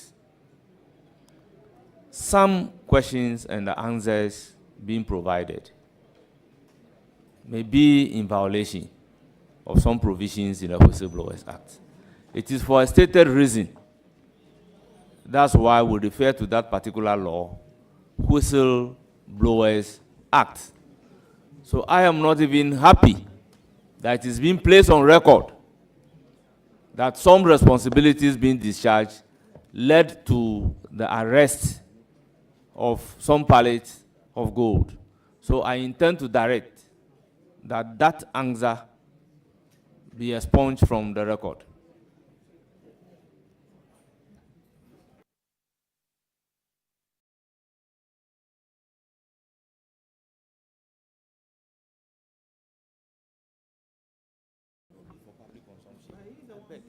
Chairman, Mr. Chairman, can the nominee tell us where this gold was wrongly labeled? Can the nominee tell us? I'm guided by Mr. Chairman and the Whistleblowers Act. I decline to comment. Thank you. Mr. Chairman, can the nominee tell us who arrested these gold bars that, according to him, were being stolen? Again, with the guidance of the chairman and respect for the Whistleblowers Act passed by this honorable house, I decline comment. Chairman, with respect, the nominee is not here as a whistleblower. If for some reasons it is his pleasure that he would give us that information in conclave without the media, he should say so and we should grant that. You cannot, Chairman, you cannot come to the committee in providing answers to a question, say that it is your constitutional right to make a call to the public to protect our borders when we have security agencies, and then you justify by saying that, in fact, that call has saved the nation. Some stealing, I mean, people were going to steal gold. The state, as a result of that call, that was prevented. Then you are now saying that you come under Whistleblowers Act, so you cannot provide the details. Chairman, let us, the whole world is watching these proceedings. I will not pursue and I will not attempt to show any disrespect to you. But Chairman, the matter in issue is not a matter of whistleblower. In the minimum, I am guided by the little law I've studied. I'm not going into the arena of whistleblower. So if you would want to say that he shouldn't answer a matter that he himself has provided, so be it. I will not pursue it. But I want to put on record that if the nominee prefers to give that information to us in conclave, let us pursue that. Well, Honorable Minority Leader, we can subsequently explore and look at the law by the nature of the information that we are soliciting. If the law allows the information to be given to us as members of parliament, why not? Chairman, let's have a clear understanding. Dominique is telling us that based on a social media post, some people were stealing gold, and his comrades responding to that post were able to arrest it. So if for nothing at all, he should be celebrated. He's saying that he should be celebrated for making that post. Chairman, is it the case that we cannot pursue it? If you say so, I will not begrudge you. The record will reflect that the chair of the committee says that we cannot pursue it. This is not a whistleblower matter. So I want to pursue it. If you want to rule me out, I'm fine. So, honorable nominee, my question to you, that those people that you claim were exporting this gold illegally, do you know which company they were working for at the airport or wherever? Do you know where they were working for? Which company they were working for? Honorable Minority Leader, with all due respect, we are pushing further. The nominee even said that his call resulted into some arrests. He's making reference to his call. So if you want to push further to give details of it, then it means we are delving into what the law otherwise says we shouldn't. So, with all due respect, with all due respect, there are reasons why you give such information to the security agencies. They are not even prepared to mention your name to the public that they got the information from you. So we cannot be soliciting that particular information. The statement he made is that my call resulted into this. I think we should end it there. Chairman, my duty is to respect your chair and to accept your ruling. So I would accept your ruling on this matter and move on. I will not attempt to disrespect you, however unhappy I may be with your ruling. Well, that's the beauty of democracy. You are the chair. Thank you so much, sir. Please, clerk to committee.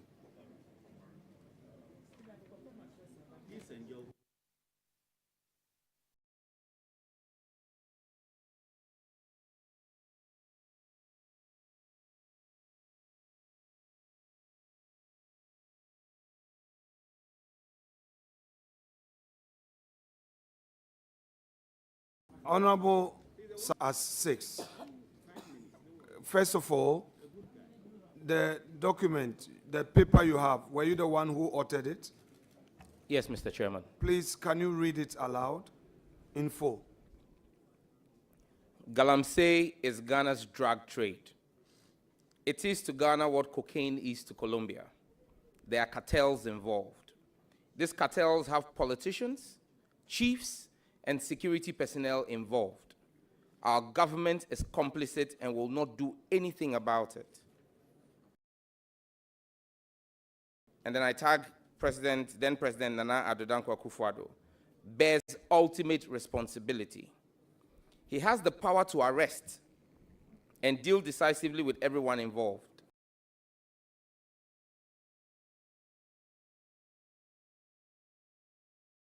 I don't care what party they belong to. They are wicked criminals. Deal with them. But alas, Nana Addo cannot. He is complicit and a beneficiary. If we want to deal with this canker, we need to be honest and brutally frank with the truth. Again, the lion emoji and the Ghana flag, and then 2 hashtags. Hashtag free the citizens.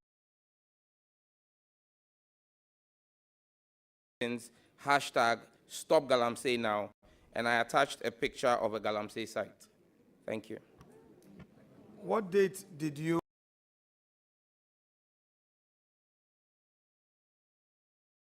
make this post? The document handed over to me has no date. But you made this post? Oh yes, I recognize it as my post. Now, you said the former president was complicit and a beneficiary. At the time you made this post, you had evidence that the President of the Republic was complicit and indeed a beneficiary of this Galamsey activity? Mr. Chairman, on the day the President, and even though there's no date on this, I remember this post very well. I made it because I was upset as a citizen of this country that on the day the President was meeting, the then President, was meeting with the coalition against Galamsey, one of whom I believe is in the room, Engineer Ken Ashigbe, his Minerals Commission was issuing tens of new licenses to mine in forest reserves. That's what pushed me to do this. Honorable Sam George, my simple question to you, do you think that President Nana Addo Dankwa Akufo-Addo, our president,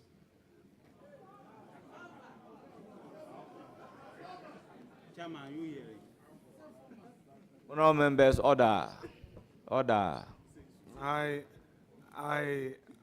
can understand the enthusiasm. Our president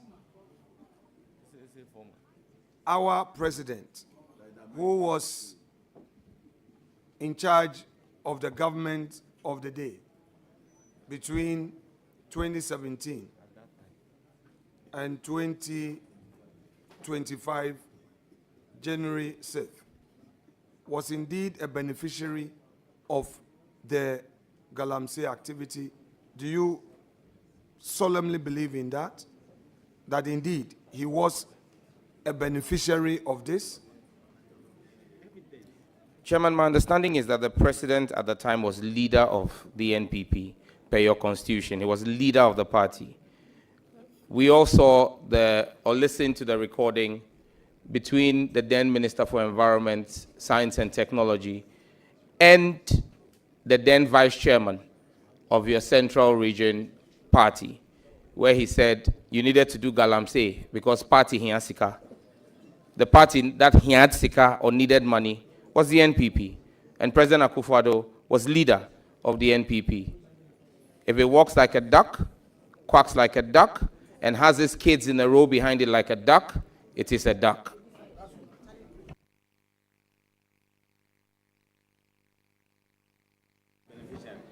Because some two people were possibly on the phone.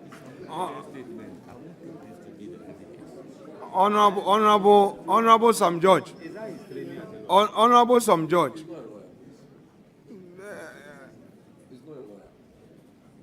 So you are saying that this comment by some individuals that you heard is your evidence that the President of the Republic was a beneficiary of the Galamsey activity?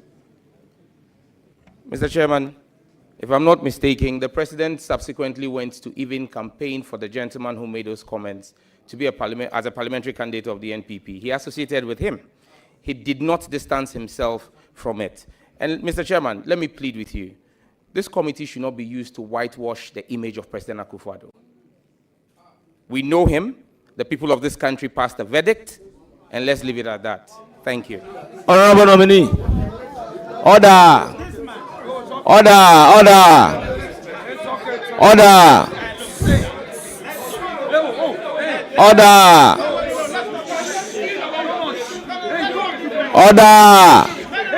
Honorable members, order. Honorable members, let's have order. Honorable members, order. Order. Order. Honorable nominee. Honorable nominee. You are hereby ordered to withdraw the word. This committee should not be used to whitewash Akufo-Addo. Please withdraw. Chairman, respectfully, with the greatest respect for you, why am I being asked to withdraw that this committee, it's a plea. Please. I'm making a plea to you. Please withdraw. Please withdraw. Mr. Chairman, I withdraw. The statement is withdrawn on grounds that it is unparliamentary. Honourable members, let's make progress.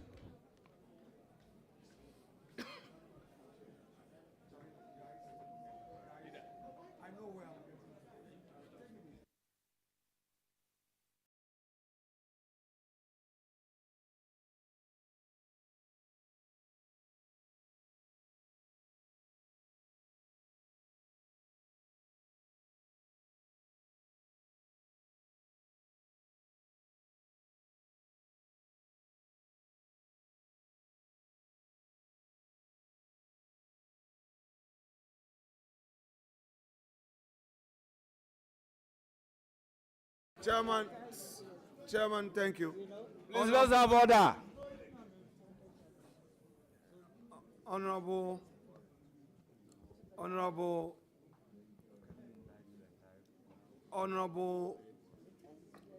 nominee. Yes, Chairman. My respected member, who I would consistently refer to as Honorable Member of Parliament. Please, I'm done with the aspect of where you say Nana Akufo-Addo was a beneficiary. Now let me go to the aspect where you say he's complicit. Do you maintain that part of your submission, that post, that Nana Addo Dankwa Akufo-Addo was complicit, as you put it out there in your post?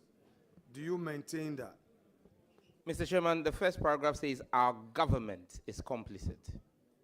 Our government is complicit and will not do anything about it. Nana Addo bears ultimate responsibility. He has the power to arrest and deal decisively with everyone involved. I don't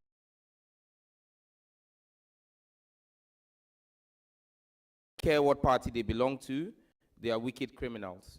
Deal with them. But alas, Nana Addo cannot. He is complicit and a beneficiary. If we want to deal with this canker, we need to be honest and brutally frank with the truth. So I'm saying that, you know, I've read it. This job, I've been doing it for some 15 years and more. So I know where I'm getting to. I'm done with the other leg of you saying he's a beneficiary. So back to the complicit part. I'm asking you whether you maintain that Nana Addo Dankwa Akufo-Addo, our former president, was indeed complicit. Do you maintain that? Given the poor fight against Galamsey, I hold that view. Get you, please.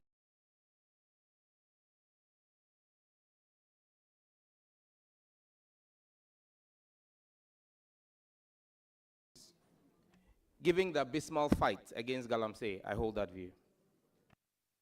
To what extent do you hold that view that his performance in the Galamsey fight was abysmal? The president, persons in the president's government and party were found or accused of being involved. The president did not show the leadership that he promised this country. He folded, and that's the record. It can't be changed. So as far as I'm concerned, he was complicit. Do you have any evidence of probative value to the effect that these people that you claim were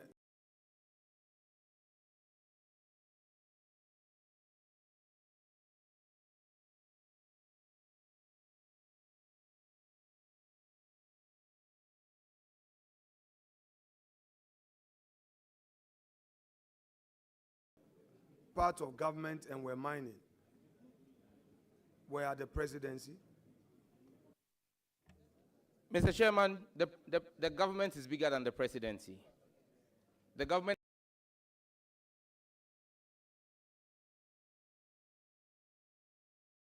So, what you are suggesting to us today is that now that President John Dramani Mahama is the President of the Republic, any individual at the party level, say constituency officer in Owen, involved in a Galamsey activity, citizens of this country should loudly say that to the extent that that person is a member of the ruling party, John Dramani Mahama, His Excellency, respectfully, should be held complicit, correct? I haven't said so. If President Mahama puts his presidency on the line to fight corruption and is unable to take action in the unforeseeable instance where an appointee of his, there is evidence of corruption, and he rather seeks to clear them like we've seen in the past, then you can hold President Mahama liable. But the President Mahama I know, and his track record that is before this country, we've seen the JIDAS scandal. We've seen previous scandals. He ran a Sunlight campaign on corruption. So I know that if what you are suggesting is not what I've said, but President Akufo-Addo put his presidency on the line. He raised the bar. He raised the standard. And so we hold him to that standard. Thank you. Now, should any agency, now that President John Mahama is in office, you are again suggesting that should any agency involved in anti-Galamsey activity falter in any way, it would amount to the president himself being complicit, correct? Not correct, Mr. Chairman. I gave a specific example. President Mahama has been definite on corruption because corruption is the biggest problem. Talking about anti-Galamsey. We are President talking Mahama, about Galamsey, so yes. let's stay there. No, Mr. Chairman, because of the question you asked, President Mahama... Honorable nominee. Honorable nominee, the question is specific, making specific reference to Galamsey. It's not asking you any question in relation to corruption. So if you can stay within the question and provide your answers briefly, you will do us a very good service.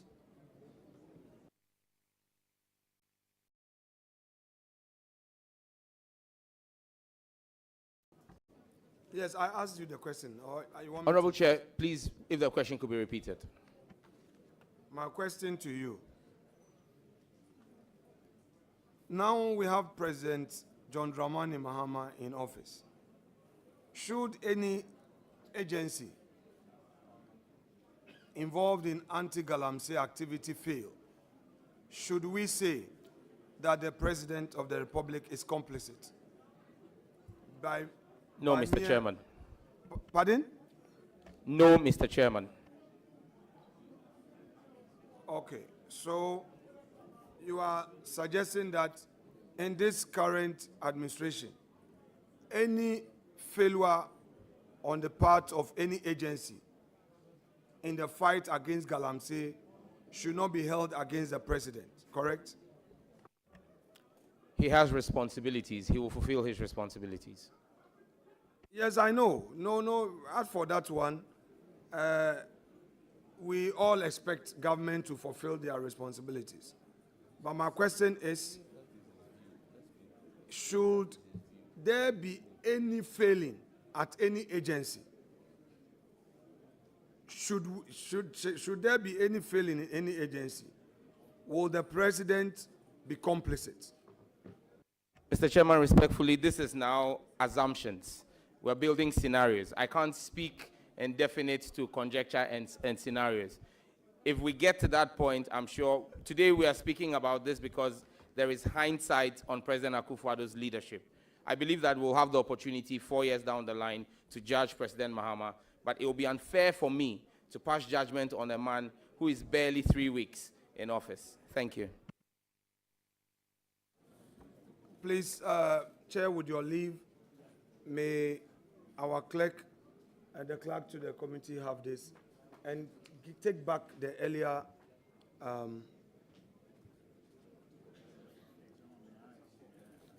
yes, please. Yes, please.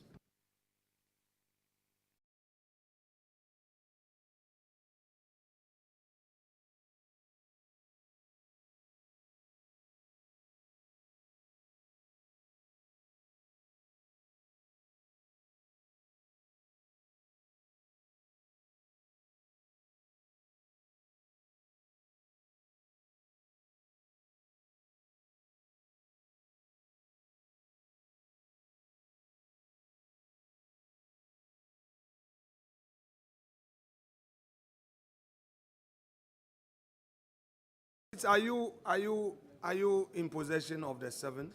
I've labeled the 7, please. Yes, please, Mr. Chairman. Exhibit 7. Kindly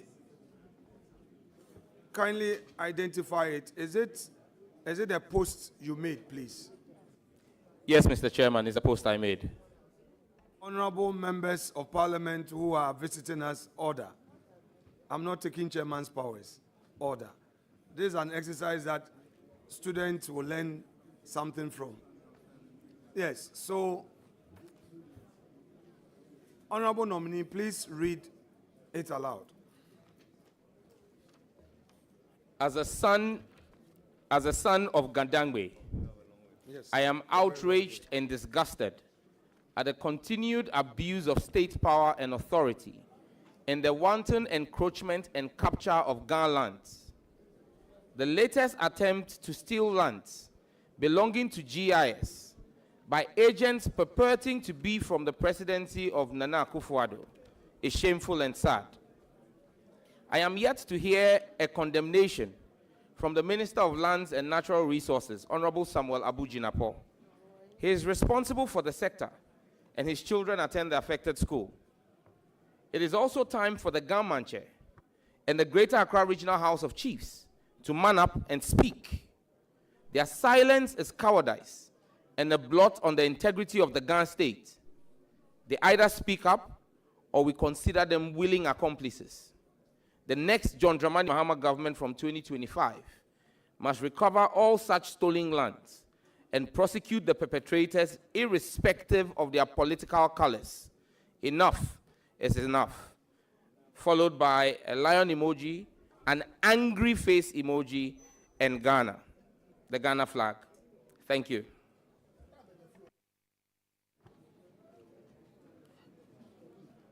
Honorable nominee. Chairman. We'll do some little exercise on this post. Yes, Chairman. Respectfully, at the time you made this post,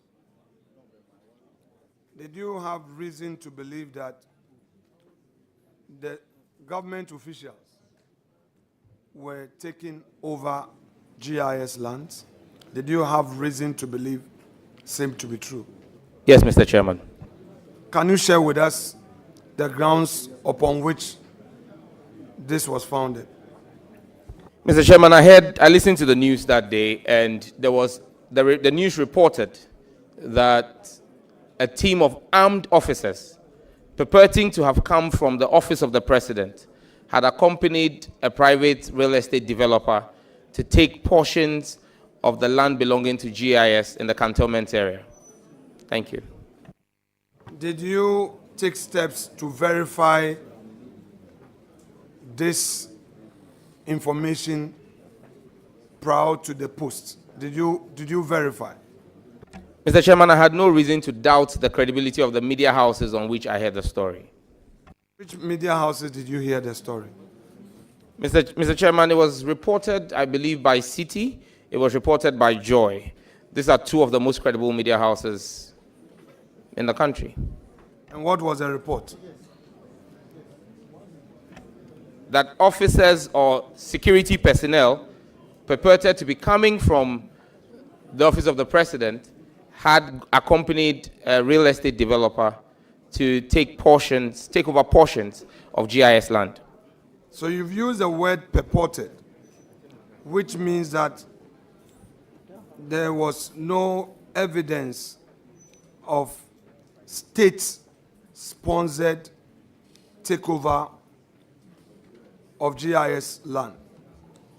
You've used purported to suggest that, indeed, there was no such evidence that the government was aiding a private developer to take over portions of GIS land, correct? The evidence I based on was a news reportage.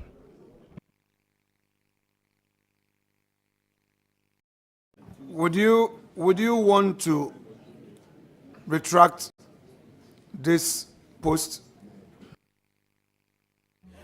Mr. Chairman, with your permission, I will read a Ghana Web story that speaks to this particular issue. Honorable nominee, the question is, would you want to retract? No. Or you still no, Mr. You're answering Chairman. the question. Nobody asked you to go and read anything from Ghana Web.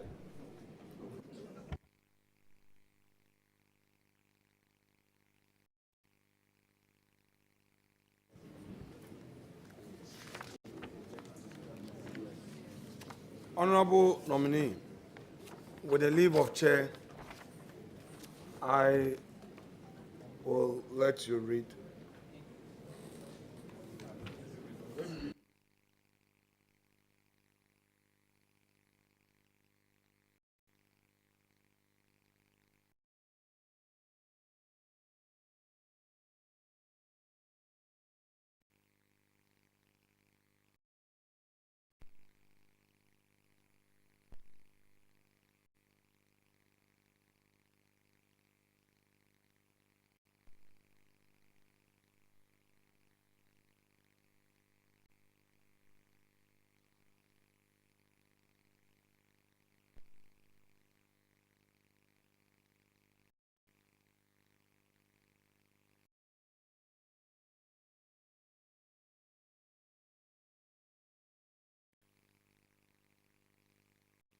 Honorable nominee, please kindly read. First of all, identify the document. Is it a document you posted? Yes, Mr. Chairman. Respectfully, can you read the post aloud and in extenso? Mr. Chairman, the post was in reference to, and what you've printed for me, is my post and a post from the immediate past Minister for Communications. So which should I read? I should read both? Read yours. Read yours first. I should read mine first? Yes, please. Respectfully, Chairman, mine is a response to her post. It will make better understanding if you get the context in which my response came. So please read all. Thank you, Mr. Chairman. Eslawusu posted on 26th April 2021. Some people find it very difficult to believe we can negotiate good deals for government. I signed the Airtel Tigo contract. We acquired it for just $1. Someone, an MP, says he heard me say we paid $25 million. A barefaced lie, blatant untruth. Please, ask Sam George where he heard that. Then sit back and listen to long English, grammar and drama. Just keep your eyes on the ball. How much did we pay to acquire the company? $1. Simple. Then my response on the same day.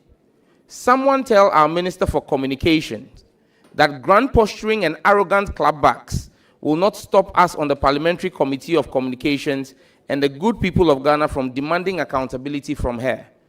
What does she take us for? That she bought Airtel Tigo for $1? How much is the eyebrow pencil she uses to draw her eyebrow? And she thinks she can insult our intelligence? Madam, after basking in the fake funds of your social media followers, prepare to appear before the committee and give us details of the transactions. We will not allow the already burdened taxpayer of our country to be saddled with poorly thought out decisions that impose more debt or hardship on us. Our eyes are fixed on the ball, and I urge you to do same. No long talk.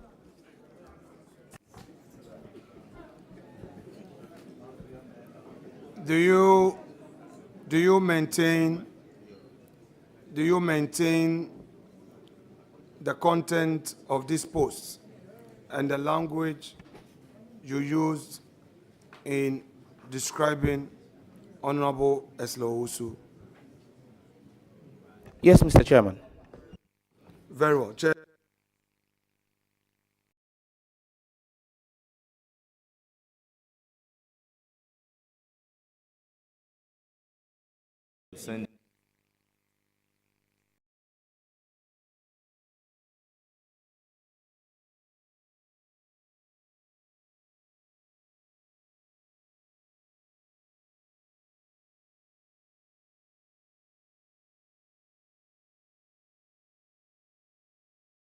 Hello, order.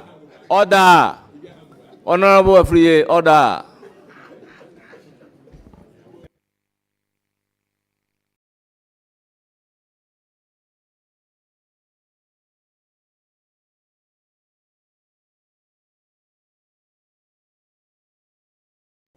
Please proceed.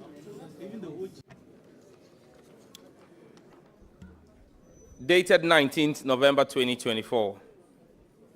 Clearly, the Supreme Court, led by the Chief Justice, will do everything in their power to protect their demigod, Nana Addo Dankwa Akufo-Addo, from signing the Family Values Bill. The CJ should be ashamed of herself.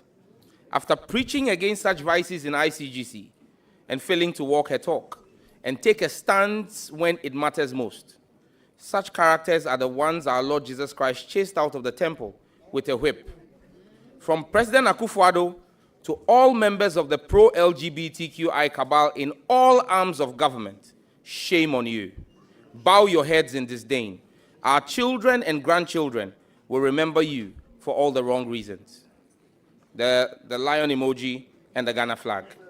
And then there's a picture of the scales of justice along with it. Thank you. No, not. Right, Honorable Sam George. Mr. Chairman, On what date did you make this post? 19th of November, 2024, Chairman. At the time you made this post, the court had already given a date for judgment in this matter, correct? Mr. Chairman, if my memory serves me right, I made this post on the day that the courts decided that they would give judgment after the elections on December 7th, that they will give judgment on the 18th. And that's what premised me saying they will go to any length to protect President Akufo-Addo from signing the bill. Honorable Sam George, respectfully, the Supreme Court is an independent constitutional body. Do you believe in that? On the face of the paper, it ought to be. The Supreme Court of Ghana, through its actions, determinations of matters, is practically independent of the executive. Do you believe in that? Based on the doctrine of separation of powers, yes. At the time you made this post, what was your basis for saying that the Supreme Court sees Nana Addo Dankwa Akufo-Addo as its demigod? What informed that? I reached this conclusion on the basis that the Supreme Court had the power to hear this matter and give judgment before the elections, but chose to do so after the elections. And that's what brought me to this conclusion. So, you mean all the judges who were on the panel had one thing in mind, to protect Akufo-Addo, merely because they gave a date which is after the election. Is that your point? Mr. Chairman, I have not made reference to all the judges of the court. I referenced the Chief Justice. And she had the power to fix the date. She was president of the panel, so she determined the date. Are you aware that the Chief Justice was not a member of the panel at the time you made this post? Are you aware? Mr. Chairman, that is not correct. Honorable Sam George, would you be surprised? Okay, so if you come to the conclusion, or if I bring you evidence that the Chief Justice was not a member of the panel on the said date that you wrote this your post, would you retract this? Mr. Chairman, I will be a man of integrity and retract this if there is evidence, which I know doesn't exist, that the Chief Justice was not part of the panel, because she had been on the panel as far back as July. And this was done on the 19th of November. She had always been a part of the panel. But if there is evidence that shows that she wasn't part of it, I'll do the honorable thing. Honorable Sam George. The Chairman.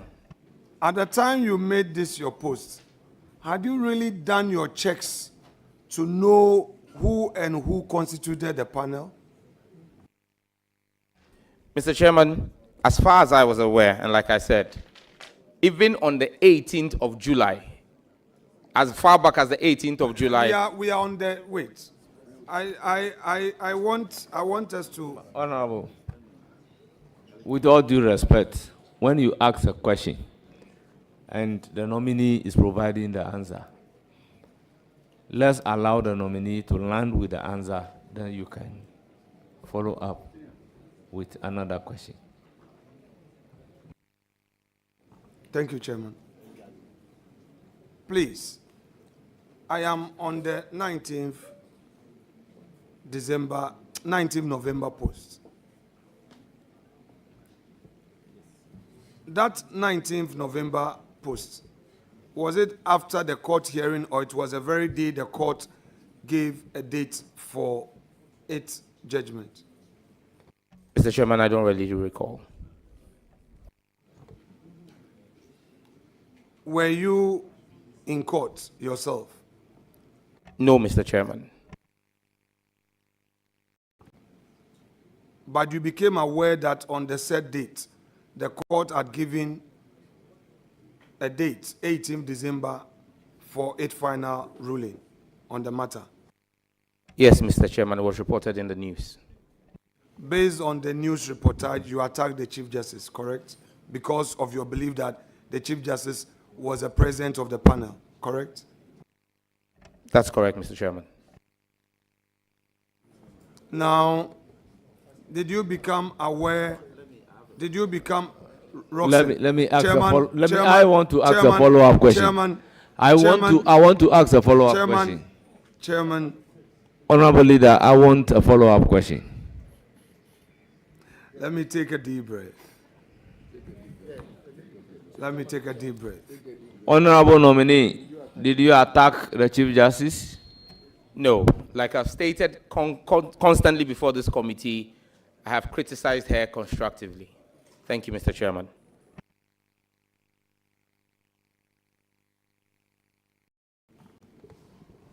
Honorable nominee, please, the document you have before you, please read it one more time. Let's deal with some aspect of it again. Clearly, the Supreme Court, led by the Chief Justice, will do everything in their power to protect their demigod, Nana Addo Dankwa Akufo-Addo, from signing the Family Values Bill. The CJ should be ashamed of herself after preaching against such vices in ICGC and failing to walk her talk and take a stand when it matters most. Such characters are the ones our Lord Jesus Christ chased out of the temple with a whip. From President Akufo-Addo to all members of the pro-LGBTQI cabal in all arms of government, shame on you. Bow your heads in disdain. Our children and grandchildren will remember you for all the wrong reasons.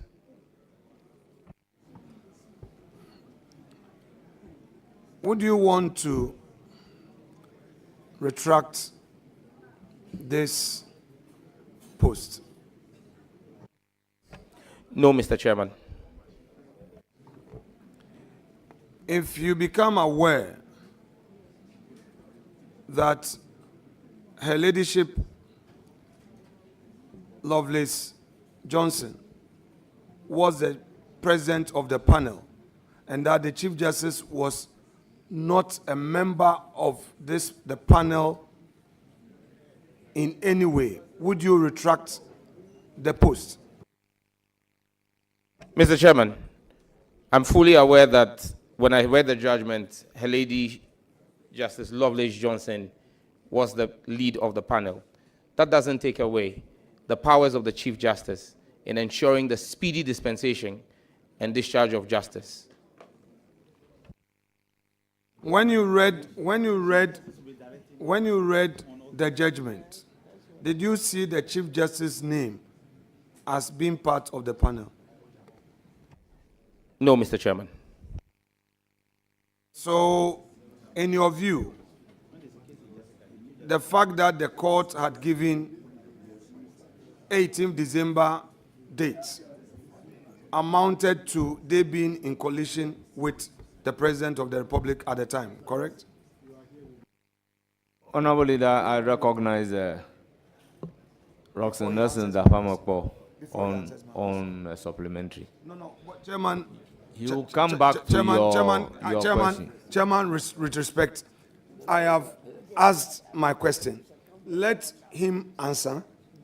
I have all the patience for these proceedings. If my respected friend, who had his turn, and I never interfered with this supplementary, is now taking advantage to say that he is now doing follow-up, so be it. You are the chair. Proceed to answer the question, then I will allow his follow-up. Can he please repeat the question?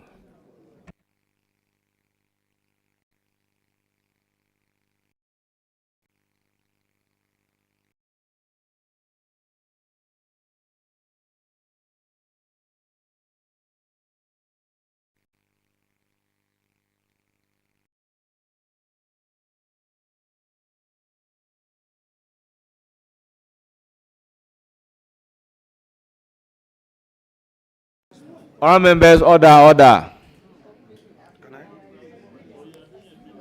Honorable Leader, once the nominee is requesting you to repeat your question, and the question is going to be repeated for an answer, let me take the supplementary question on the earlier answer, then I will come to you to repeat the question.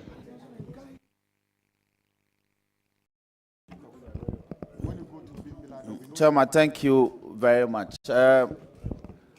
Honorable nominee, you, about 2 hours ago, when the leader, the minority leader, took you on this path, you told the committee that you made this statement and others at the time when the motion or notice for interlocutory injunction was heard by the Supreme Court. That panel presided by Her Ladyship, the CJ, but ruling deferred by the court to the final determination of the matter. That was your answer. Do you still stand by it? I do, Mr. To Chairman. place the matters in context. Yes, Mr. Chairman. Now, Chairman, let me seize the opportunity to ask Rankin. Honorable, how long has it to go? Honorable, you are entitled to one follow-up question. Thank you very much. Please, you've asked your follow-up question.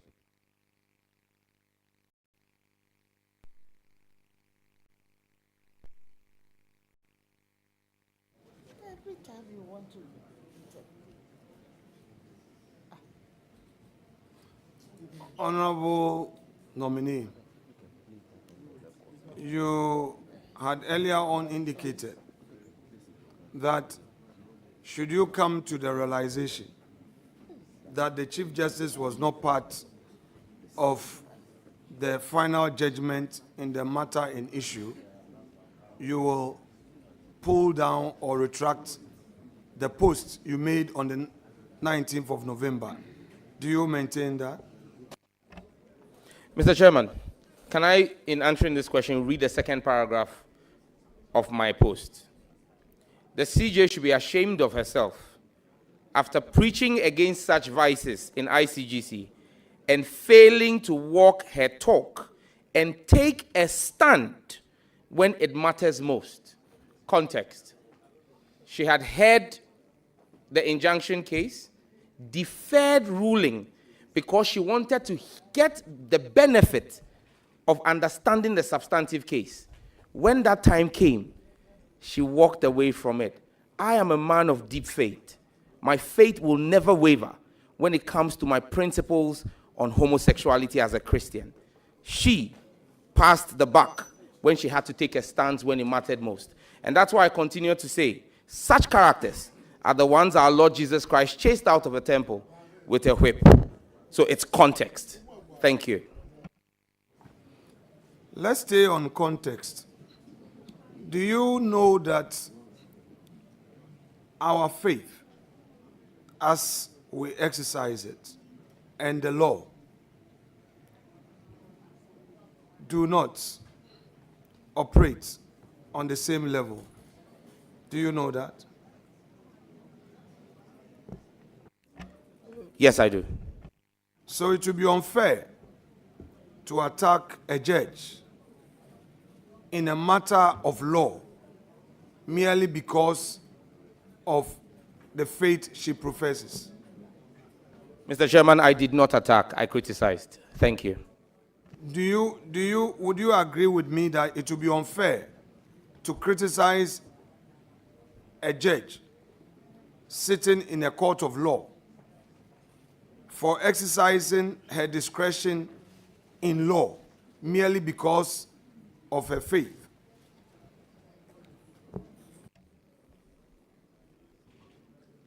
If that judge is also a lay preacher, I would expect that her judgment will be influenced by her calling and by her faith. Very well. Let me, Chairman, let me take him to the next thing. Hello? So I'm a judge. Then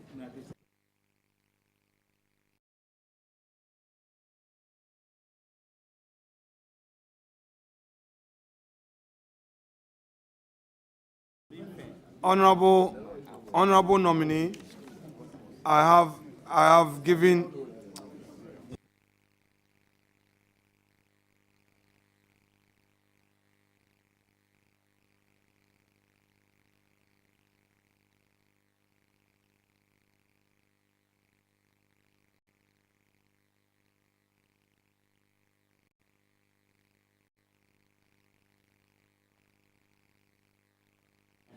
Hello, honorable nominee. I have. Yes, Chairman. I have given you a document, a paper. Please read it aloud to the end. I've written something there on top with a pen. Chairman, with the greatest of respect, this document is not one authored by me. It is Act 1, Scene 1 from Macbeth. That is correct. That is correct. I don't know if it is within my place to request from the chairman the relevance of reading Macbeth as a Minister for Communications, Digital Technology and Innovations.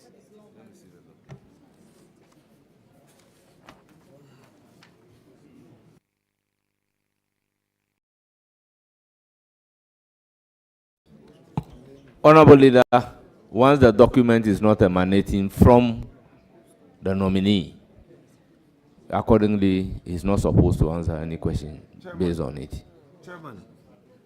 Chairman with respect. Chairman with respect. Chairman with respect.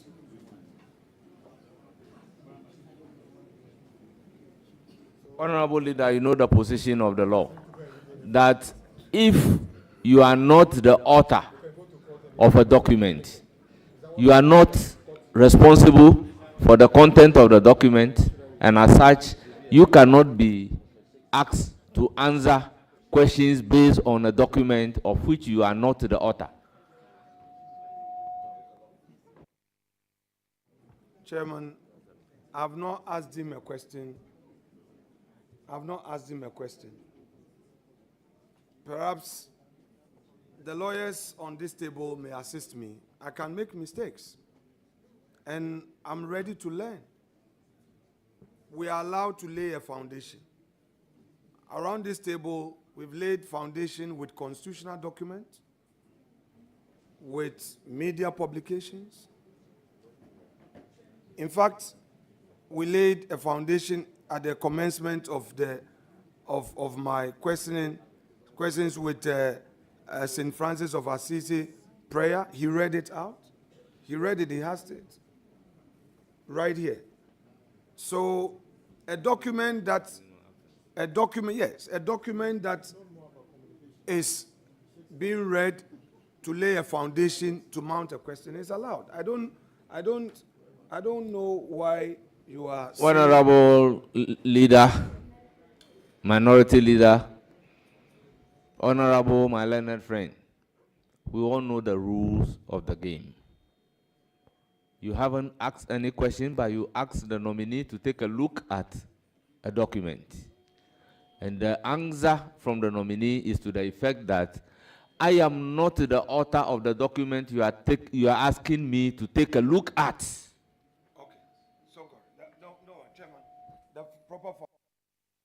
Chairman, like I said, we will continue to learn. Honorable nominee,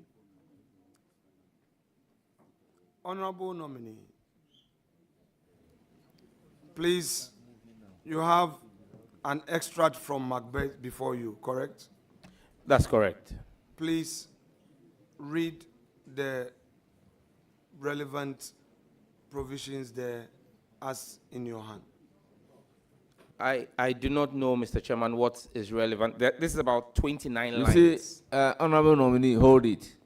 For us to know the relevance of what you are asking him to read, you need to ask a question, since he is saying that he didn't author what you are asking him to read.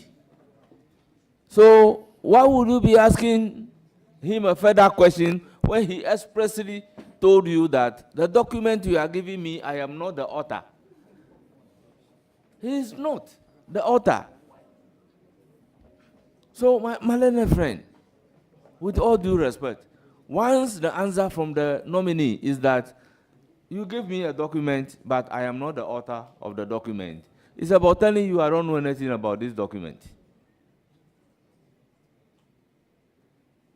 I beg you, with all due respect. I am therefore unable to allow him to answer questions based on the document that you have given him. Chairman, I have asked him to read the content of what I've given him. I've not asked him a question yet, but like I said, if you are overruling my request for him to read the content to enable me ask the relevant questions, if you're overruling me, I will abide by your ruling. I don't need to stretch it. I will abide by your ruling. Because I need to lay a foundation. I know he's not the author, that is why I referred to it, to enable me mount the question. But if you hold a view that I cannot even rely on it to ask my question, that is fair enough. I will respect your ruling. I will not challenge you. That is my ruling accordingly. Very well.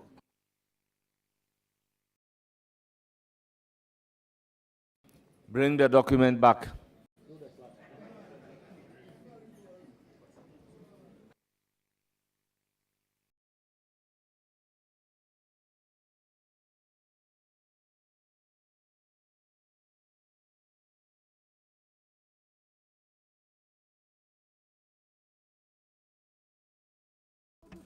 Mr. Chairman, can I please crave your indulgence to make just a statement?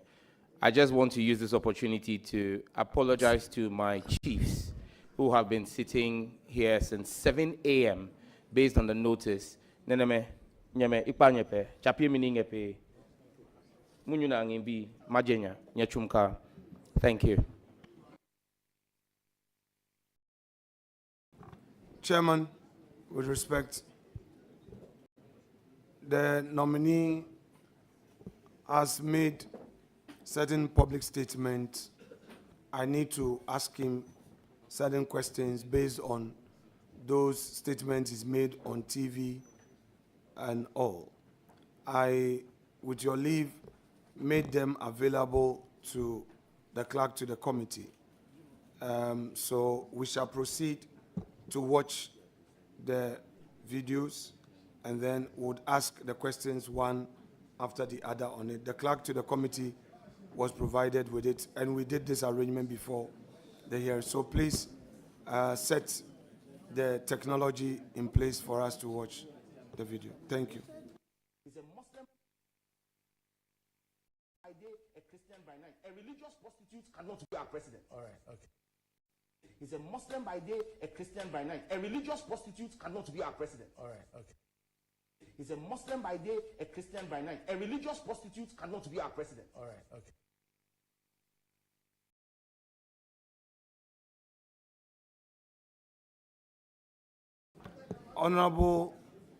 Honorable nominee, you described the Vice President Mahamudu Bawumia as a religious prostitute. Do you stand by what you said at the time? Do you stand by it? Yes, Mr. Chairman. On what basis do you describe Dr. Mahamudu Bawumia as a religious prostitute? Mr. Chairman, I think I was in the spirit when I made those comments because they were prophetic. He never became president because I said someone who carried out his faith in that manner will never become president, and he didn't become president. So I believe that I was under the unction of the Holy Spirit at the time. But the basis for that was that the then Vice President Mahmoud Bawumia sought to tell us that he was a member of the Boys Brigade. The Methodist Boys Brigade. Please, you've answered the question, that you are in the spirit.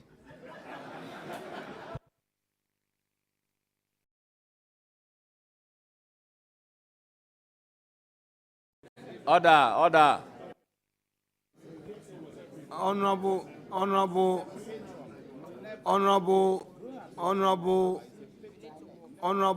nominee. Mr. Chairman. Had you heard exactly what the Vice President had said in respect of his relationship with the Boys Brigade as a child? Had you heard exactly what he said, the basis upon which you made this statement? Mr. Chairman, you know, the ranking member is a Catholic. He's an Orthodox. I'm a charismatic. There are things of the Spirit that he may not understand. And so it may be impossible for me to explain when the Spirit takes over you and you speak and work under the unction, how to explain it. Thank you.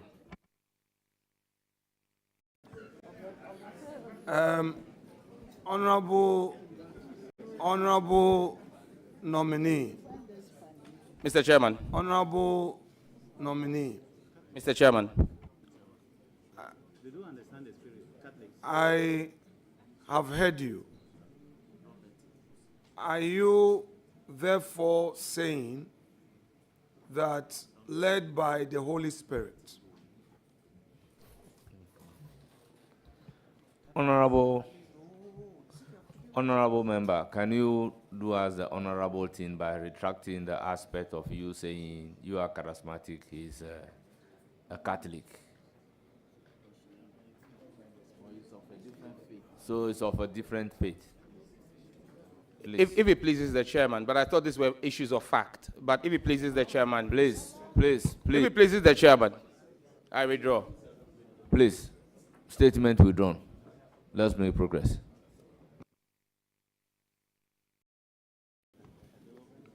please, the technology controller, next video. The reset of Ghana. A vote for John Mahama is a vote to protect our culture, to protect our family values. A vote for Bawumia and Napo is a vote for homosexuality, is a vote for comprehensive sexuality education, and Ghanaians say no to Trumu Trumu, no to Trumu Trumu, no to Trumu Trumu.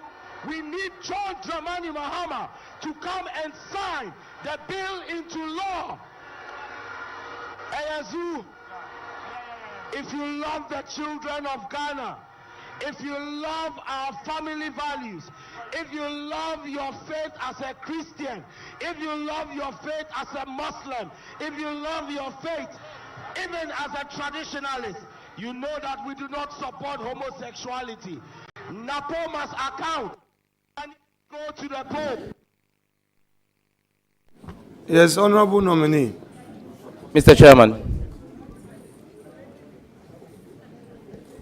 Did you have any basis to say that the Vice President of the Republic,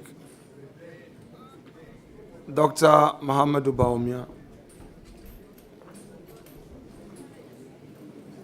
as he then was seeking to be the President of Ghana to promote homosexuality? Mr. Chairman, I said a vote for them will be a vote for that.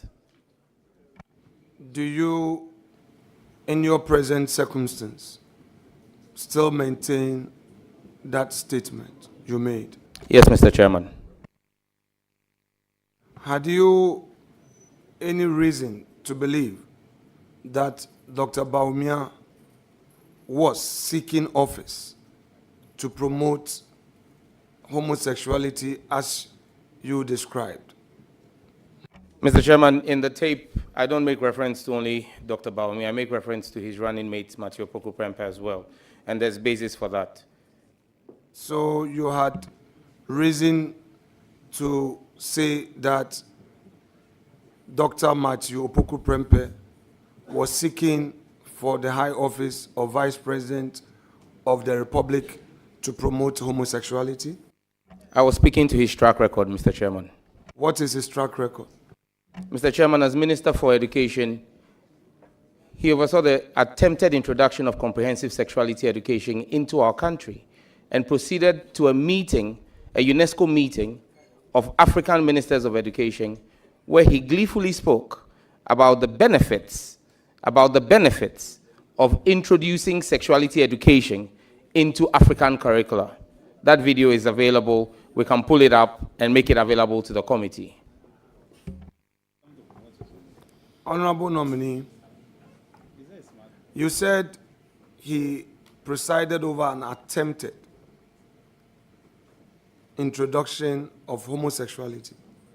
Of comprehensive sexuality education. That's what I said, Mr. Is Chairman. there a difference between comprehensive sexuality education and homosexuality? Is there a difference or they are the same? One is an educational material that teaches on homosexuality. Homosexuality, on the other hand, is an act. So you are saying that he presided over an attempt? Thanks to the traditional rulers of our country and the moral religious authorities who rose up in righteous indignation. But for them, he would have succeeded. Honorable nominee, I am suggesting to you that what you are saying in respect of Dr. Matthew Opoku Prempeh, then as Education Minister, is inaccurate. I'm suggesting that to you. The facts available to me prove the other. Please, next video.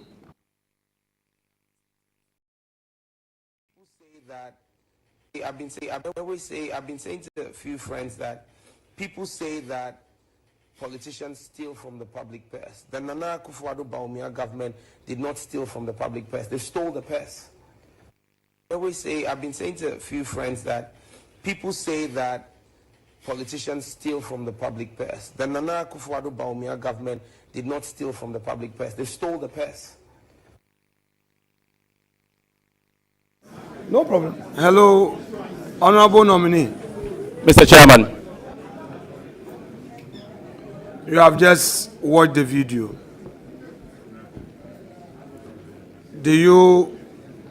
Would you want to explain what you mean by Nana Akufo-Addo did not steal from the public purse, but he actually stole the purse? Would you explain what you meant by that? And after that, let the public know whether you still stand by that statement or you seek to retract. Mr. Chairman, before I answer, may I seek leave of you to know how many minutes I have to answer this question? Because I have a litany of over 700 corruption scandals under President Akufo-Addo that I would list systematically and explain each one to show Ghanaians how President Akufo-Addo and his government stole the public purse. Honorable nominee, the question is, do you stand by it or not? The question was twofold. So, do I stand by it? Yes.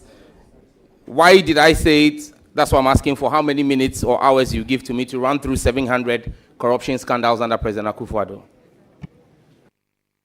Chairman, if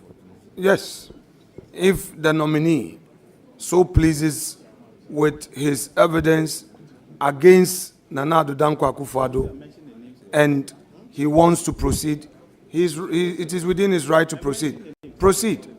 That's fine. Proceed. Honorable members, order. Honorable members, looking at the time, I'm unable to allow the witness or the nominee to be proceeding with over 700 evidence that he is having. So instead, I will urge upon the nominee to make it available for the committee. Chairman, in view of your earlier ruling, I will be happy to receive all that evidence so that as a house and as part of the proceedings, upon receipt, those individuals who were involved in those corrupt practices will then appear before us for us to interrogate the issues, because this is an important matter. So there's no problem at all. We will be happy to receive that. Next video, please. How many minutes would it take you to state it? Stating it. Mr. Chairman, I'm not just going to state, I'm going to explain. So I'll need about 4.5 hours. I'm asking you to state. I'm not asking you to give explanation.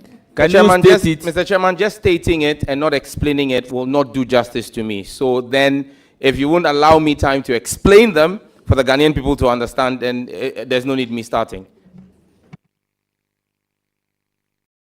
Man, I think that he needs 4.5 hours. If it will mean we should come back again tomorrow to continue the exercise, fine. If he has them here, no problem. No, we are here. If he wants to, if he needs to, he thinks that he has to proceed the 4.5 hours to complete it. Whatever way, I leave it to chairman. I leave it to chairman to judge.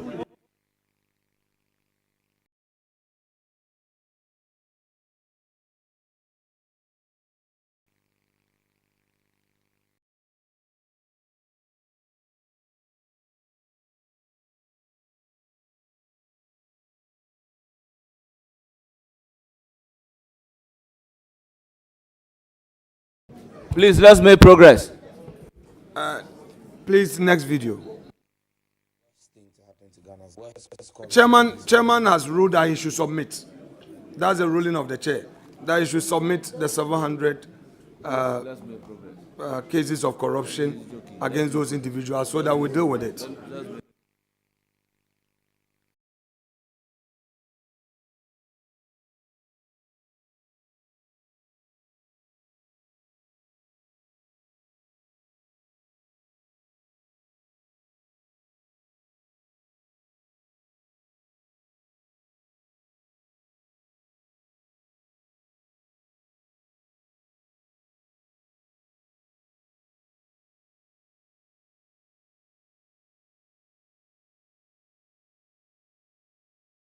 But, honourable members, ranking, we've been here for close to 3 hours on your questions alone.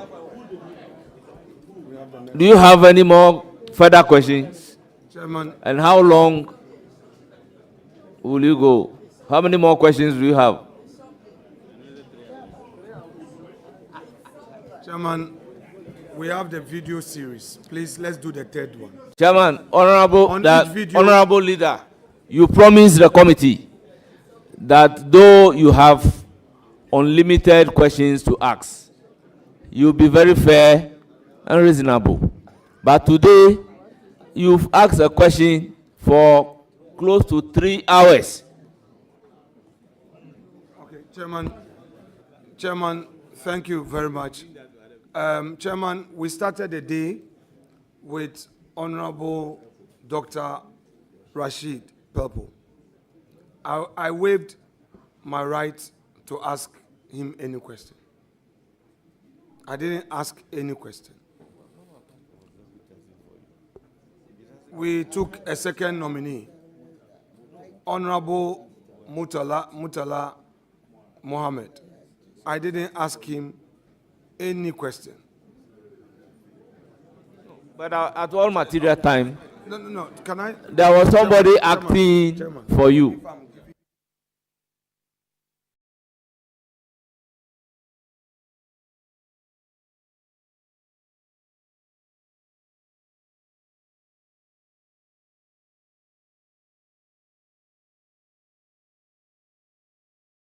Let's take the next video, please.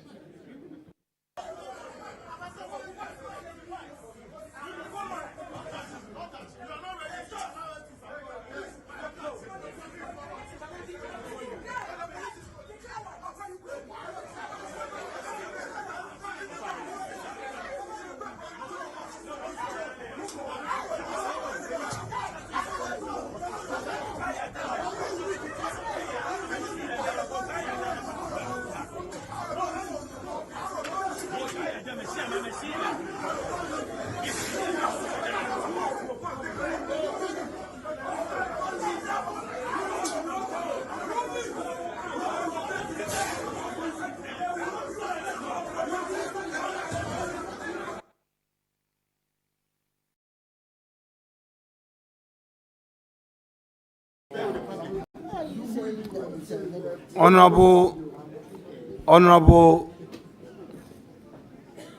nominee. Mr. Chairman.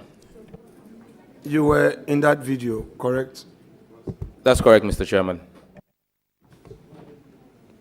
In that scuffle, do you think that your role there was most appropriate in the ensuing scuffle? Mr. Chairman, firstly, I didn't see a scuffle, and secondly, I didn't see any role I played. Next video.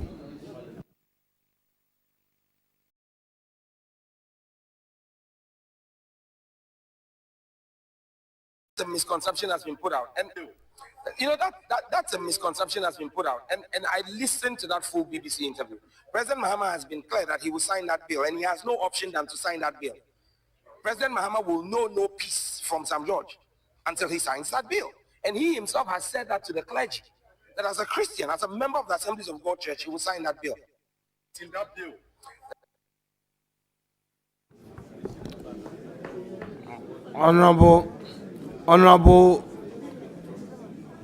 Honorable nominee,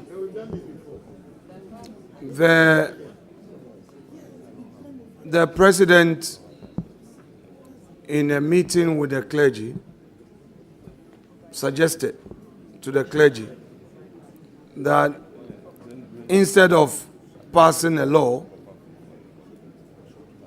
it will perhaps help if we rather introduce in our curriculum the teachings of our values in our schools for our kids to appreciate the Ghanaian value system. Do you support that proposition by the president? Mr. Chairman, this is an incorrect representation of what President Mahama said. Please, what is the correct representation? Would you want to quote correctly if you hold a view that what I've said is incorrect? Mr. Chairman, with your permission, can I reciprocate by asking the clerks to send the document I have here, which is a transcript of what President Mahama said, to the ranking member so he can read for the hearing of the public. Honorable nominee, you don't have such right. Once you are pulling out the document, it is incumbent upon you to read it or you put it back. I'm guided, Mr. Chairman. Mr. Chairman, I'm going to read the full text of what President Mahama said. Proper human sexual, and then there was laughter. It's quite a long name. Proper Family Values Bill. If you remember, there was a court case that injuncted the Speaker from forwarding it to the President, and also restrained the President from receiving the bill. Eventually, that case was disposed of in December, I think on the 18th or something. Yes, so it meant that the injunction had been cleared, but as far as I know, the bill did not get to the President for assent. So the convention is that all bills that are accented to, that are not accented to, before the expiration of the life of Parliament expires. And so that bill, effectively, is dead. It has expired.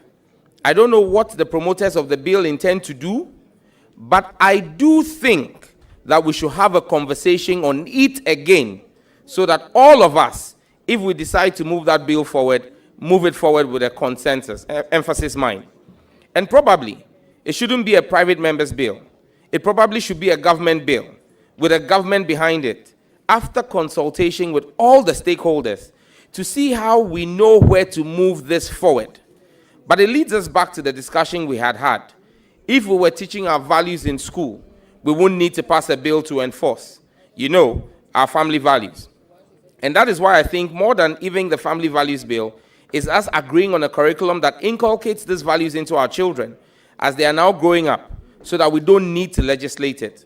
And so we will see how all this goes. So I'm looking forward to this review conference to come to some consensus on some of these issues. Clearly, President Mahama is in support of the bill, but is advising a more holistic view.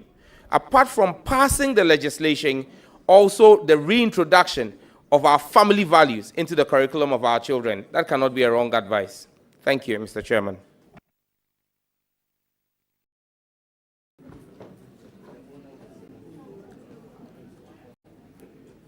Mr. President said he does not know which part the proponent of the bill would want to have. Tell us which part you, as a proponent of the bill, would want to have. Mr. Chairman, I answered this question earlier, but because the